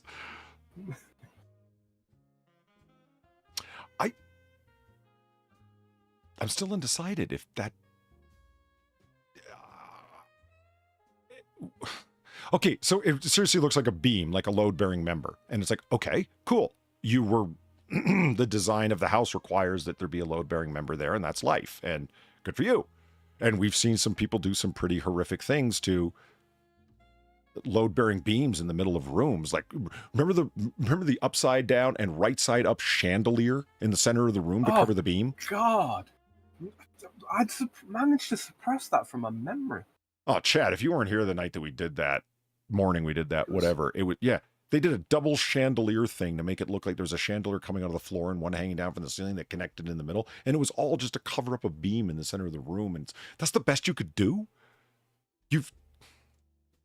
I had to drink the good bourbon to get rid of that. So I'm just wondering, is that beam that's running lengthwise with the wall, that needs to be there as a support beam as well, and that's why this support... Can you see my cursor? Yeah. I think it's just a strap. Yeah, and this strap across the middle is to hold up this beam along the way. And so anyway, the whole thing is all support. That's all that's going on. But it sure looks like you decided to put a cross up on your wall, man. I mean, maybe it was an aesthetic choice after the fact. It needs bedside tables. It is a little too minimalist. I agree, Far. They're, something. I will give them credit. If these beams are just there, you found a light fixture that is really simple, really straightforward, and absolutely matches. Yeah. I am curious. Tell me about the chair. Yeah. The inset of the closet, I guess that is supposed to be a hanging clothes hanger rod across the center. Yeah, it's like a floating dresser type thing, yeah.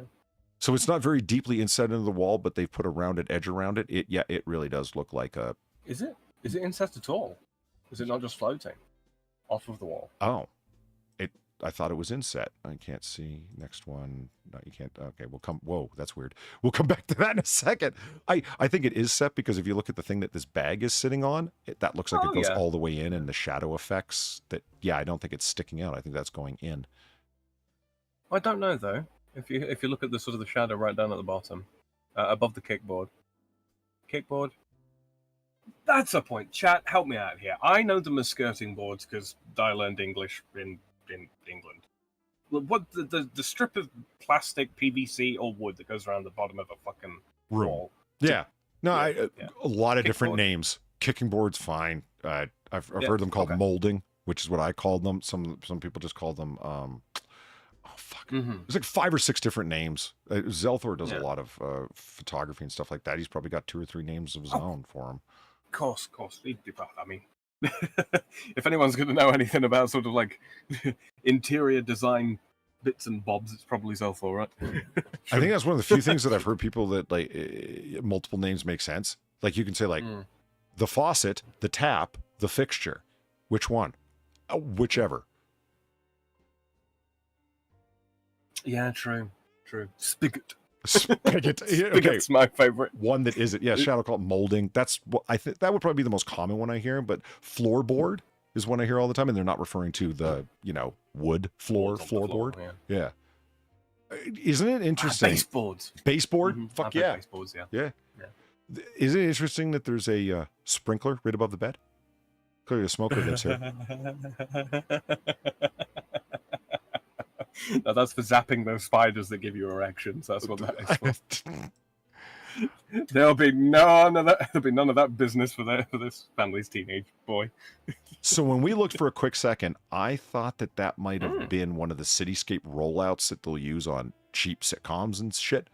That what you're looking at outside your window isn't really a city. If they were to tear down that, if you've ever seen Big Bang Theory, that cityscape or townscape that's outside that window is so terribly obviously fake for a multi-million-dollar show where they're paying the actors or paid the actors several $1 million an episode. You think you could afford a better background picture? Look at Late Night with James Corden, same one that they fucking borrowed from like 1990s fucking Larry King, was it? I think. And it's not that they're not clever devices for cinema magic, right? The matte paintings there, the matte rollouts, they're printed on semi-translucent plastic, so you can shine a light from behind them, so you don't have to shine it in front, and it gives you the light comes through. The dark things, obviously, it's more opaque, and the light is stopped, and it gives you this really cool effect. Matte paintings in old school movies where they actually bothered to care about practical effects, they would paint on glass. One of the things that still impresses me about Empire Strikes Back is when Luke is having his lightsaber fight with Darth Vader on Cloud City Bespin, and Luke gets knocked off the edge of the catwalk, and he's dangling about to fall, and he crawls back up. Yeah, that entire background is just a matte painting on glass that's lit, and it looks so fucking real. Really? Yeah. I'm flashing back to it now in my mind. Yeah. If Mark Hamill hanging there were, right? I'm sorry. You just believe it, don't you? Yeah, you don't.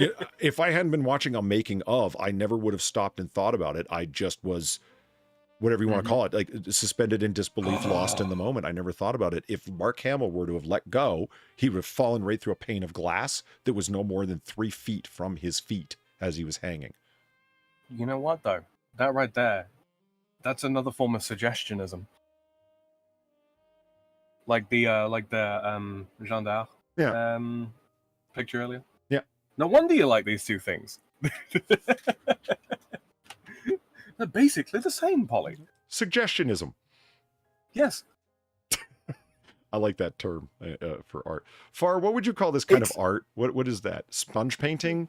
What I was saying I wanted to ask you earlier, and I totally forgot. It looks like the kind of painting that somebody does with the corners of a sponge or what have you. I know it was done digitally, or I assume that it was, but I'd like to know what kind of art that is, because it's fucking sweet. Anyway.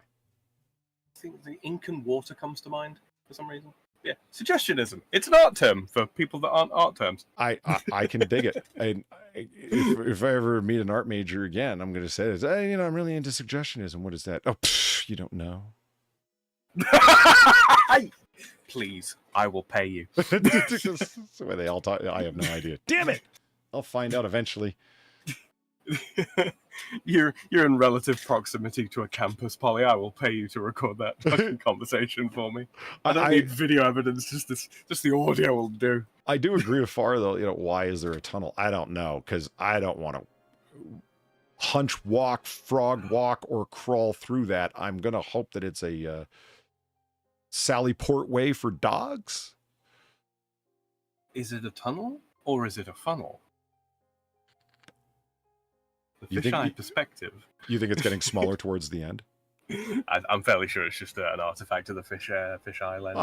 I think so, yeah.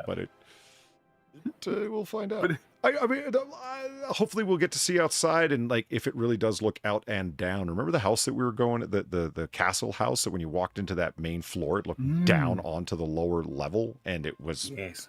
yeah. That's what it looks like we're looking at here. You walk in on that stone floor in that other place and look down. It's like, holy fuck, it's huge down there. Cryopod. This seems like some Vault Tech bullshit to me. The Fallout stuff. The Oh, underground okay. vaults. Okay. Yeah. Mhm. You know, Villeen's favorite stuff. And there's another sprinkler head.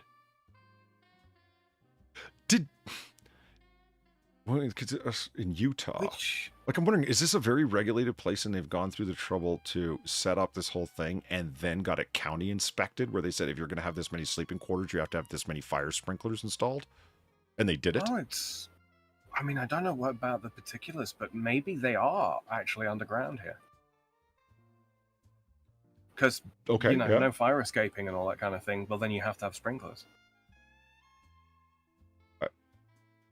And if they couldn't Fair run enough. piping Yeah, through the ceiling. I have Although it's weird. the bed as a cryopod. Yeah, absolutely. Far what I was thinking of this. It's like, if Omegon had millions of dollars, I really think he would construct the ISO cubes, and I imagine they would look a lot like this. Yeah. Actually, yeah. Liquid plutonium, elonium, elodium. Yeah. The fuck is elodium? No. Not ringing any bells. It's a cousin material to unobtainium? Can you imagine the inspectors coming through? What's in here? Nothing. It's plastic. Where do these tubes go? Nowhere. They stop at the wall. Do you not understand fantasy?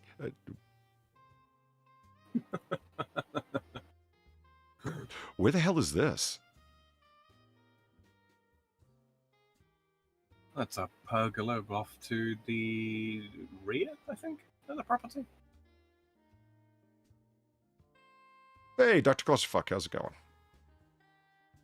I mean, yeah, out in the rear, but there were no shots outside the house. You remember the first shot, right? It was Right, it was right. already in the saucer craft area. Mhm. Sam, what the hell are the point of these fucking rows? Are you supposed to have ivy and plants growing across these or what? Because if you don't, I am baffled by rafters with nothing. Kind of, yeah. I mean, you can also have what would you call it? Not a tarpaulin. Like a big thick canvas sheet that you can pin to one end, and then you can drag it over the top when it's especially sunny or to keep rain off or what have you. I guess, but I always see them wide the fuck open. That there's not a roller structure at one end or a corrugated something for the winter time over it or whatever the fuck. I always just see the beams and they're left open and that's that and they're done. And I'm like, why the fuck would you have rafters and nothing? I don't understand. Yeah, I mean, I've got one myself, but yeah, I've got grapes growing over mine. So you go. I can understand plants and whatnot. And if it's in the off season and everything's dead, as it looks from the tree out back there, it looks like it's, well, it is Utah. It's kind of always the dead season, isn't it? True that. All right. There's about 3 weeks of life each year. Gamer Valine, at newer places, you need sprinklers, Poly. Plus, this was a vacation rental property that was professionally managed, not an Airbnb. Okay. That would explain why I was looking at the bottom, 8 beds and 8 baths, and I was like, holy fuck, this place is suited the fuck out. But Valine just explained as to why. Yeah. Oh. Is that part of the same thing? Unit? Or is this attached? That's a good question, isn't it? Is that like next door neighbors or something? No. Man, I would be putting up something opaque there so fucking fast to make your head spin if that was the gotcha. neighbors. I don't want to see. I don't want them to see the filth I'm associated. I mean, the couch is turned that way. What is this? People watching on a whole new level? Well, Mormons, right? This is where I keep my other wife. Um, Wow. What? No, I get it. The prophet said so, etc. Yeah.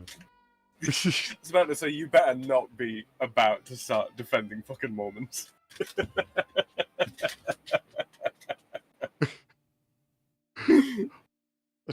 All right. Moving along. Moving along. There we go. Oh. I don't hate that. Okay, I don't hate it either, but that's because I don't understand it. It's a Minecraft staircase made out of crates. Actually? That's what the little... Yeah, I think so. Look, if you look where the net is and how it's stretched out, it's designed to catch people, I think. Well, that would explain the lawyerisms and the exit sign, because it's a rental property, so it's, you know, a lawyer has been through here. Well, you better put a net there. Oh, look! The blue tube thing, the slide.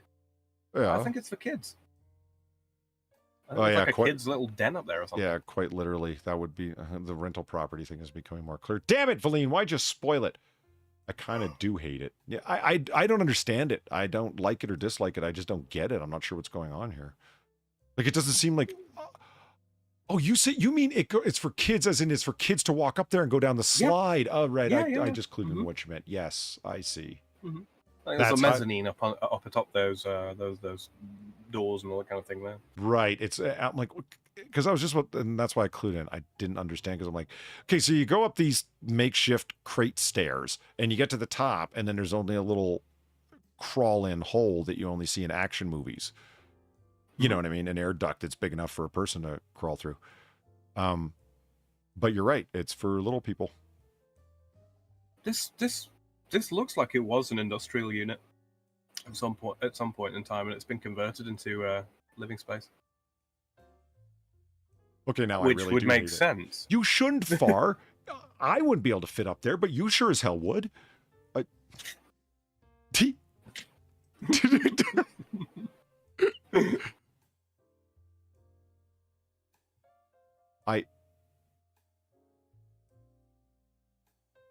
Is there another bed that like slides out or something? Where do those stairs go? To the top bed? To infinity and beyond. No, no. See, now I'm wondering about I had the dream of the clanging bulkhead door, right? But that thing looks like it's wood. And I wouldn't be able to look at the gap with the floor. Like, that ruins the entire dream. The point is to slam it in a woman's face and turn that thing closed. This wouldn't fulfill that dream at all. I've had just about enough of you. Get off of my bridge. Oh, right. Yep. But it would be more like, the ultimate. And what's furthermore is that you did clang. And you hear nary a word after that, because her shrill nags can't penetrate solid steel. It's just... And then you spin that thing with a smug satisfaction. And frankly, a few things can. Jokes aside, being a Star Trek nerd, as you may or may not have heard, the cabin beds, I guess I'm going to call them, where they are really much inset into the wall, and right above your head is the little light that you lean up and click on. Fuck, I'd love to have a room like that if I had, Musk money, Elon Musk money. Wait, you want to have cramped crew quarters? Fuck, say that 5 times fast. Cramped crew quarters, cramped crew quarters, cramped crew quarters, cramped crew quarters, cramped crew quarters. And I've been drinking. Which explains why you fucked it up so badly. But it may have sounded a little muddled to you, but I assure you, sir, it was perfectly audible. Not cramped. Do you mean the whole area, or the sleeping space, or both? Yeah, it's a little bit squished. All of it. Yeah, there's a lot going on, There is, and it's meant for I mean, this is for parents. Like, get in there and use your imaginations. Clang, spin it with smug satisfaction. I just See, the one problem with your steel door idea is like it's all well and good until you're dating like one of those lady engineers, and they get crafty with the TIG set after you've locked the door. Do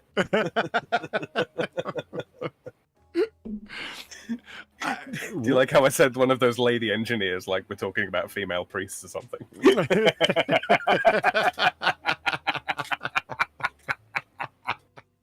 That's a little inside baseball, but you know. Well, I got to admit, like I was sitting there thinking, it's like, how far would I really want it to be inside my like USS Defiant quarters, for example, right? Not very. I'm not, because they're pretty dressed down when you look at the inside of any starship quarters. The things that are the most spacey of all are the shape of the window and the star field beyond. That's it. Everything else is just decorated in a particular way, if you know what I mean. The only thing that's not are, some of the things I wouldn't want. For some reason, they always have the foil sheets because it's the future. So they've got like sparkly, shiny, metallic sheets. That's like, come on, man. Humans will never want sparkly sheets unless they're on a fucking survival mission and they need their fucking bed clothing to be able to pack up the size of a wet nap. Right. Now, I've got one of those in my fucking first aid kit in the trunk of my car, as well as in my fucking bug out bag. But again, that's a space thing. You know what I mean? Not space like stars, but space like area, volume.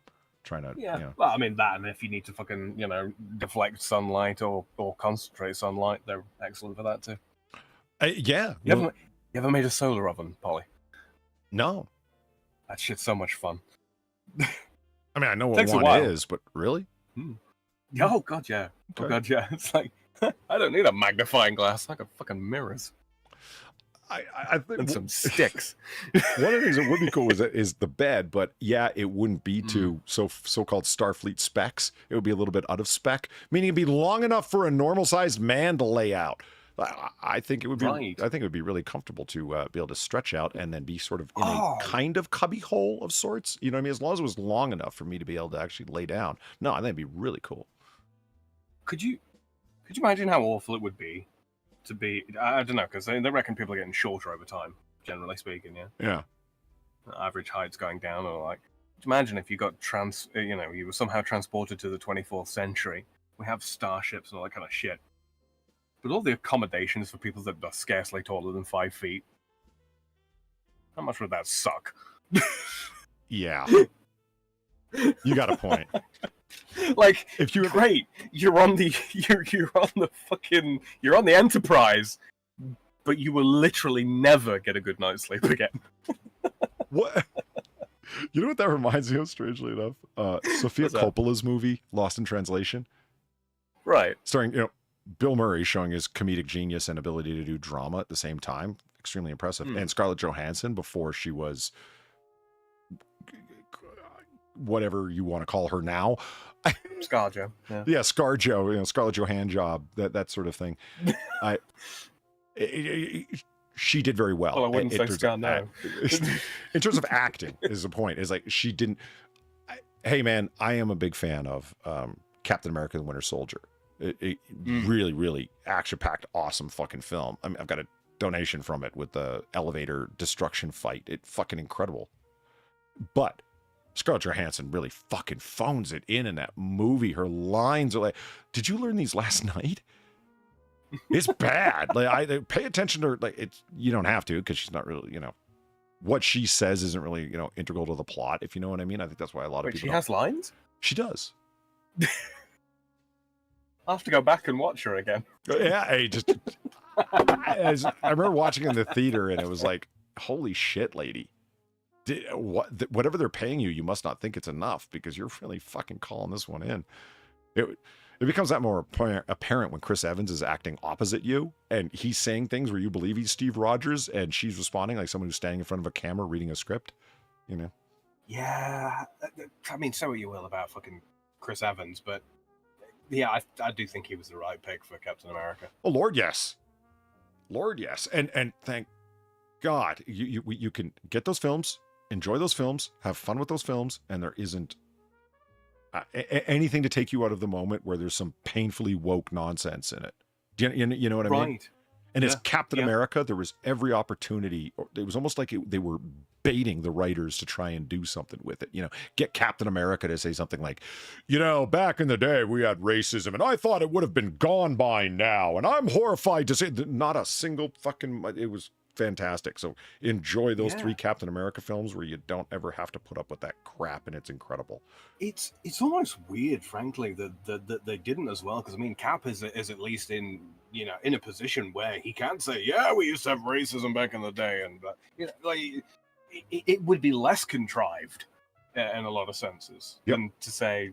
That's what I mean. It's almost like it was bait. It's a guy who was frozen during World War II and wakes up today. It's almost weird that they didn't, but yet they didn't. And Chris Evans is a fucking woke retard.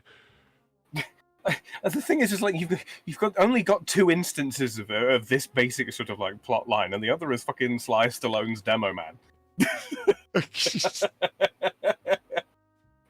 And if you think about it, it was really fucking kind of cool that they cast him at all to play Steve Rogers, and I think he does a fucking excellent job. Fucking outstanding job. And ladies love him, so it's a huge fucking win in casting across the board. You know what I mean? But what are the odds that you would hire another actor who had already played a superhero in a Marvel movie that was not part of your franchise? Because he played Johnny Storm in the Fantastic Four films. Oh, fuck, I forgot about that. As did everybody else. But yeah. I think those movies are hated on unnecessarily. You want to see a bad Fantastic Four film, watch Fantastic Four Fastic, whatever. The way they spelt it with the 4 in the middle, and it makes no sense. Oh yeah, 4 spastics. Yeah. And maybe Chris Evans wanted to do a good job when he got hired on with the MCU, considering that they made his character black after he left. Well, I mean, Nick Fury, but Nick Fury, in all credibility, was black in the comics before he was black on screen. Was he? I thought it was the other way around. No, I thought he was white and then was made black. Well, in the comics, am I gaslighting you? It matters to me. You tell me. No, did they draw the character to look like Samuel L. Jackson? Or they hire on Samuel L. Jackson because he looked uncannily like the character? That could be lying. I genuinely don't know. I don't know the history. Let me make it even worse. The Ultimates universe doesn't count. But damn it, I like my bad guy Reed Richards. Wait, was that Ultimates universe? Which bitches? It was, wasn't it? Reed Richards is the doesn't become like Mastermind or some bullshit in the Ultimate Universe. I'm sorry. I'm just thinking it through. No, not. Yeah. Okay, I never read deep into Ultimates. Maybe he did, but in Ultimates 3, like the complete collection, Ultimates 3, no, Magneto ends up shifting the world's poles, so there's giant environmental disasters around the world. And death, and every one of the Fantastic Four is killed but him, and he's one of the guys who describes what. So at that point, he's not Mastermind yet. So maybe after that, but I thought that was the end of Ultimates. In any case, I could be confusing the timelines. Hey, we're doing comic book nerdery. This is a new one. In the middle of a Zillow thing. Why? I don't know. Maker, not Mastermind. Oh.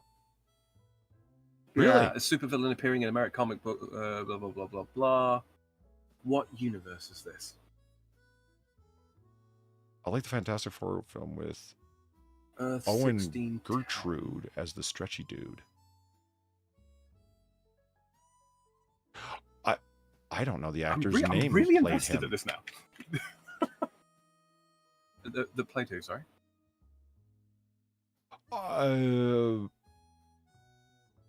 Owen Gertrude. Garfood. I don't know the actor's name who played Reed Richards in the Jessica Alba, Chris Evans, Fantastic Four films, the 2 ones. Fantastic Four and Fantastic Four Rise of the Silver Surfer. I don't know the actor's name. He's in a bunch of stuff, isn't he? Or has been in a bunch of stuff over the years. Yep. Ian Grufford. He played Horatio Hornblower? You're fucking kidding me. Mm-hmm. When? I've seen a lot of long Horatio time Hornblower shit ago that I've when really I- liked. Really? In a galaxy far, far away. Fuck off. It doesn't even make sense. What? I'm telling you. Hornblower takes place in the same continuity as Star Wars. What? I refuse to elaborate further.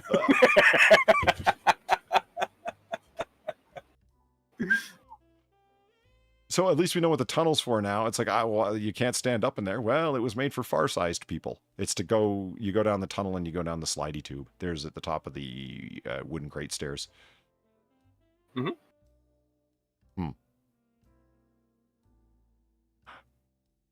Okay, why is there a giant cow on top of the bedroom? Oh, alien abduction! Where they got the saucer that flies over the top of the fucking field and abducts one of the cows, and that's one of the first things they probe. Is it alien abduction? Well, they don't probe cows. They cows are always vivisected, aren't they? Oh, I don't know. It's been a long time since I watched those movies. Huh. Is it alien abduction where they take the cow? Oh, that's Oh, the name but of they the just movie. ran I thought you were just talking about alien Yeah. abduction stories. I don't know. I've never seen a movie called Alien Abduction. It might have just been. It might have been a reference to an earlier movie. You know, I'm not sure. Because the cow jumped over the moon far? Far. Far. You know what? I need to go get a cup of coffee. So you come on and you do the bad jokes for a while.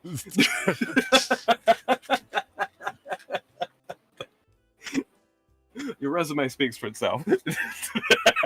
That would appear to be a regular-sized cow. That's not the point, Mort. The point is there's a cow over the bedroom, okay? It's weird.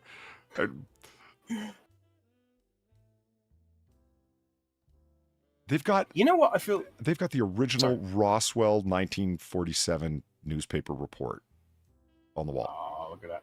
Yeah. Is that a full-on broadsheet, or have they blown up a smaller thingy? I believe that is blown up because otherwise it would fold in half if it was that big. Oh, yeah, and because the headline goes straight across the top. Yes, they would have had to have blown it up. Because you're not gonna unfold it down the center to read the complete headline across, right? So it must have been blown up. Where it actually the full-size newspaper, this is probably the fold at the bottom of the frame, like the you know what I mean.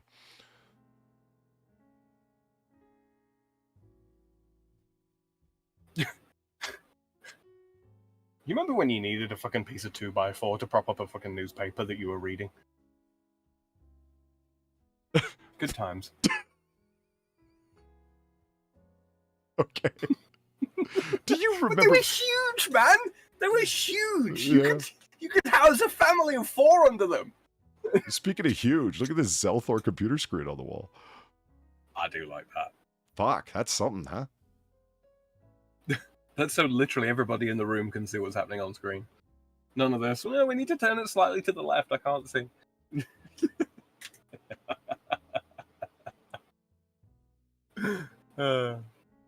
My cow theory is great. That's not a theory, Far. It's a reference to a fucking nursery rhyme. That's...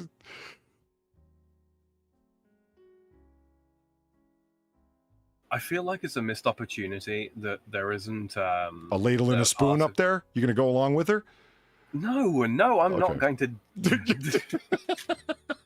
But the UFO that they've got right there, right? Why is there not a serving hatch and a bar?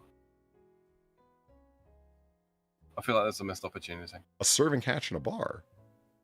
Yeah. So imagine not on the side that we can currently see, but on the other side of the UFO thingy.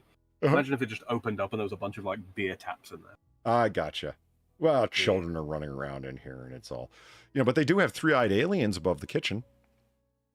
One of us. I'm not. Hangar 18. Very nice. Any Metallica fans? Hanger? I barely know her. Wait, is it Metallica? No, Metallica didn't do Hangar 18. Who was that? What heavy metal band did that? A song called Hangar 18. Oh. That's about weird shit at Area 51 and whatnot. Megadeth. Megadeth, is it? Yeah. Well, I knew it at all. You got to give me credit for the lore. No, I do. That being said, I remember you having a lengthy conversation with Kefkas about Megadeth. Yeah, but I only know anything about Megadeth from having watched Razor Fists, his Metal Mythos, but not that Hangar 18. I just remember somebody back in the day talking about that. You know, that such and such a metal band did a song called Hangar 18 that was all about this. And then they went into stories. Did you know Megadeth or Metallica did a song called One that's really, yeah, I've seen the video. Right. Lost my arm, follow my hands, doctor can't hear me. Yeah, I know. Your face got blown off and you can't talk. It's a nightmare. That's great. Why did you sound more like Batman than fucking James Hetfield? What are you trying to get me, Joker? Kill you? I'm not trying to kill you. You complete me. I openly admit that my heavy metal voice is pretty shit. It's fine. It was on point, man. It was good. Oh, have you seen Bat Metal, Polly? No, but I did just this week see Bollywood Batman. Not exactly what you're referring to, but it came to mind anyway. It's not related at all. Why, one would almost think that you just ADHD'd your way there and are proving Farr's point moment by moment. Quick, Robin, to the Batmobile! Bang-a-ling-a-bang-a-dang! You, Sam? You joke. That's more or less what happened, okay? It wasn't like Robin to the Batmobile, but it was like crime had been committed. And like, you know, it was Commissioner Gordon or, you know, Commissioner Interpretat. Gordon Dunning. Yeah. We need a hero. And then all of a sudden, you know, Batman is there in his suit. And then, of course, he jumps down into the giant choreographed dance scene. And it looked like the inspiration for it is obvious. It's Bat Dance, like Prince's video for Bat Dance from 89 Batman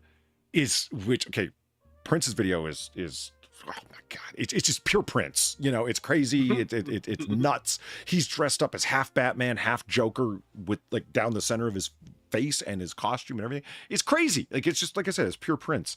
But that's what that Bollywood video is. It looks like somebody just watched the Bat Dance video and did it Bollywood style with a whole bunch of extra dancers.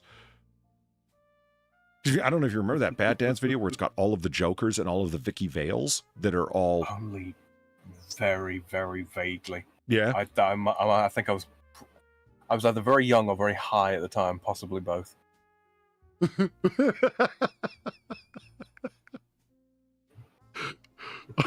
I'm James Hetfield. Yeah, And James Hetfield. Was that... Why are you trying to kill me, Lars?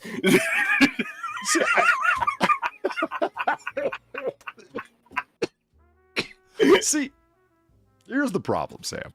And chat, bar patrons all. Eve said much earlier, a couple hours ago, that we were talking about shorts, and it's like that's always the problem is deciding on something to do for shorts. And she goes, but you know, Polly, you don't understand. She says you could take the funniest moments of your streams and set them up as shorts for like 60 seconds or less, and that will give you great engagement that people come over the stream. And it's the funniest moments. That's the fucking hard part. Is that what counts as a funny fucking moment, me doing James Hetfield? Because I think that would just descend hatred upon me en masse from the entire internet that is into heavy metal. Like, who the fuck does this guy think he is? He thinks he's funny? I don't think nobody. There's like 15 dads and 30 aging former barflies that care about James Hetfield. To that extent. Has Metallica become dad rock? No. They started out as dad rock. Oh, no. Oh, no. Clip that. That's how you get hate to descend on you, Polly. That's great. It's all right, Polly. I'm just trying to drive up the numbers on the new channel.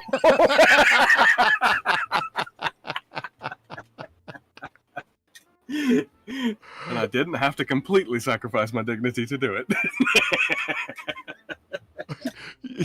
I love the answers that yes, yes, yes, but not for anyone who matters. It'll be fine. I just, oh my god. And the people love me. Holy shit. And now you know you're in Utah.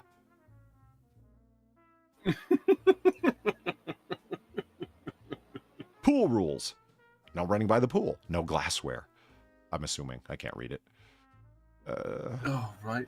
It just absolutely screams Utah because you have like tropical plants as well as sparsely leaved trees and dry ass mountains in the background. Sam, you've been there. This is Utah, am I right? Yeah. All those rules for a pool that's like 15 inches across. Mm-hmm. Blink 182 is classic rock now. Holy shit. Oh, I'm back in my timeline. It really do be all the small things. Yeah, Highway 66, very consistent. Well done, well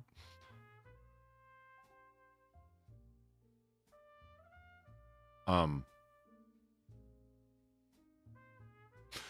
Very spacey. Is this for the parents who just don't want to stare at the shit anymore? Yeah. I guess so. Feels kind of like the granny flat off to the side, you know? You know, motherfucker, I was about to say this looks like my fucking first on-campus apartment. Granny flat, you bastard. What? They're you know, they're fitted out to modern spec. They're just small and plain. I think that had the third rule of no peeing. What do you mean? It's that's a hot tub, not a regular tub. That's hot pee you can get in. Oh, Peter, me hot pee. Lucky there's a family guy. There is no shortage of. I can't but feel that my screens aren't big enough in my house because it seems every time we look at something online or every time someone shows me one of their monitors, I'm like, hey, man, I have really underrated how big my monitor can be. I genuinely struggle to use the work laptops anymore. They got like 15-inch screens on them, and it is purely because I started using this fucking 27-inch screen on the fucking Mac. That's running Linux, by the way. Is that your 4K screen? Yeah. Well, 2K, yeah. 2K, okay. Yeah. Where did I get 4 from? So 2K is, okay, right. So it's 1440? 2K is 1440, yeah. Okay. 1440p. Mm-hmm. I don't know your K references. I know pixels. Only because of Photoshop. That's the only reason why. All right, well, this just looks like a shower in a fucking, I don't know, Motel 6, honestly. What happened to the whole Starfleet alien Roswell thing? Excuse me. Yeah. Bit disappointing. Lack of consistency. Oh, okay, here we go. More of a pool complex. I guess that's okay. The thong bottom stretched out. Amberlynn Reed's thong stretched over top of the... I was going to make a my mom joke, but sure, let's go with that. I guess it's all right. I think just a straight up triangle would have been better than the... Oh, those are the kinds of things that when your little brother's being really annoying, you pick him up and just put him in the middle of it, and then you pull it down, and you like... launch him into the atmosphere? Exactly. All right. Hey, Lisa, how's it going? It's like one of the Roman soldiers from Asterix and Obelix. He's just fucking skating the stratosphere. Where did they get these short little squat palm trees from? I didn't know they came that small. Because there's like 5 of them on screen right now. I've never seen them that small before. Bonsai Palace? Hey, who wants to play pool volley? I feel like that's an anagram of your fucking name somehow.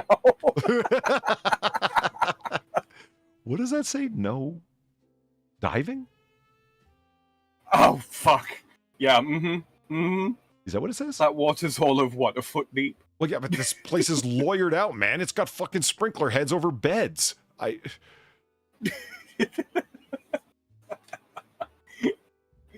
Oh dear. This is the kind of thing where you should have handed this off to me to put some like trees with leaves instead of like nightmarish haunted trees reaching down for your soul.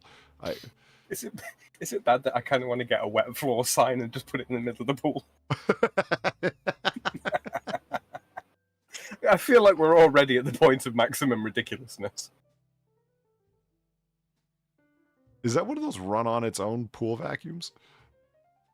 The pool Roomba? Oh god, yeah, I think so. I don't understand this. If you live in Utah, why would you ever have planted trees or allowed trees continue to grow out in one direction that are dead, creepy, fucking something Ichabod Crane was afraid of? You know what I mean? And then over here, you've got like these trees that are much more lively year round. I mean, are they not pictures taken on 2 different days at different points during the year? Bear in mind, like, winter is about 5 minutes in Utah. It didn't even occur. Oh, yeah, because look at the palm trees. They're dead and dying. Now they're green and sprightly. Yeah, they've been bitten by one of them spiders.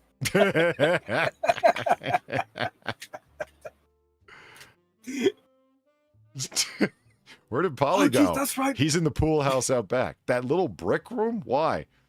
Well, he doesn't get along with most people.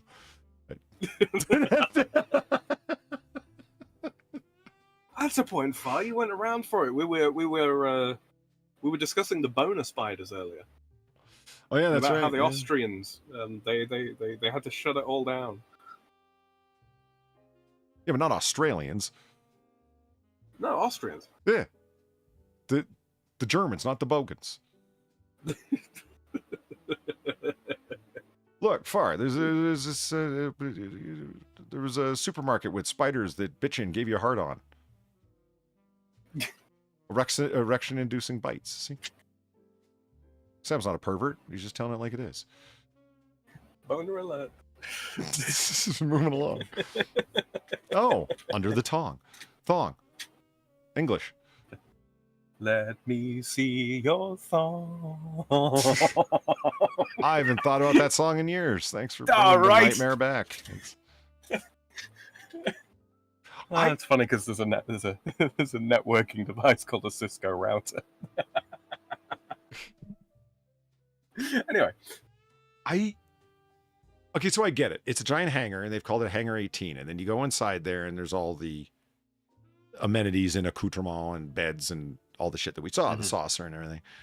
And then next to it is this house and this pool and whatever. So, and like Valine said, it's used to be a giant rental property. I can only imagine that a real estate developer corporation must have bought this. I can't. What happened here? Was it somebody saying, okay, to some interior designers, we want it to look like Alien Roswell Fun for Kids Zone, go, or we want you to develop this place and it should be for adults as well as children, go. And this was the crappy shit they came up with. Were they forced into this basically, or was this their own idea? I'm gonna go with the latter. Again, it looks too much like an industrial unit really to have been developed explicitly for this purpose. Like, there's a lot more that you could do with it if that's what you were going for. That wouldn't be, well, this, frankly. So you think they bought this property? The rental development or real estate development firm told their interior designers, we don't want to tear down this giant corrugated metal sheet. Tin shed. Yeah, it's huge. Somehow incorporate. It's a tin shed in Utah. Yeah. Somehow incorporate this because it would cost more to tear it down than we want to pay. So make it fit in somehow. You think that's what happened? Yeah, something like that. That's knowing what Utah's fucking build laws are like. You know, you can't build above certain, build above so high. You can't put a building up at all in certain places if it would interrupt fucking skylines and all that kind of shit. Right. Yeah. Yeah, it's a nightmare like that. Purple State is about right. Oh. There you go. Minimize that. Okay. I wanted to add 6 inches to the top of my garden fence when I was in Utah. Right. Yeah. The amount of fucking legwork I had to go through. Oops. So this building is already built to the maximum spec allowable by law. By God, we're not going to tear it down since somebody already did all that fucking zoning work. Yeah. Yeah. I reckon something like that. So here's the... okay, I get it. There's the little house where Polly hides from the people. Okay. Oh, fuck. Talk about sun trap. Look at that shit. Yeah. You'd end up feeling like Moses just walking to the end of your drive. What do you think of the bear post? You like that? Oh, shit. I'd probably carve it into something insensitive. Yeah, it's good somebody did a bear before someone else came along and made a giant, whatever. Ooh, yeah, totem pole, cultural appropriation. They've got they got my future sitting chair. I will be the old man in a rocking chair with a shotgun yelling at the kids. That'll be me. I'll do it. You don't want to be inside. That's where the women folk are nagging at.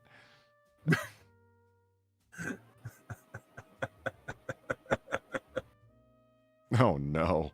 That's what's inside that little wooden house. This. The birth control bed. See, this is a children's bed. This is how children end up having nightmares and dreams about turning into gas pumps. We watched a Wang video where he had this... Okay, whoa. Hold the fucking phone. What? That's his name. His last name is Wang. Fuck, he's Asian. Jesus. Why are you so racist, Sam?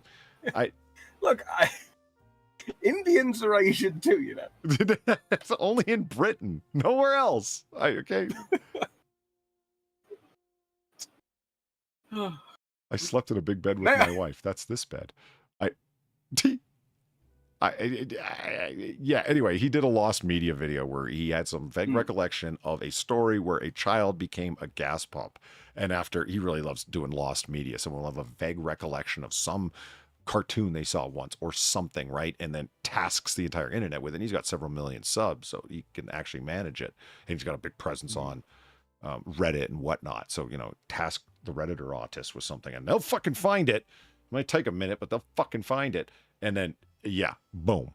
They came back and sure enough, it was a Norwegian child story, like children's story from a children's book. Of course it was. Yeah, and oddly enough, where a child, he's neglected by his parents and wanting to be a gas pump for unexplained reasons, turns into one. Like his wish has been fulfilled. It was a magical moment.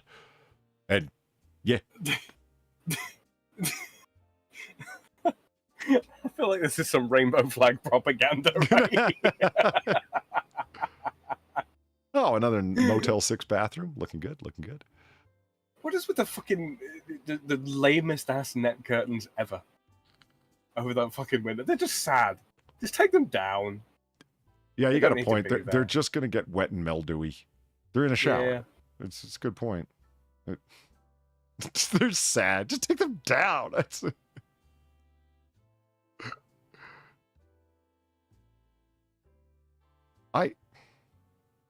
This is the same one, the Roswell newspaper. Mm-hmm. I don't know. Why didn't you just go with a cabin thing? And for unexplained reasons, there's like a cabin look. Instead of these like plastic everything, you could just have like a wooden table. Not a fancy one, just a basic, wooden cabin table and chairs. It would have been better. They might have run out of money. Oh. You really just, and I mean just, got that fucking bed in there, huh? How the fuck do you make that thing? Carefully. I mean, I'm not one to make my bed because, I'm just going to unmake it less than, 22 hours later. That's right. I only get 2 hours sleep at your point. But Chat, this man seeks my ire with his not making his fucking bed. You're only going to mess it up like less than a day later. Where's the sense? It's such a Sisyphusian effort, Sam. Right, I'm only going to get my clothes dirty, so I might as well walk around naked all the time. Not the same thing at all. Yes! I don't get to do the helicopter if I don't make my bed.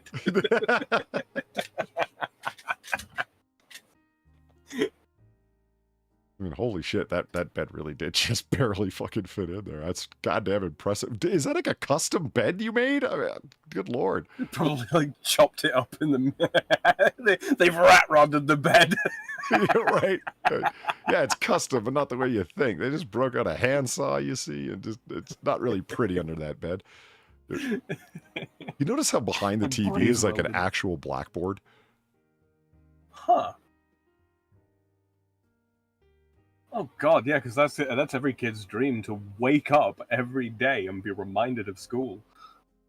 Well, I mean, this is in the Thailand. Is this like the one-room schoolhouse out in the middle of the Utah fucking desert? I guess so. Where like Brigham Young taught? It's the readjustment clinic. Yeah. For delinquent truants. Boom. So that was 34 out of 34 photos. So I just want to see the little things that often accompany stuff like this. So 1.89 million for 33,000 square feet. What is the property size? Built in 1985. I believe you.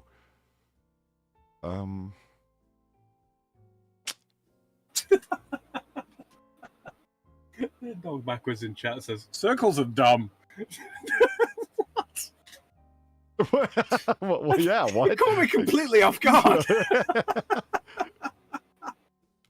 Vacation resort opportunity, unique and rare opportunity, 3 nightly rentals in 1 commercial zoned property, fully furnished and turnkey with pool and hot tub. This is a themed vacation property based on Area 51 conspiracy spoofs from the 1950s, located off State Street in Hurricane. This home is right where vacationers want to be, near Zion National Park, Sand Hollow, Quail Lake, recreation areas, as well as close enough to St. George to enjoy sports and entertainment venues. Building 1 is a studio suite, queen bed with private bath and kitchenette. Building 2 is a 3-bedroom, 1-bath, full kitchen unit. So building 1 is the Poly Escaping Society room building. And then 2 is the one on the other side. And then 3 is a steel building with 5 full suites and 5 full bathrooms where you lock the children up. 1 room is a full-size flying saucer complete with a flight bridge. Spending a night in a cryogenic tube. Off the fucking phone. A full-size flying saucer. Yeah, it's only a half of one. It's built into the wall, remember? Hold on, but a full-size flying saucer. Fuck off. Yeah. We have the blueprints from Area 51. Fuck off. That's what you're taking issue with? Okay. Right, how are they going to claim it's full-size? Full-size what? Well, yeah. We didn't manage to identify it, or where it came from, or who was piloting it, but we've got its dimensions.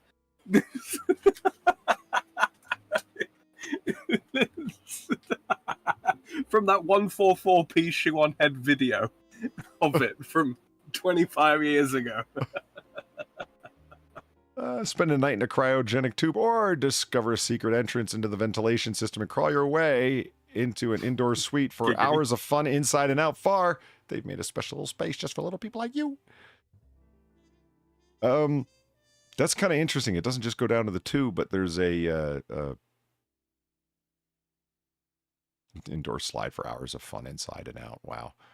The ventilation system is just that fucking crawlway tube. That's it. For hours of fun. Maybe over the course of your lifespan. I don't know. Kids are kind of dumb. Yeah, but do these people not realize that, like, phones and games consoles exist now? Well, sure. That the Hangar 18 is the one that had the fucking Xbox in it. Right. I just kids don't draw outside of the dirt with sticks anymore.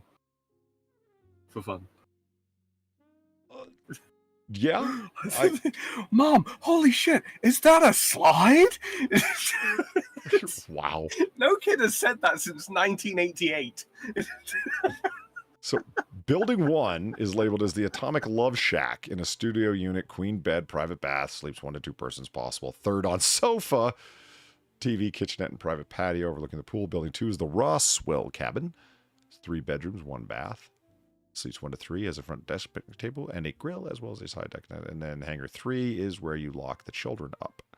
Bedroom 4 is the flying saucer. It has 4 twin XL private sleeping platforms with charging stations and a private bath.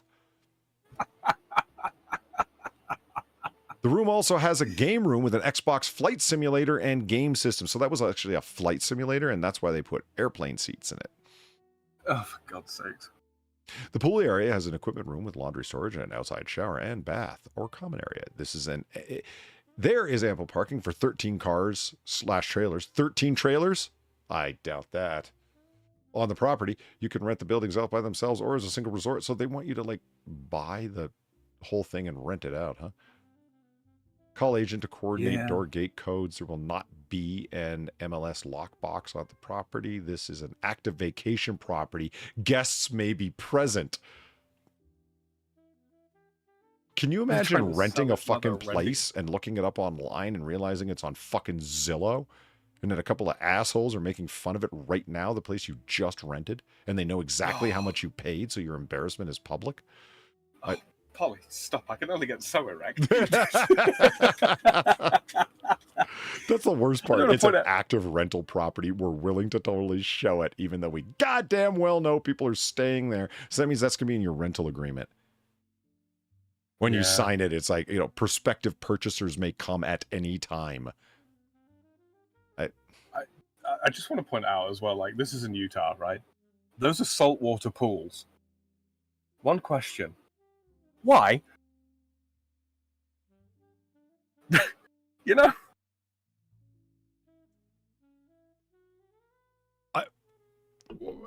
Okay. Why? I'm just leaving that Utah with us. Utah is kind of, well, it's just Utah, Salt Lake City. Is anybody getting any hints here? Why would you want a salt pool at home? To be consistent with the surrounding environment, Sam. I don't want to be consistent with the surrounding environment. This is my home. My surrounding environment is trees and wild animals. I think they're hoping that this won't be your home, that you will buy it and continue to rent it, because I'm looking for something here. Okay, what's really odd about this is that's what I was going down for. Management company will continue to market and acquire reservations for the benefit of the future owner. There is no obligation to continue using the management company beyond closing, but there is an advantage / incentive. Ask agent about details, but it doesn't say what the monthly fees for the management agency are to take reservations and to God knows what else they do. Hopefully they clean the fucking place and do all the other fucking upkeep, maintenance, light bulbs, whatever, the washer dryer break, that's a management company. What the fuck are their monthly or annual fees for this fucking nightmare location? Keeping in mind, that would also include all the fucking lawyer bullshit because you got a bunch of other people staying there. So making sure the sprinklers work on a fucking, semi-annual, if not every 3-month basis. No kidding.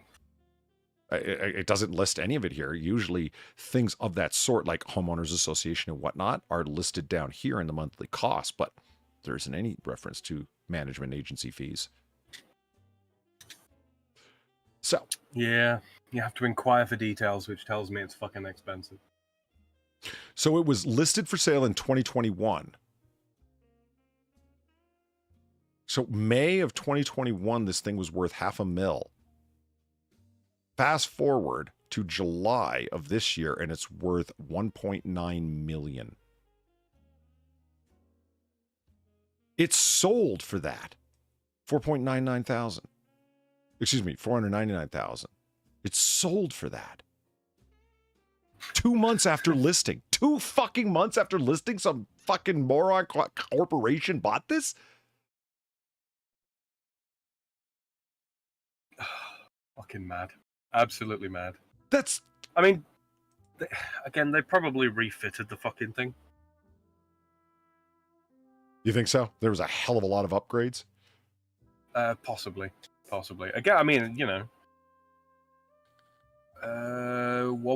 was it sold as a residential property or was it sold as a business unit at the time? Now that's a If good they've done the question. complete refit, you know.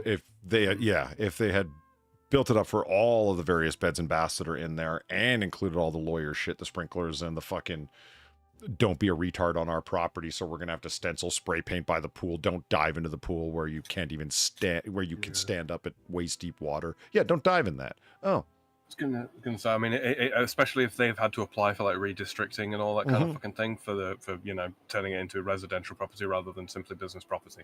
They've had to make all those investments and all that kind of shit, and they've been, they were doing it so that they could rent the property out for like a long-term recourse or something like that. But with the economic collapse, well, not economic collapse, but shall we say economic downturn, severe economic downturn. There we go. Yeah, they're just like, you know what, fuck this, we need our money back now. yeah, but in not so much economic. Okay, if they had dumped all that money into it to build it up, and now they were looking for a return on their investment, right? I get you. Especially the increase in value of property because the economy has gone to shit. And unless there's something wrong with the housing market, the economy for real estate is always going to go up. Real estate, as opposed to cash, it's only worth what the GDP says it is. If you know what I mean. Yeah. Not specifically a GDP, but you get the idea. The industrial wealth, the confidence in the dollar is what creates its wealth. Yeah, thanks Nixon for signing us off the gold standard. I'm still never going to forget or forgive that. But anyway, I digress.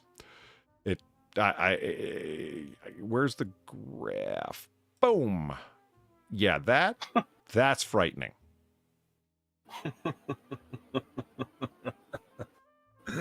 Yeah.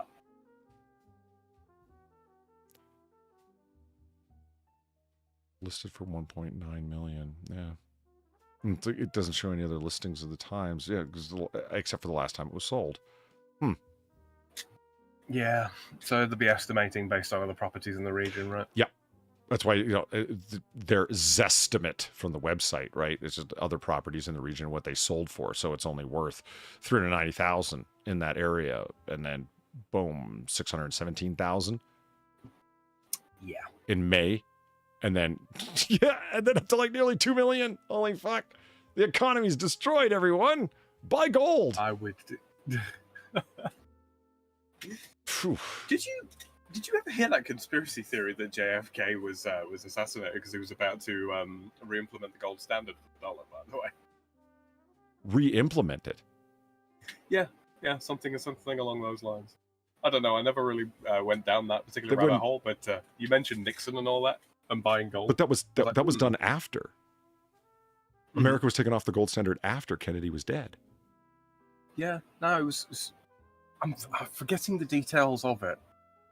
Something about he was supposed to sign into law, something about either reinstating the gold standard or protecting the gold standard or something. I don't remember the particulars of it.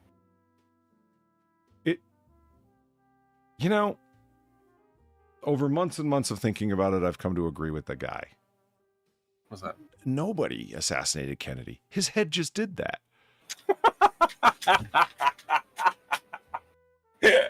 Look, I mean, look at George Clooney. Nobody taps the top of his head. But it does bubbles. that, see? Spontaneous human combustion's the thing. Why not spontaneous human explosion? Look, okay, spontaneous human combustion is bullshit. Okay, what it is this dumbasses lighting their farts, and then when they blow themselves up, right, everybody is too ashamed to admit that Billy Ray was lighting his farts on fire. So you think it's a distinct possibility that either Jacqueline Kennedy or Lady Bird Johnson were lighting their farts on fire and blew their husbands up? Yes.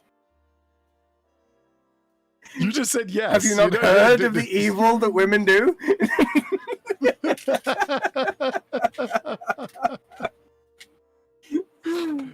Why do you think that, Jackie tried crawling out of the car? She knew what was happening.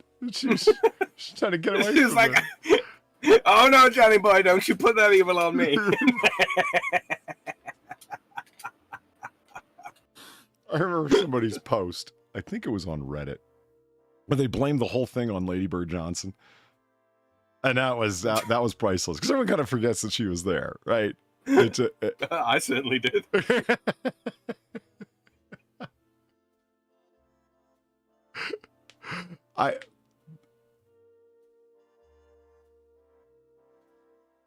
It was wind. Like I said, I just, I looked into it and I thought about it and I went back and watched the Zapruder film and yeah, I don't think there were any shots fired that day at all. I think there were nothing but engine backfires, which they blame for all sorts of shit. It's like, oh, there's only 3 rounds that were fired rather. And, everything else that they say that there were 4 or 5 shots that were actually fired because the extra ones came from the grassy knoll or the Daltex building next door to the Texas School Book Depository. And it's like, I don't know, man. Why don't we just go that they were all backfires? If some of them were, why couldn't all of them be? Well, then what happened to Kennedy? His head just did that.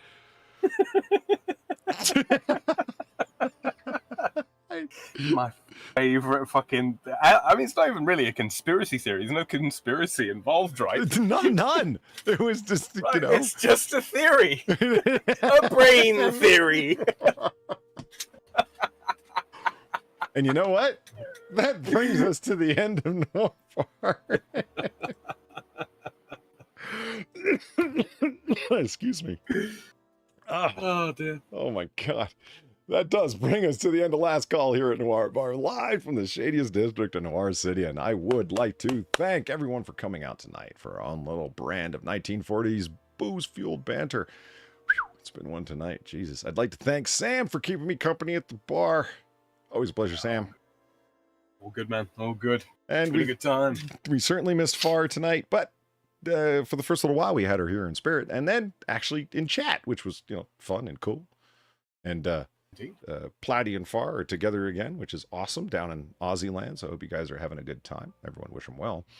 And thank you very much, everybody, for your generous donations. I would like to thank all the people who very generously tipped the bartender, and of course those who supported Sam in his run to getting a proper rig together so he can produce all kinds of awesome content for us to enjoy.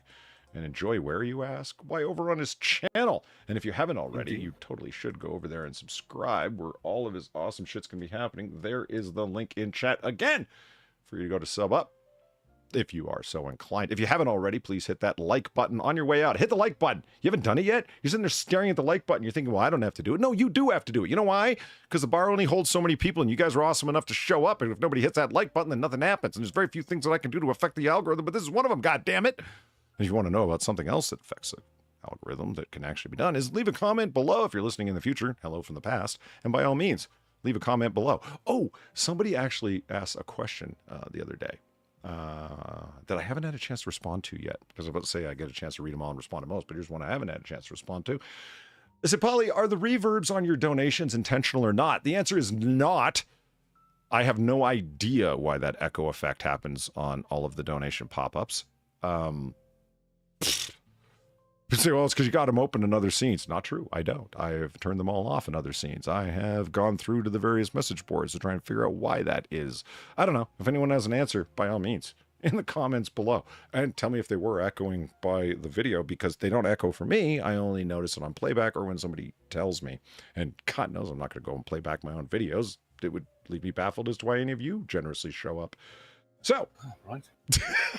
Bad enough we have to listen to our thoughts once, right? Right. So, I would once again like to thank everybody who came and hung out tonight. Sam, any message for the good people?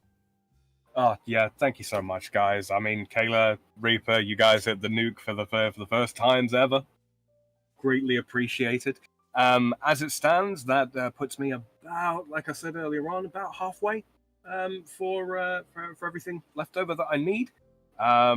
So yeah, bear in mind, guys, I think the option should also be there if you just want to help me out, but you don't necessarily want messages coming up, or you'd rather do it slightly more anonymously. The option should be there. I will check after the stream. Totally down to you how you go about doing it. But yeah, any subscriptions are greatly appreciated. Likes on videos and stuff that I post, all good. It's all good stuff. Much like it is for this this stream. I'm doing a terrible job of shilling my own shit. Why is this so much easier when it's other people's? Because it's other people's. That's exactly why. Right. I can see the good stuff. Yeah, that little video there is just designed to incorporate as much of the immediate stuff that I'm looking to do. So if there's any particular parts of that you enjoyed, drop a comment on that video and let me know. Do let me know. Keep me in the loop, and I'll keep putting it out for you. Look forward to the stuff that I'm working on with Zelthor coming to a Freedom Frog channel near you sometime soon. Sweet. And there it is. And as we always say about this time, wow, time for me to go to bed. You don't got to go home, but you got to get the hell out of here because I got to go to bed. And we'll see you next time, everybody. Have a good night. Good night all.